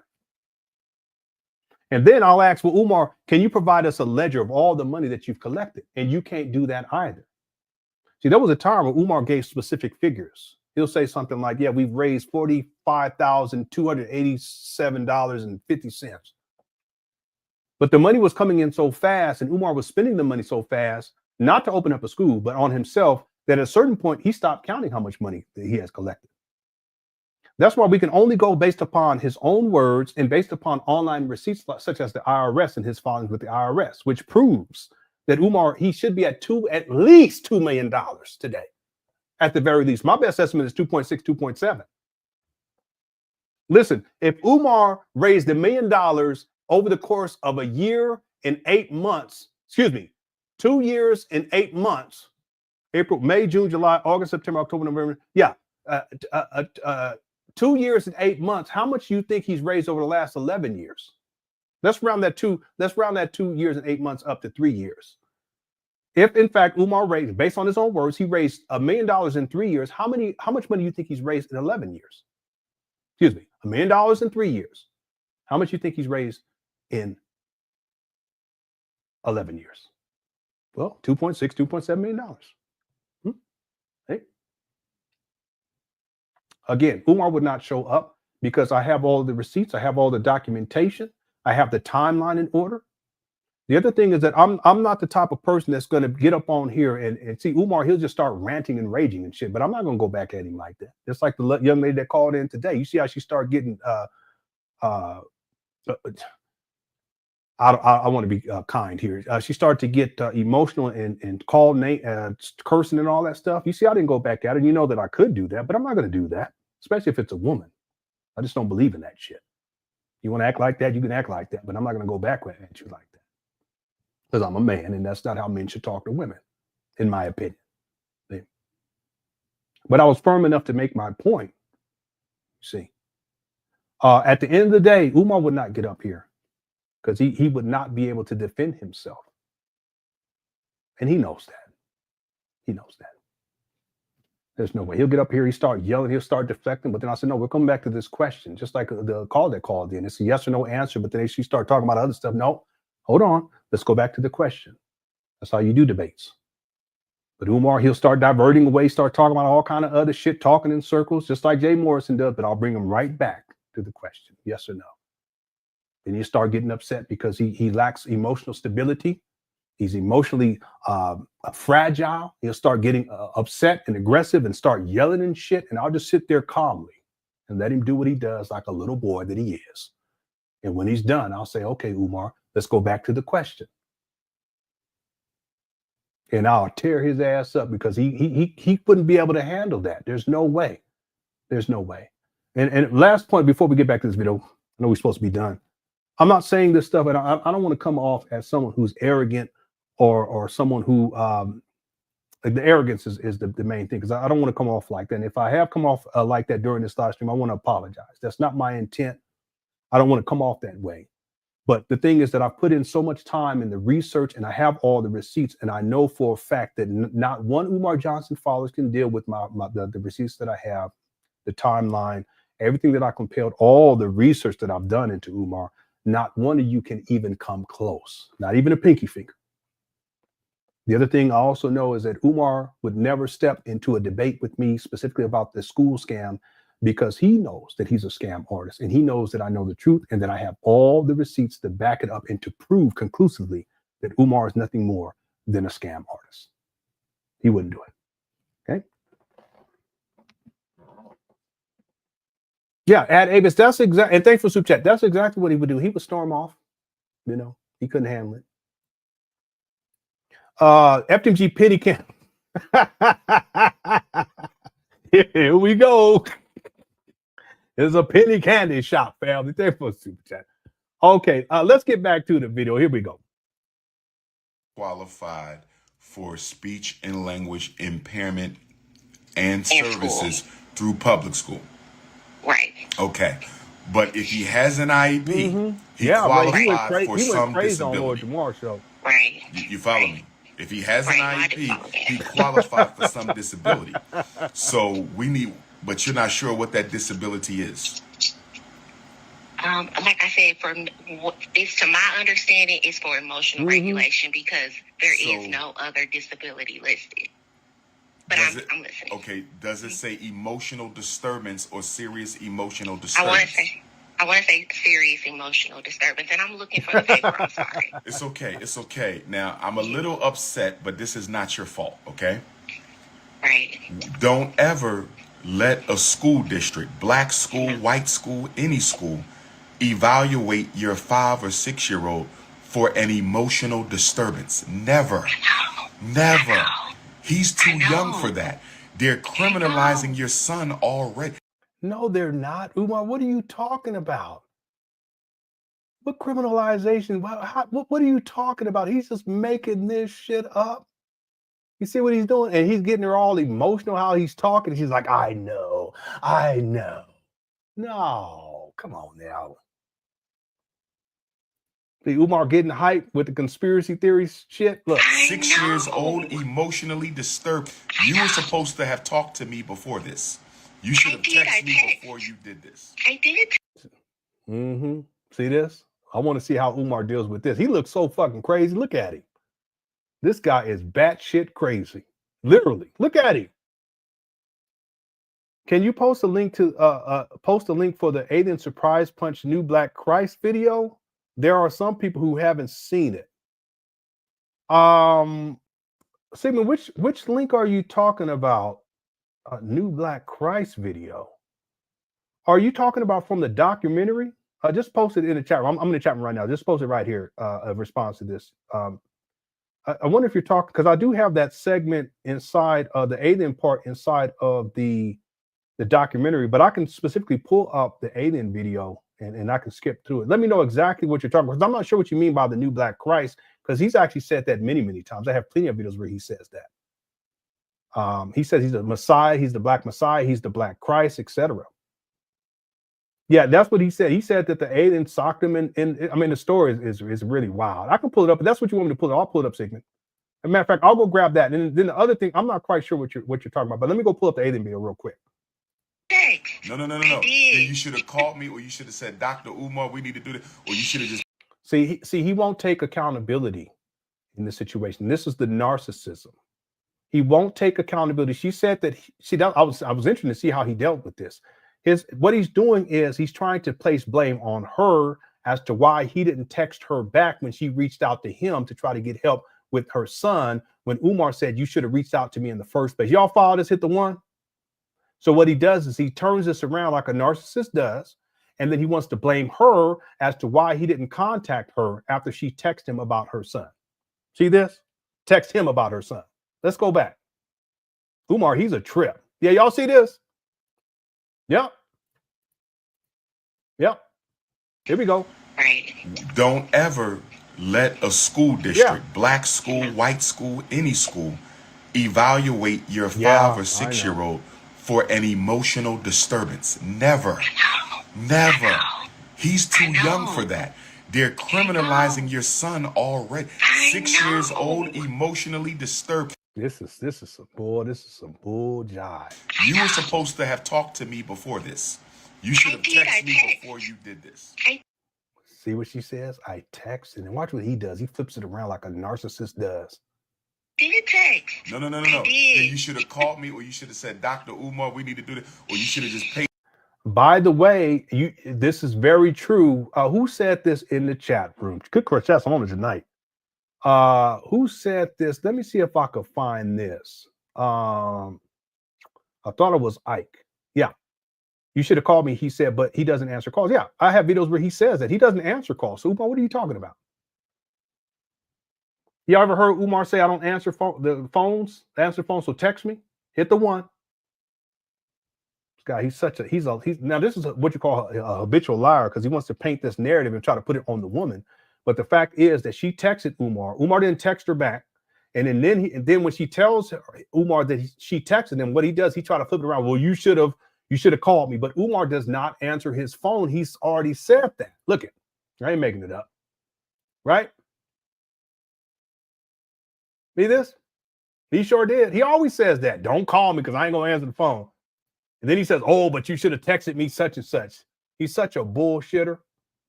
For a consultation, so you would have been on my radar, because he should have never.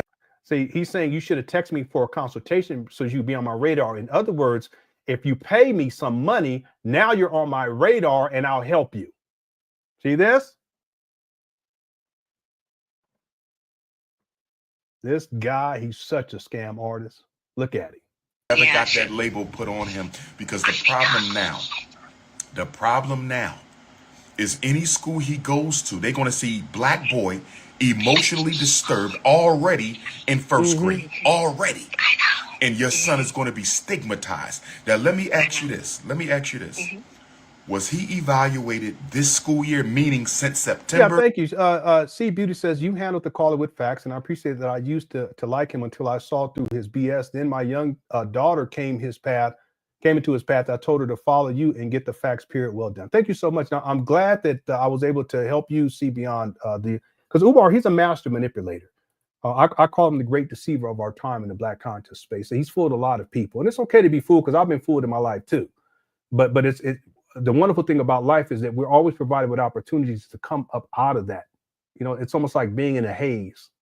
And Umar's he does very well at putting people in a haze. It's like casting a spell. I don't mean to say it this way because it sounds kind of spooky, but as a great deceiver like Sauron in the Lord of the Rings, Umar's like that. So I'm thankful that you've been able to see beyond it. And if I've contributed to helping you to see beyond that, that's great. Thank the Lord. And if Good Crochet has helped you, more importantly, you've talked with your daughter so that she doesn't go down that path. Just like I've talked. See, all my kids, they know that Umar is a scammer. My wife knows that he's a scammer. Family members knows that he's a scammer. And it's important because there are, and it's not just Umar, there's other people out there too, that they prey upon Black people, and parents get caught up, like this woman who's calling in. Children are affected, and in some cases, the children get caught up. So as parents, we want to have discernment and get to the truth about people like Umar Johnson. There's plenty of other people too. So it's not just Umar, but then also do our due diligence and make sure that our children are safe from his manipulation, because he's truly a master manipulator. He's the great deceiver of our time. Okay. So congratulations. And if I've helped in that process, thank the Lord. I appreciate that. And I'll continue to do my part. Thank you for that comment. All right. Let me go pull up this video, because I think that Sigmund was talking about the alien video. I'm not quite sure what the other video, but let me go pull up this alien video. I'll be right back. Was he evaluated in kindergarten? When did they evaluate him and say he was emotionally disturbed? So I believe so. Next Monday is his reevaluation. So this time last year when he was in kindergarten. So towards the end of kindergarten, he was evaluated for this emotional behavior.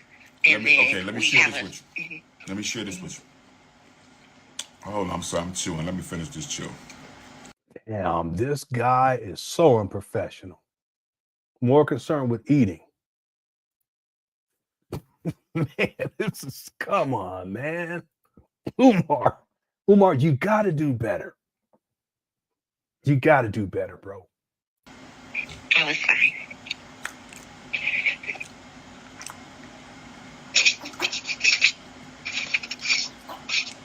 Okay.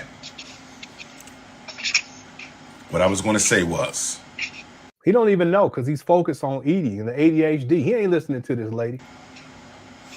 A child with an IEP in America gets reevaluated every 3 years. You follow me? Yes, sir. Every 3 years. He don't even know what to say. If your son was evaluated last year and given an IEP, there really wouldn't be a need for them to reevaluate him again this year. Is that what he said? But they don't have to. And if he's already classified with an emotional disturbance, they don't have to reevaluate him for. Yeah, he did. 2 more years.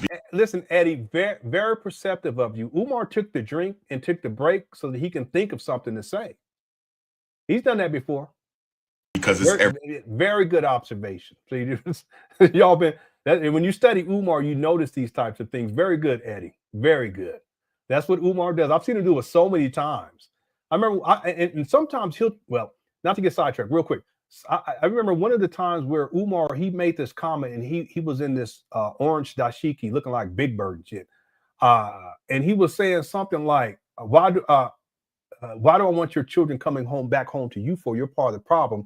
They're going to stay with me. And then he stops, and then he takes a drink. And while he's drinking, he's thinking, because he said, wait a minute, I know what he's probably saying. That sounded weird for me to say that they're staying with me. So he drinks, and then when he stops, he sets the drink down, and he puts the cap back on her, something to that effect. But then he says, in the dorms. And that's his corrective measure, because he have to think about, wait a minute, I shouldn't have said it like that. So then he goes ahead and corrects himself. Well, similarly here, what he's doing is he's trying to take a break, because he's not really even listening to the lady. That's why he doesn't really have anything clear to say once he started talking again. He's sitting there looking goofy. So he tried to take that moment to take a drink. Let me finish this chew, because he's trying to come up with some shit. But then by the time he does it, you can tell he's kind of confused himself. But that's because he's not even listening to this lady. That's that ADHD. Good, very, very good observation there, Eddie. Every 3 years. Now let me ask you this: is it possible? Or this emotional behavior? Let me share this with you. Mm-hmm. Let me share this with you. Hold on, I'm sorry, I'm chewing. Let me finish this chew. Damn, this guy. He look half asleep, don't he? Okay. What I was going to say was. Yeah, I'm not sure, because this is my expertise, but Maceo says that's not true. Children with IEPs are evaluated annually. They have to evaluate annually as a budgetary, that makes sense, as a budgetary consideration, because children with IEPs usually need additional services like speech. Yeah, okay, that makes sense. Okay, again, I don't know for sure. If there's anyone that can verify this inside the chat room, maybe you're a professional in this field, you're welcome to do so. But I would think that, you would have to be evaluated consistently over time, so that the budget can be set each year for each school year. That's a good point. Now, I don't know if that's true or not, okay? But that's a good point. Here we go.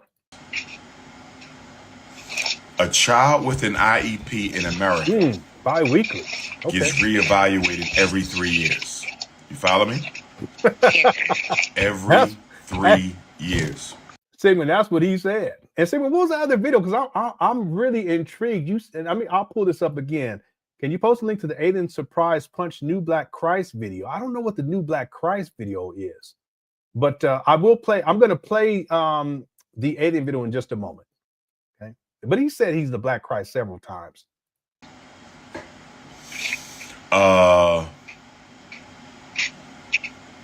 If your son was evaluated last year and given an IEP, there really wouldn't be a need for them to reevaluate him again this year.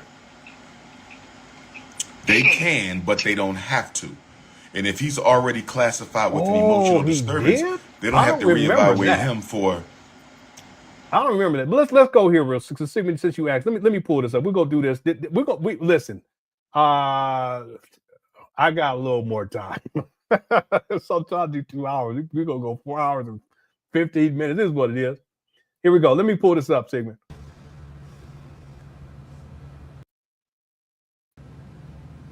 Third eye. Here we go, right here. My Swazi Africans, my Khoi Africans. I will be in South Africa for the Black Male Conference, April the 25th to the 30th. Azania stand up. Azania, we have maybe pale about that. Artificial female energy on the chat. Oh, what Martin is saying is that a psychological evaluation is every 3 years and an IEP is every year. But wasn't Umar talking about an IEP every 3 years? We'll go back and Matt, real quick. Let me just go back real quick. 2 more years, because it's every Reevaluation. So this time last year, when because he may be saying Umar may be specifically saying a psychological evaluation in kindergarten. So towards the end of kindergarten, he was evaluated for this emotional behavior. And let me share this with you. Let me share this with you. Hold on, I'm sorry, I'm chewing. Let me finish this chew. Oh, it's fine. Yeah, he may have. Yeah, Martin, he may have said IEP. That's what he may have said. So let's see. No, I mean, he may have said psychological evaluation every 3 years. And if that's the case, he's right about it. Let's see. Yeah, he ain't listening. Hey, Okay. What's up, big man? He ain't listening. What I was going to say was, a child with an IEP in America gets reevaluated every 3 years. Damn. You see this guy? Wow. Jazzy Lewis says, I've seen every 6 months and every 3 months before. But every 3 years, that's way too long between evaluation, depending on what kind of services they receive. Psychology evaluation every 3 years, IEP is every, yeah, but Umar is, he's specifically talking about an IEP is every 3 years. He don't know what he's talking about. Damn, this guy. Wow. Man, this is crazy. That's what I'm saying. This guy, he's up here talking like he's a professional. He know what he's talking about. Man, Umar, man, this is crazy. This is crazy. I've been telling people about this guy. He was talking about an IEP specifically. Let's go back to this real quick.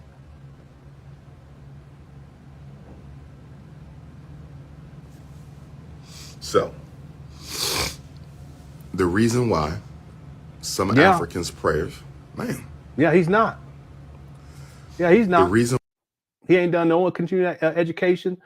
He hasn't kept current his certification. He's not certified as a psychologist as of right now. You guys can go look at it. It hasn't been for many, many years, but he's not certified. He doesn't have any licenses, certification. He's not a school psychologist, not working as a school psychologist, but he still pretends that he is online.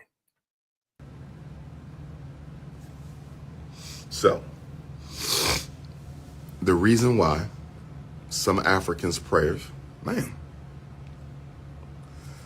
the reason why some Africa's prayers are not answered. Number one, we have a European concept or image of God. God does not respond to lies. God does not respond to untruth. So if you... God ain't responding to you for sure, homeboy. He said individual education program, but it's individualized, not individual. Well, hey, I don't know. I'll go look it up. I'll take your word for it till he's big. You're praying, but your God concept and your God image is anti-African. The black God of Africa will not respond. I will say it again. If your God image or God concept is... Yeah, it is. IEP stands for individualized education program. Wow. anything other than African, your prayers will not be answered. Let's start right there. Let's start right there. Yeah, Umar's a tootologist. He be tooting. Hold on 1 second. Let me go turn this heat down, fam. Y'all crazy. All right, let's go. Reason the original people and the African people are the original people. The original people do not get their prayers answered. What's up, It's because they have an artificial image of God and an artificial God concept. You better change the images in your mind. Your third eye. What does your third eye see when you think of God? What does your third eye see when you think of God?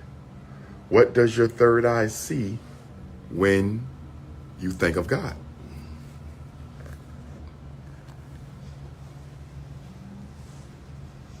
Y'all, wow. That's one problem. Second reason why you don't get your prayers answered. Your ancestors play a big role in carrying your prayers to the divine. I'm going to say this again.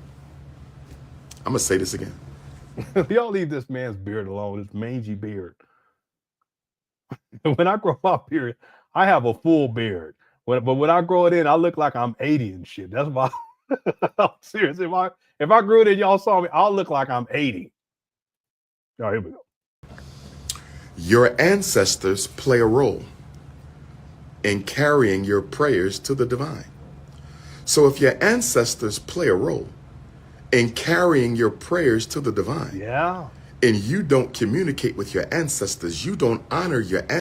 listen, in all fairness, I was into this too. I was into it.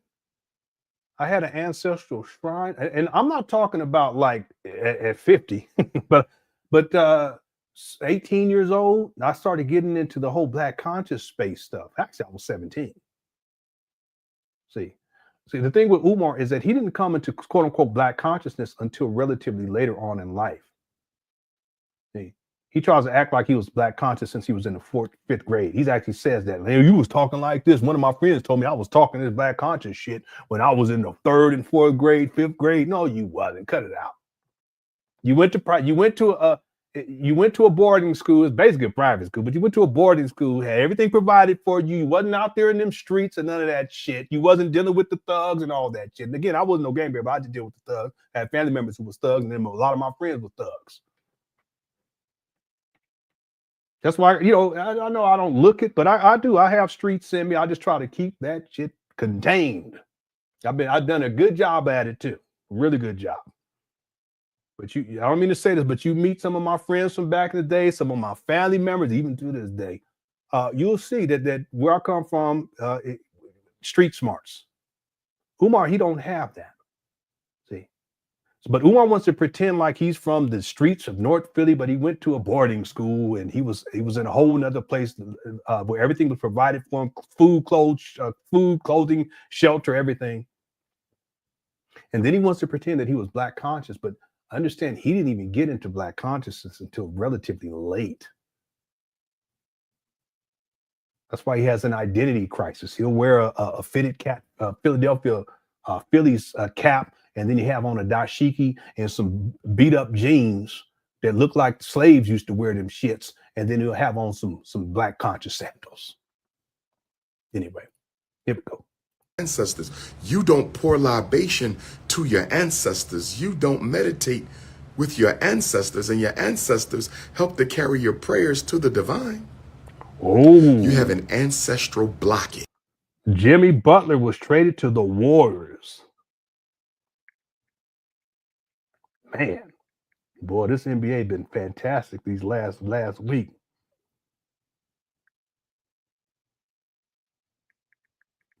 I'm sorry.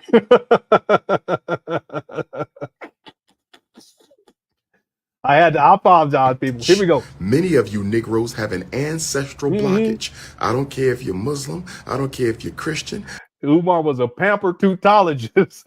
I don't care if you're Hebrew. I don't care if you're Seventh-day Adventist. I don't care if you're Episcopalian, Methodist, Jehovah's Witness. Many of you have an ancestral blockage. You do not honor, you do not acknowledge, you do not respect your ancestors, and therefore many of your prayers are not carried to the Most High. Then it says that Wiggins was traded to the Heat.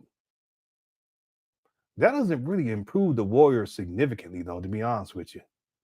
It does. I mean, it makes them a little bit better, but in the bigger scheme of things, they're so far behind. The West is crazy, though, anyway. And many of your prayers are not circumvented by the ancestors and handled directly by them. Let me say that again. When you offer prayer,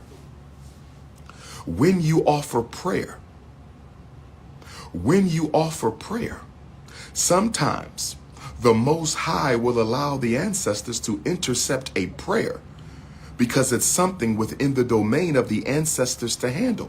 But if you don't call on the ancestors, if you don't recognize them, if great-grandmom has not heard her name come out your mouth, if great-grandpop have not... See, I was into all this stuff. Umar was not in the streets. He was in... he was in the Serengeti knocking over trees, fighting poachers. Here we go. Here we go. Yeah. No, Umar, he's not from the streets. He's not. Again, I didn't grow up in the hood, but I had to deal with hood all the time. And then I have relatives, and not just like my cousins, uncles, and that too. It was crazy, but it is what it is. Thanks, big man, for the super chat too. He was in the Serengeti. All right, let's go. Here we go. I heard his name come out your mouth. If great auntie, if mom and dad and grandpa and great cousin. Oh, was it a sign and trade? 2 years at 121. No way. No, they paying Jimmy Butler 60. No, that can't be right. Let me go up over here on the ESPN. I'll be right back. They have not heard their name come out of your mouth since they died. They have not heard their name come out of your mouth since you were born. If God gives them the ability to snatch one of your prayers and respond to it, I said, if God gives your ancestors the ability to snatch one of your prayers and answer it, you will miss out on the blessing because you belong to a religion that has forced you to turn your back on your ancestral guides. You belong to a religion that has forced you to turn your back on your ancestral guides. You belong to a religion that has forced you to turn your back on your ancestral guides. That's why a lot of you will never get your prayers answered. Third reason why you don't get your prayer. Yeah, because he has a team option though too. I mean, he has an option. Butler will decline. Oh, he declined his $52 million player option for next season. Is planning to sign a new. This is crazy. $111 million for 2 years. Damn. Boy, I tell you, NBA. This NBA this year for the leading into the trade deadline has been crazy. They paid him $111 million for 2 years. Wow. Get that money. Get that money. Here's the answer. Third reason why you don't get your prayers answered. You have a blueprint, a roadmap, a divine purpose and agenda for being on this earth. I don't want to hear all this. Let's get to the Taj, your path, and your prayers must be an egotistical way possible. Me with the Frederick Douglass Marcus Garvey Academy, it's all about the timing. You may be asking for something that you're not ready for. See, this is him making excuses, trying to spiritualize why it is that he's a failure when it comes to this FDMG school. Yeah, he'll use anything to justify it. He ain't got enough money. It's the ancestors' fault. It's LenonHonor's fault. LenonHonor's fault. It's Ray's fault. It's the big man's fault because he always joking about me. It's Southern Africanism's fault. It's God's cat's fault. It's everybody's fault except Umar. Now he's trying to rationalize it because it's the ancestors and they don't want him to open up the school yet. A black hashtag that. If you don't need it. Remy and Nikki gonna be see you in June. Baltimore, I will be back. I love mussels. I love shrimp forever. What in the world? No chicken. So my Nigerian Kenya too. Where my Kenyan queens at? I'm coming. Umar be all over the place. He's so funny. Are aliens real? Okay, it's time for here we go. Florida right now. But I used to live in Jacksonville, North Carolina. I'm in Jacksonville, Florida right now. But I used to live in Jacksonville, North Carolina. And when I was in the 3rd grade in Jacksonville, he is now Jacksonville, North Carolina. He's saying he's in 3rd grade. He's about to tell a story right now. Segment. So just hold on a second. But I was going to make this point. He's a lifelong, and it's true. He's accomplished. He was able to get the 5 degrees, but it never became functional for any significant period of time. Again, it took him 20 years. But the thing is that in all ways that really matter in life, Umar, he has been a lifelong failure. And here's the thing: that's okay. It's okay because I've been a failure too. Not so much these days, thank the Lord, but I've been a failure too. See, the difference is that a man or a woman, for that matter, can make a decision to go another way and make changes and do better and be better versus continuing to do what got you in that position in the first place. And that's the great tragedy with Umar. Despite collecting millions of dollars, my best estimate, $2.6 million, based upon what Umar has stated, I've already proven it today, $2 million. But he still hasn't gotten his life together. And what Umar Johnson followers don't realize is that he has no incentive to get his life together for 2 main reasons. Number one, you guys fund his lifestyle, and so long as you give him this money for free, he's going to continue to self-destruct and not get his life together. That's sad. That's the bad part about it, is that Umar doesn't have an incentive. The other incentive that he should have is, I'm going to do better for my children. I'm going to do better for my daughters. I don't know what the third child, if it's a male or female, but he doesn't have that incentive either because he doesn't care about his children. He doesn't take care of them. He's never taken care of them. He's a deadbeat. He's an absentee father. The other thing too, Southern happiness with Umar, is that if he was committed to a woman, and let's say if he was married to a woman, that's another incentive. A lot of what I've done in my life over the last 6 years, it's because I want to do better for my wife. I've always tried, but in particular, getting things turned around over the last 6 years or so is directly related to my commitment to my wife. And if I didn't have her, I probably would not, and I didn't have these children, I probably would not have had the same get up and go and drive and motivation to get things turned around. Again, I've been a failure myself. I'll admit that. I can own that. But Umar doesn't have that. He doesn't have the incentive, and he doesn't care enough about himself. He doesn't care enough about his children. He doesn't care enough about you black women to commit to one of you all, and then raise a family with one of you all, and then recognize the importance as a black man, as a black husband, as a black father, to continue to improve your condition. And that's what I've done. But Umar decided not to, and he has no incentive to because he don't care. But the other thing is that he gets free money from his followers, $2.7 million, but based upon his own words and based upon online receipts that I showed today, $2 million at the very least. What incentive does he have? Y'all gonna give him free money for the rest of his life? See? Here we go. North Carolina, 9 years old, 8 years old. Me and my mother were looking out the window and we saw a UFO. Real talk. Here we go. I said, is that a UFO? I said, nah, that might be a plane. Maybe that's the military expedition, military air. It was a UFO. So we watching this UFO. It kept swirling around. So it was way up in the sky though, but it had all these lights and it was going in a circle. And my mom said, okay, it's time for you to go to bed. So I go to bed, but I'm not asleep. You know how you laying down in your bed before you fall asleep? Jacksonville, North Carolina. And the next thing you know, this yellow thing walked into my room. It was about 3 feet tall, shaped like a man, but no features. No, it was just pure yellow light, shaped like a man with no features, pure yellow light. And I'm scared as shit. I want to call my mom or my dad, but I'm scared because we just saw a UFO like 2 hours. See, notice how he says mom and dad. This is how I was able to put inside the timeline that he was living with his father at this time. See, this is what I mean by the research. It's not just about listening to what Umar says, but especially when he gives like these retrospectives about his childhood, put the pieces together.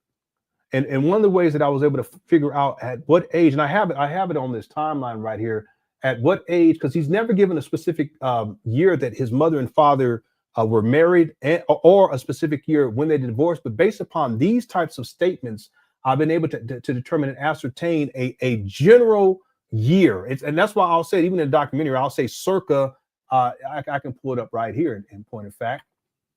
See, that's why with the research, that's why I always go with the research, and it's based upon what Umar Johnson says, but not all the research. Some of this online paperwork, there's all kind of stuff that I've looked into dealing with Umar in my research. But here's the timeline for Umar in his early life. Born in 1974. By the time he's at preschool at Harmframp, I covered all this inside the last segment for the documentary for you members. At the age of 4, at the age of 5, he's at Duckery Elementary School. In the first grade at the age of 6. I just have first grade. I'm not sure what school he went to at that time. But by the time we get to 1981, when Umar is 7, around this time, circa, that's when Jamal marries Barbara, and then Barbara moves with the kids down to Jacksonville, North Carolina. You can see it down here in 1982. He was stationed in Jacksonville, North Carolina. But they're married, and then Umar and the rest of the kids and Barbara, they moved down, and that's why Umar, he's actually in Jacksonville, North Carolina, in around 1982, and then that's when his name is changed, okay, in the 3rd grade. He's in school someplace in North Carolina. You guys following me? And he has the name change. And then that's where he tells this alien story where it took place when he was about 8 years old. Okay. Now I also have that Jamal may have married Barbara in 1982. The reason why is because Jamal was stationed in North Carolina in 1982, and they were married before she moved out there to North Carolina with the kids. So that means that they were married either in 1982 or in 1981. That's why in the documentary I say circa, which means in and around this year. Okay, but Umar's never given a specific year in terms of when they were married. And so in 1982, for sure, he's in North Carolina. And then he gets his name changed from Jermaine Shoemake to Umar Ibn Rashad Abdullah Johnson.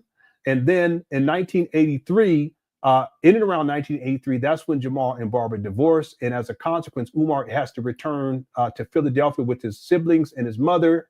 And they go to Philadelphia, back to Philadelphia, and he starts at 4th grade at Meade Elementary. 4th grade, 5th grade Meade, 6th grade Meade. That in the 5th grade, and when he was 11, that's when his father told him that he was related to Frederick Douglass.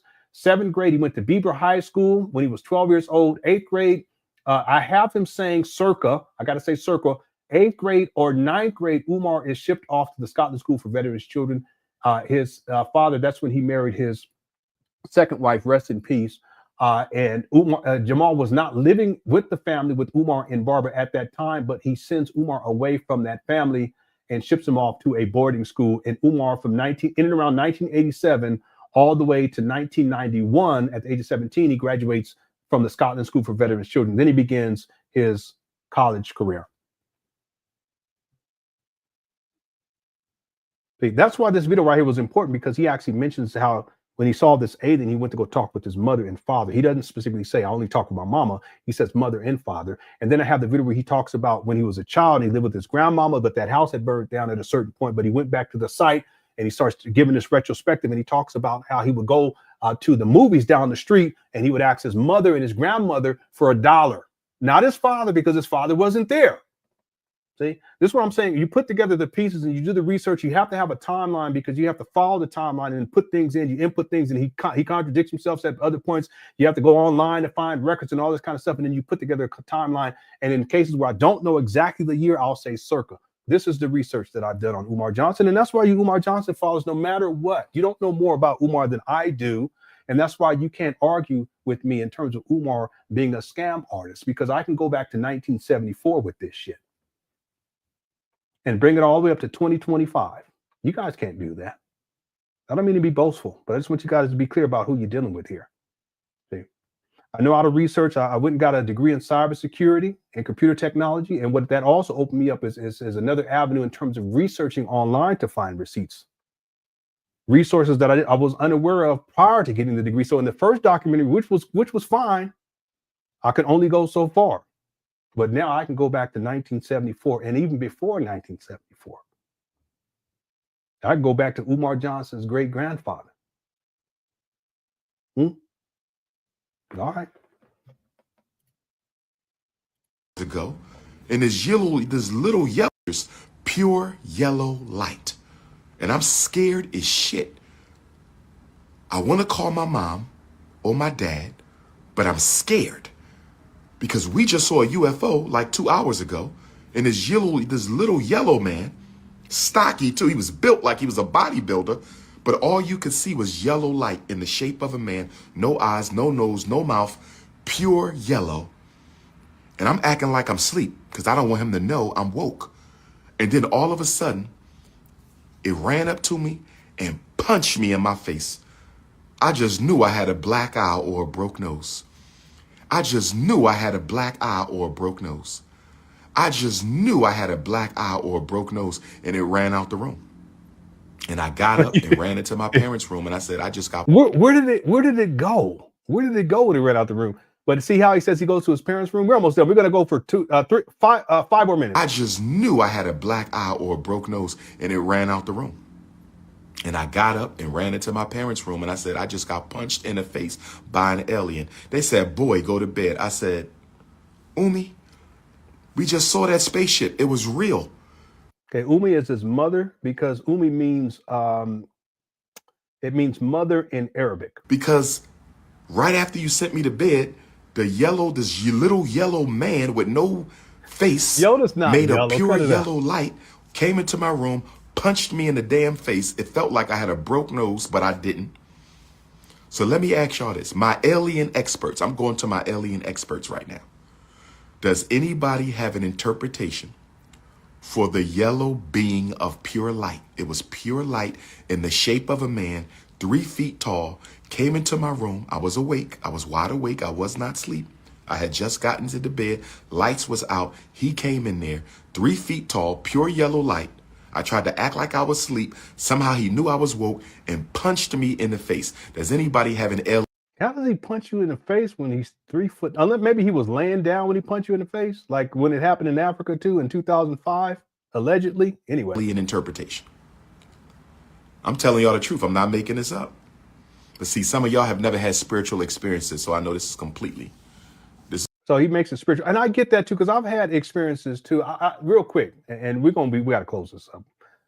We'll be back tomorrow. We'll pick it up with this one. We'll get to the second video, and then if we do the marathon on Saturday, we'll cover Umar claiming that he was banned off of CashApp and PayPal. We'll get to that, and then we'll get into the videos where Umar from 6 years ago when Umar, it'll be 6 years on Friday when Umar does a school announcement. He does the school promo video, and he does an outside tour, and that'll be the marathon for Saturday. Okay, but let me say this before we wrap this up. Umar told a similar story when he went to Africa in 2005, and it's interesting because the story he's telling here, he would have been how old? Let me pull up this timeline one more time. Give me 1 second here. This story that he's telling, it took place in and around 1982 when he's 8 years old, but he tells a similar story in 2005, a similar type of an experience when he's 31 years old. So I find that fascinating in and of itself. But let me say this, that I also understand, because I've had experiences too that I can't quite explain.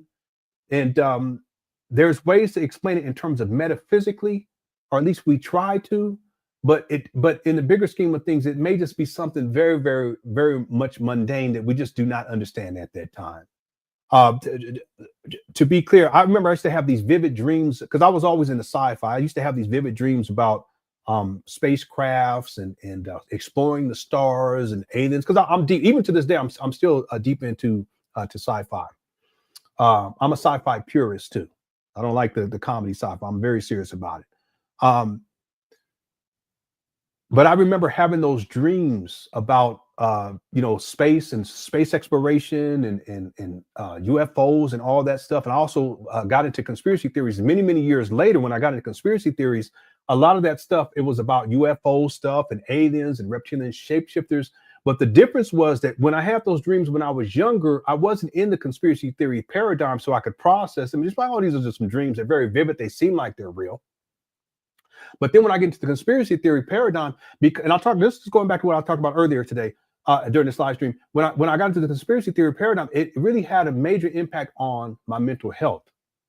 And so as a consequence, I remember thinking, once I got into conspiracy theory, I got Credo Mutwa and the reptilian agenda, David Icke and UFOs and all this kind of stuff.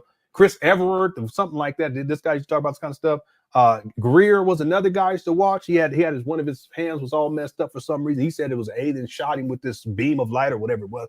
But I was deep into that stuff. It impacted my mental health.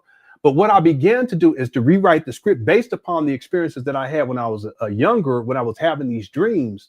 And in my own mind and in my own delusional state, I'll be honest, my own delusional state in the conspiracy theory paradigm, I restructured those dreams and I revisited those dreams in my mind to think about them. And then I started to believe that was actually real. I started to think that those dreams were actual reality. But it was much later on. I had those dreams years in advance. But once I got into the conspiracy theory paradigm, it started to impact my mental health. So that's what I'm saying. When I hear Umar tell these stories, you have to understand something about Umar. At his core, he's a conspiracy theorist. If you go back and listen to early Umar, a lot of it was conspiracy theories. The Bilderbergs, the Trilateral Commission, the Illuminati. I've been through all of it. See, FEMA death camps, FEMA coffins, HARP. I've been through all, but he used to talk about these things.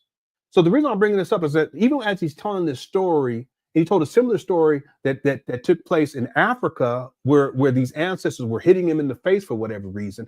I still can have a level of compassion for Umar because I've been down that path where in a delusional state, I took dreams and I reinterpreted them as reality. It's possible that that's what Umar's doing here. It could just been his imagination running wild, but then he tells a story years later, almost at 50 years old, and because of where he's at in terms of his mental health, he changes the story into this actual event.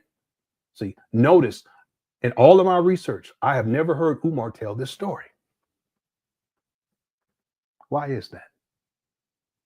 See? So the point I'm getting at is that even though, I clown the shit out of Umar, he is a scam artist. I don't like what he's doing. He pisses me off sometimes too. I still can afford him a level of grace because I've been down certain paths, especially when it comes to the conspiracy theory stuff, and understand Umar at his core, he's a conspiracy theorist. Everything filters from a conspiratorial orientation, including the school to prison pipeline, and they're trying to misdiagnose your child, and all of these teachers are against your child, and the school psychologists are against your child, and the school principal is against your child, and they're trying to put all of the kids on Ritalin, and they're trying to get all these kids in the school to prison pipe. You see what I'm saying? He's a conspiracy theorist, and that's dangerous, especially to be 50 and giving advice, psychological advice, and other types of advice when you're still stuck in that paradigm, and clearly you're cuckoo for Cocoa Puffs. Okay. Again, I've been there. Okay? So I'm not coming from a place of a high horse. I've been there my own damn self. Thank the Lord I've gotten past it. Okay. All right, let me finish this up, then we're going to be done. Here we go. Calcified pineal gland. Calcified. If you study spirituality. Yeah, he does suffer from paranoia too, especially when he would be in grave sites. When they didn't have electricity on in the abandoned buildings, he used to walk around. He was paranoid even then. Yeah. If you study unseen that's beings, another conspiracy theory. If you know what that yellow being was, because I'm still trying to figure this out. I don't think it was an ancestor. I don't think it was an Orisha. I think it was something else because we just saw the spaceship. But if you have an interpretation for it, wasn't a demon. It wasn't a demon. It wasn't an evil force. It may not have been a positive. I was. Well, wait, if it punches you in the face, I mean, what are you talking about? 8 or 9 years old. I was 8 or 9. I'll never forget it. Yeah, 8 or 9. See, when he says these types of things, that's why I say circa in my timeline. I will never forget it. I will never forget it. It's the first extraterrestrial, supernatural, metaphysical, paranormal experience I ever had. If anybody has an idea of what that could it have been, an ancestor? Do ancestors travel on space? It could have just been your imagination. It could have been a dream. It could have, as a child, but you reinterpret it. I did the same thing. You reinterpret it as an adult as being something that took place that was real. See? Ships. Do the ancestors, is it possible that the spaceships are ancestors? What do y'all think? Is it possible that the spaceships, the so-called aliens, are ancestors? It wasn't evil. It wasn't evil. But it punched you in the nose. I'm dealing with a lot of and you're an 8-year-old, 7-8-year-old. In the feed with calcified pineal glands. All you know is weed, sex, coochie, BBL, Air Jordans. You don't know nothing about anything else. Who's he talking? Look who's talking. Don't go turn the heat down, Umar. You be wearing Nikes. All you talk about, I got the video where you talk about the women with the fat asses. Don't make me pull it up. There's so much stuff I can pull up on this guy. I was meant to pull up the Maria video. We can go on for days with this. Side of the mundane physical. Most of y'all are trapped in the mundane physical. Yeah. Maybe the punch gave you the knowledge. I thought about that. Yep. Did it put something in my head? I thought about that because, in Ifa, your soul is in your head, your Ori. And it punched me in my Ori. Again, I was in Ifa too. Maybe it was the Christ energy anointing me as the Black Christ. Yeah, but why would this Christ energy that anoints you as the Black Christ punch you in the face and you're 7 or 8 years old? This guy is nuts. Now I see what you're saying, Sigmund. I forgot about this part. This guy. If you have an interpretation, God is my witness, I'm not making this up. in the presence of the Almighty, in the presence of my ancestors, I swear to you that that yellow man came in my room, 3 feet tall, pure light in the shape of a man. The outline was a man, but the whole body was light, made of yellow light, bright yellow light. Stood there for a few seconds. I tried to act like I was asleep because I was scared, and he ran up, punched me, and ran out. And I was dazed for a minute. And I thought my eye was broke or my nose was black. And I ran into my parents' room, and they didn't believe me. Yeah, God is my witness. Does anybody, if you... Yeah, but didn't you say your mama had solved the UFO? But again, listen, it's a military base, it's a military installation that they were living on. You know, they live on base, and there's all kinds of airplanes, helicopters that's flying on base. Umar, what are you talking about? You know what that yellow person was. That yellow thing in the shape of a man that came, I think he came from the spaceship, because we saw the spaceship the same night. He probably in a single mama's house, some single mama. I think he came from the spaceship. If you think you have an interpretation, please text me. Maybe y'all can help me make sense of that. Why would he punch you and then run out? Megan and Cardi, it's not the right time. With that type of energy, who are begging for something that would only... All right, we're going to leave it right there, okay? Real quick, just so that I can see where we're at in this other video. Yes, sir. Every 3 years. I'm a descendant of the intergalactic shadow boxers. Yeah, basically. I mean, it's a wild story, Naeem. It really is. You know, but that's Umar. And the other thing is that he told a similar story when he went to Africa. When he went to Africa and he had an episode. That's really what it was. And he tells a similar story that the ancestors, when he went over to Africa, they had punched him. It was not the same terminology, but they had punched him in the face, something to that effect. And it was again like an anointing, I guess, in Umar Johnson's mind. And that episode really set Umar on course, because he felt as if somehow he was bringing the ancestors from Africa back over to the United States of America, like on some sort of a spiritual caravan. And then that feeds into his ego and his narcissism, because now he believes that he's some sort of a Christ figure. And that's when he comes back to the United States of America. And he shortly thereafter, he writes a letter of resignation to the UNIA, because at that point, he wanted to be the next coming of Marcus Garvey. See, it all went to his head. All that stuff. It's a similar story that he's telling about these intergalactic shadow boxers. He just represents a story later on in life, and it occurs somewhere in around 2005. And then that really becomes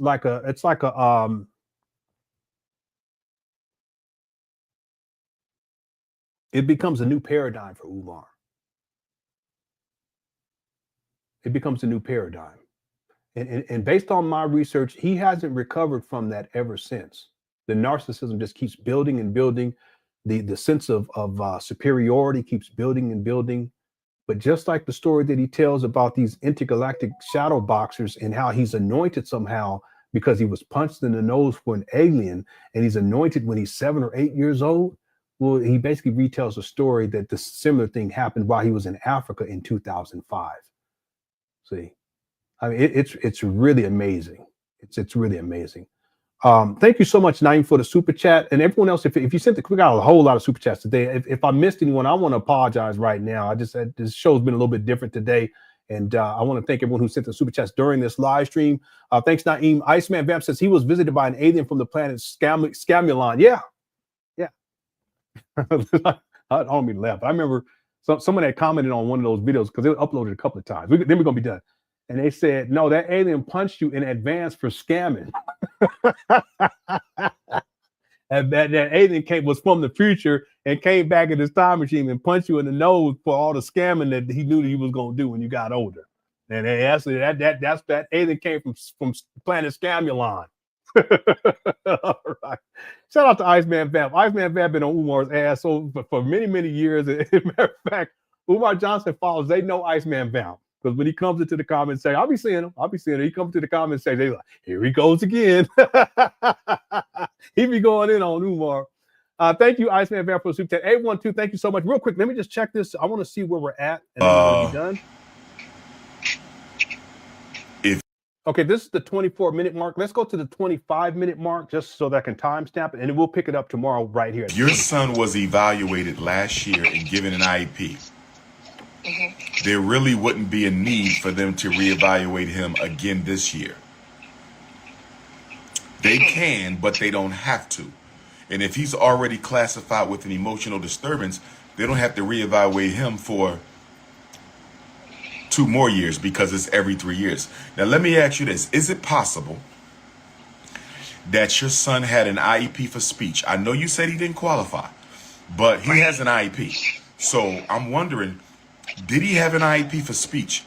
And now they want to reevaluate him for emotional disturbance. Could that be it?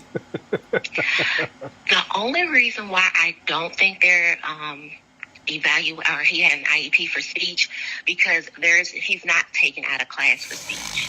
Does that make sense?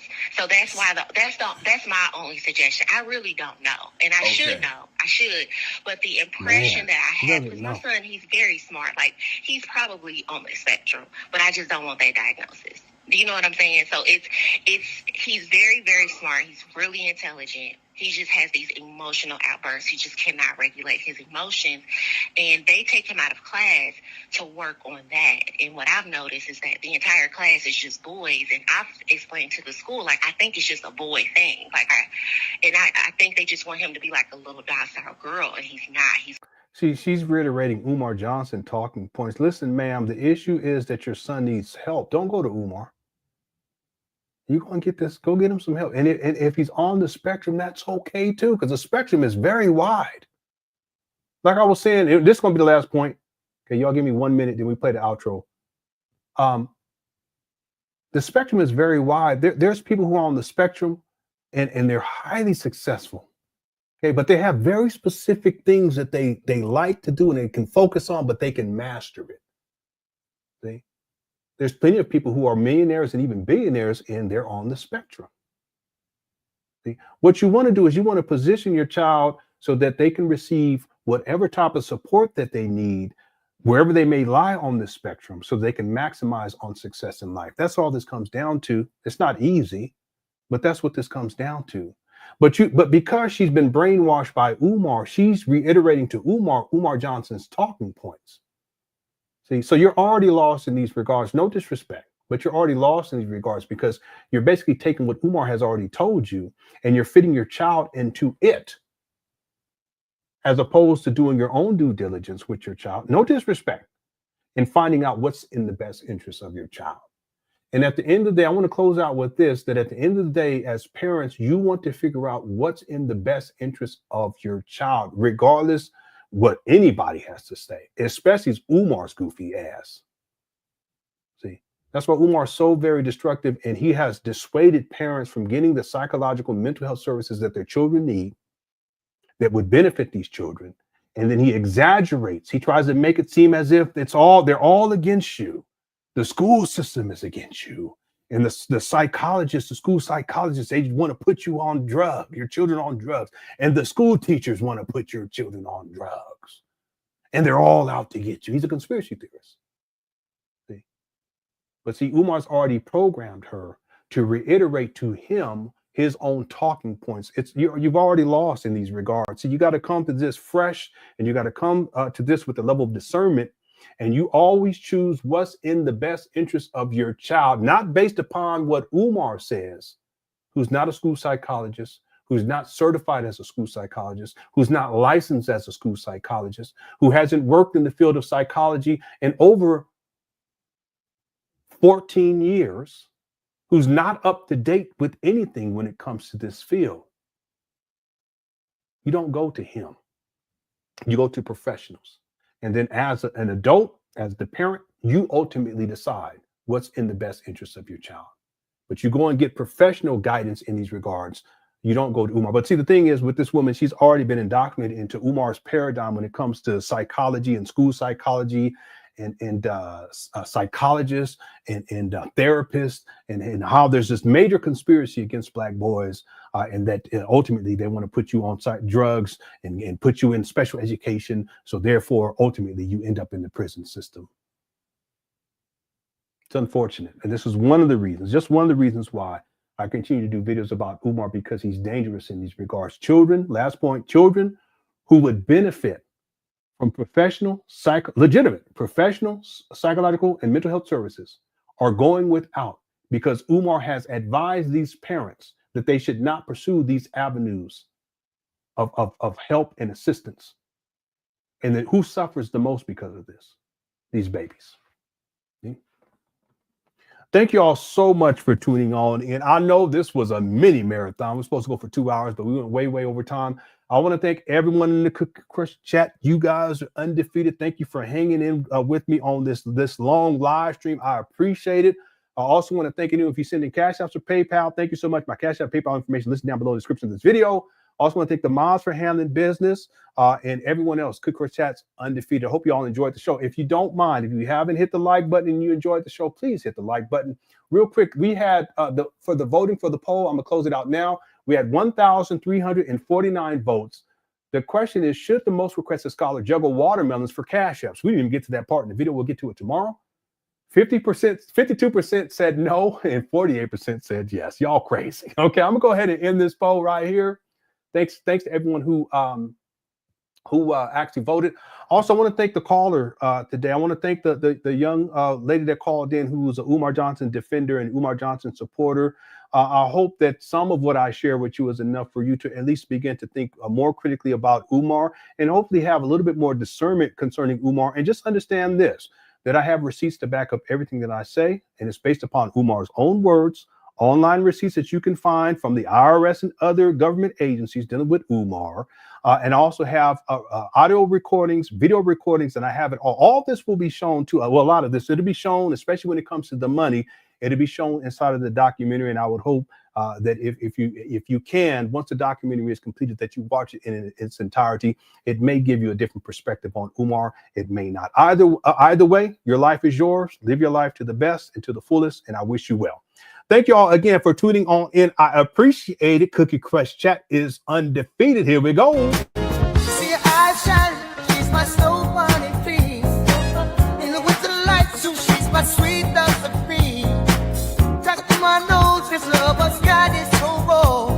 Make you lose, stepping out of control. Yeah, you too, Eric. Love you too. Love all y'all. Snow bunny. Moving on the bar. Everything's alright. Got that smooth soul feel. No, that's Next to the law. With my snow bunny love. Been party by the night. see her eyes shine. Here we go. She's my snow bunny feet. In the winter light, so she's my sweet dust of free. Talk to my nose, this love has got it so raw. Make you lose, stepping out of control. Bunny love. It's me and you tonight. Snow bunny. Moving on the bar. Everything's alright. Got that smooth soul feel. No, that's Next to the law. With my snow bunny love. Been party by the night. see her eyes shine. She's my snow bunny feet. In the winter light, so she's my sweet dust of free. Talk to my nose, this love has got it so raw. Make you lose, Yeah. stepping out of control. Bunny love. Hey, man. It's me and you tonight. Snow bunny. Moving on the bar. Everything's alright. Got that smooth soul feel. No, that's Next to the law. With my snow bunny love. Been party by the night. see her eyes shine. She's my snow bunny feet. In the winter light, so she's my sweet dust of free. Talk to my nose, this love has got it so raw. Make you lose, stepping out of control. Bunny love. It's me and you tonight. Snow bunny. Moving on the bar. Everything's alright. Got that smooth soul feel. No, that's Next to the law. With my snow bunny love. Been party by Here the come night. the HVAC. see her eyes shine. She's my snow bunny feet.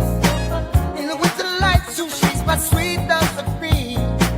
Talk to my nose, this love has got it so raw. Make you lose, stepping out of control. Bunny love. It's me and you tonight. Snow bunny. Moving on the bar. Everything's alright. Nah. Smooth soul feel. No, that's Next to It's not how the this makes law. With my snow bunny love. Been All right, there you have it. Thank you all so much for tuning on in. I appreciate it. I hope you all enjoyed the show. If you don't hit the like button before you head out, listen, I appreciate you all. Okay, I really do. Thanks for taking the time to hang out with me this evening. We'll be back tomorrow with another live stream. I want to tell y'all sincerely, I appreciate y'all. Love y'all. Please enjoy the rest of the evening, and I'll talk to y'all very, very soon. Cookie Crush Chat is undefeated. All right, y'all take care. Peace.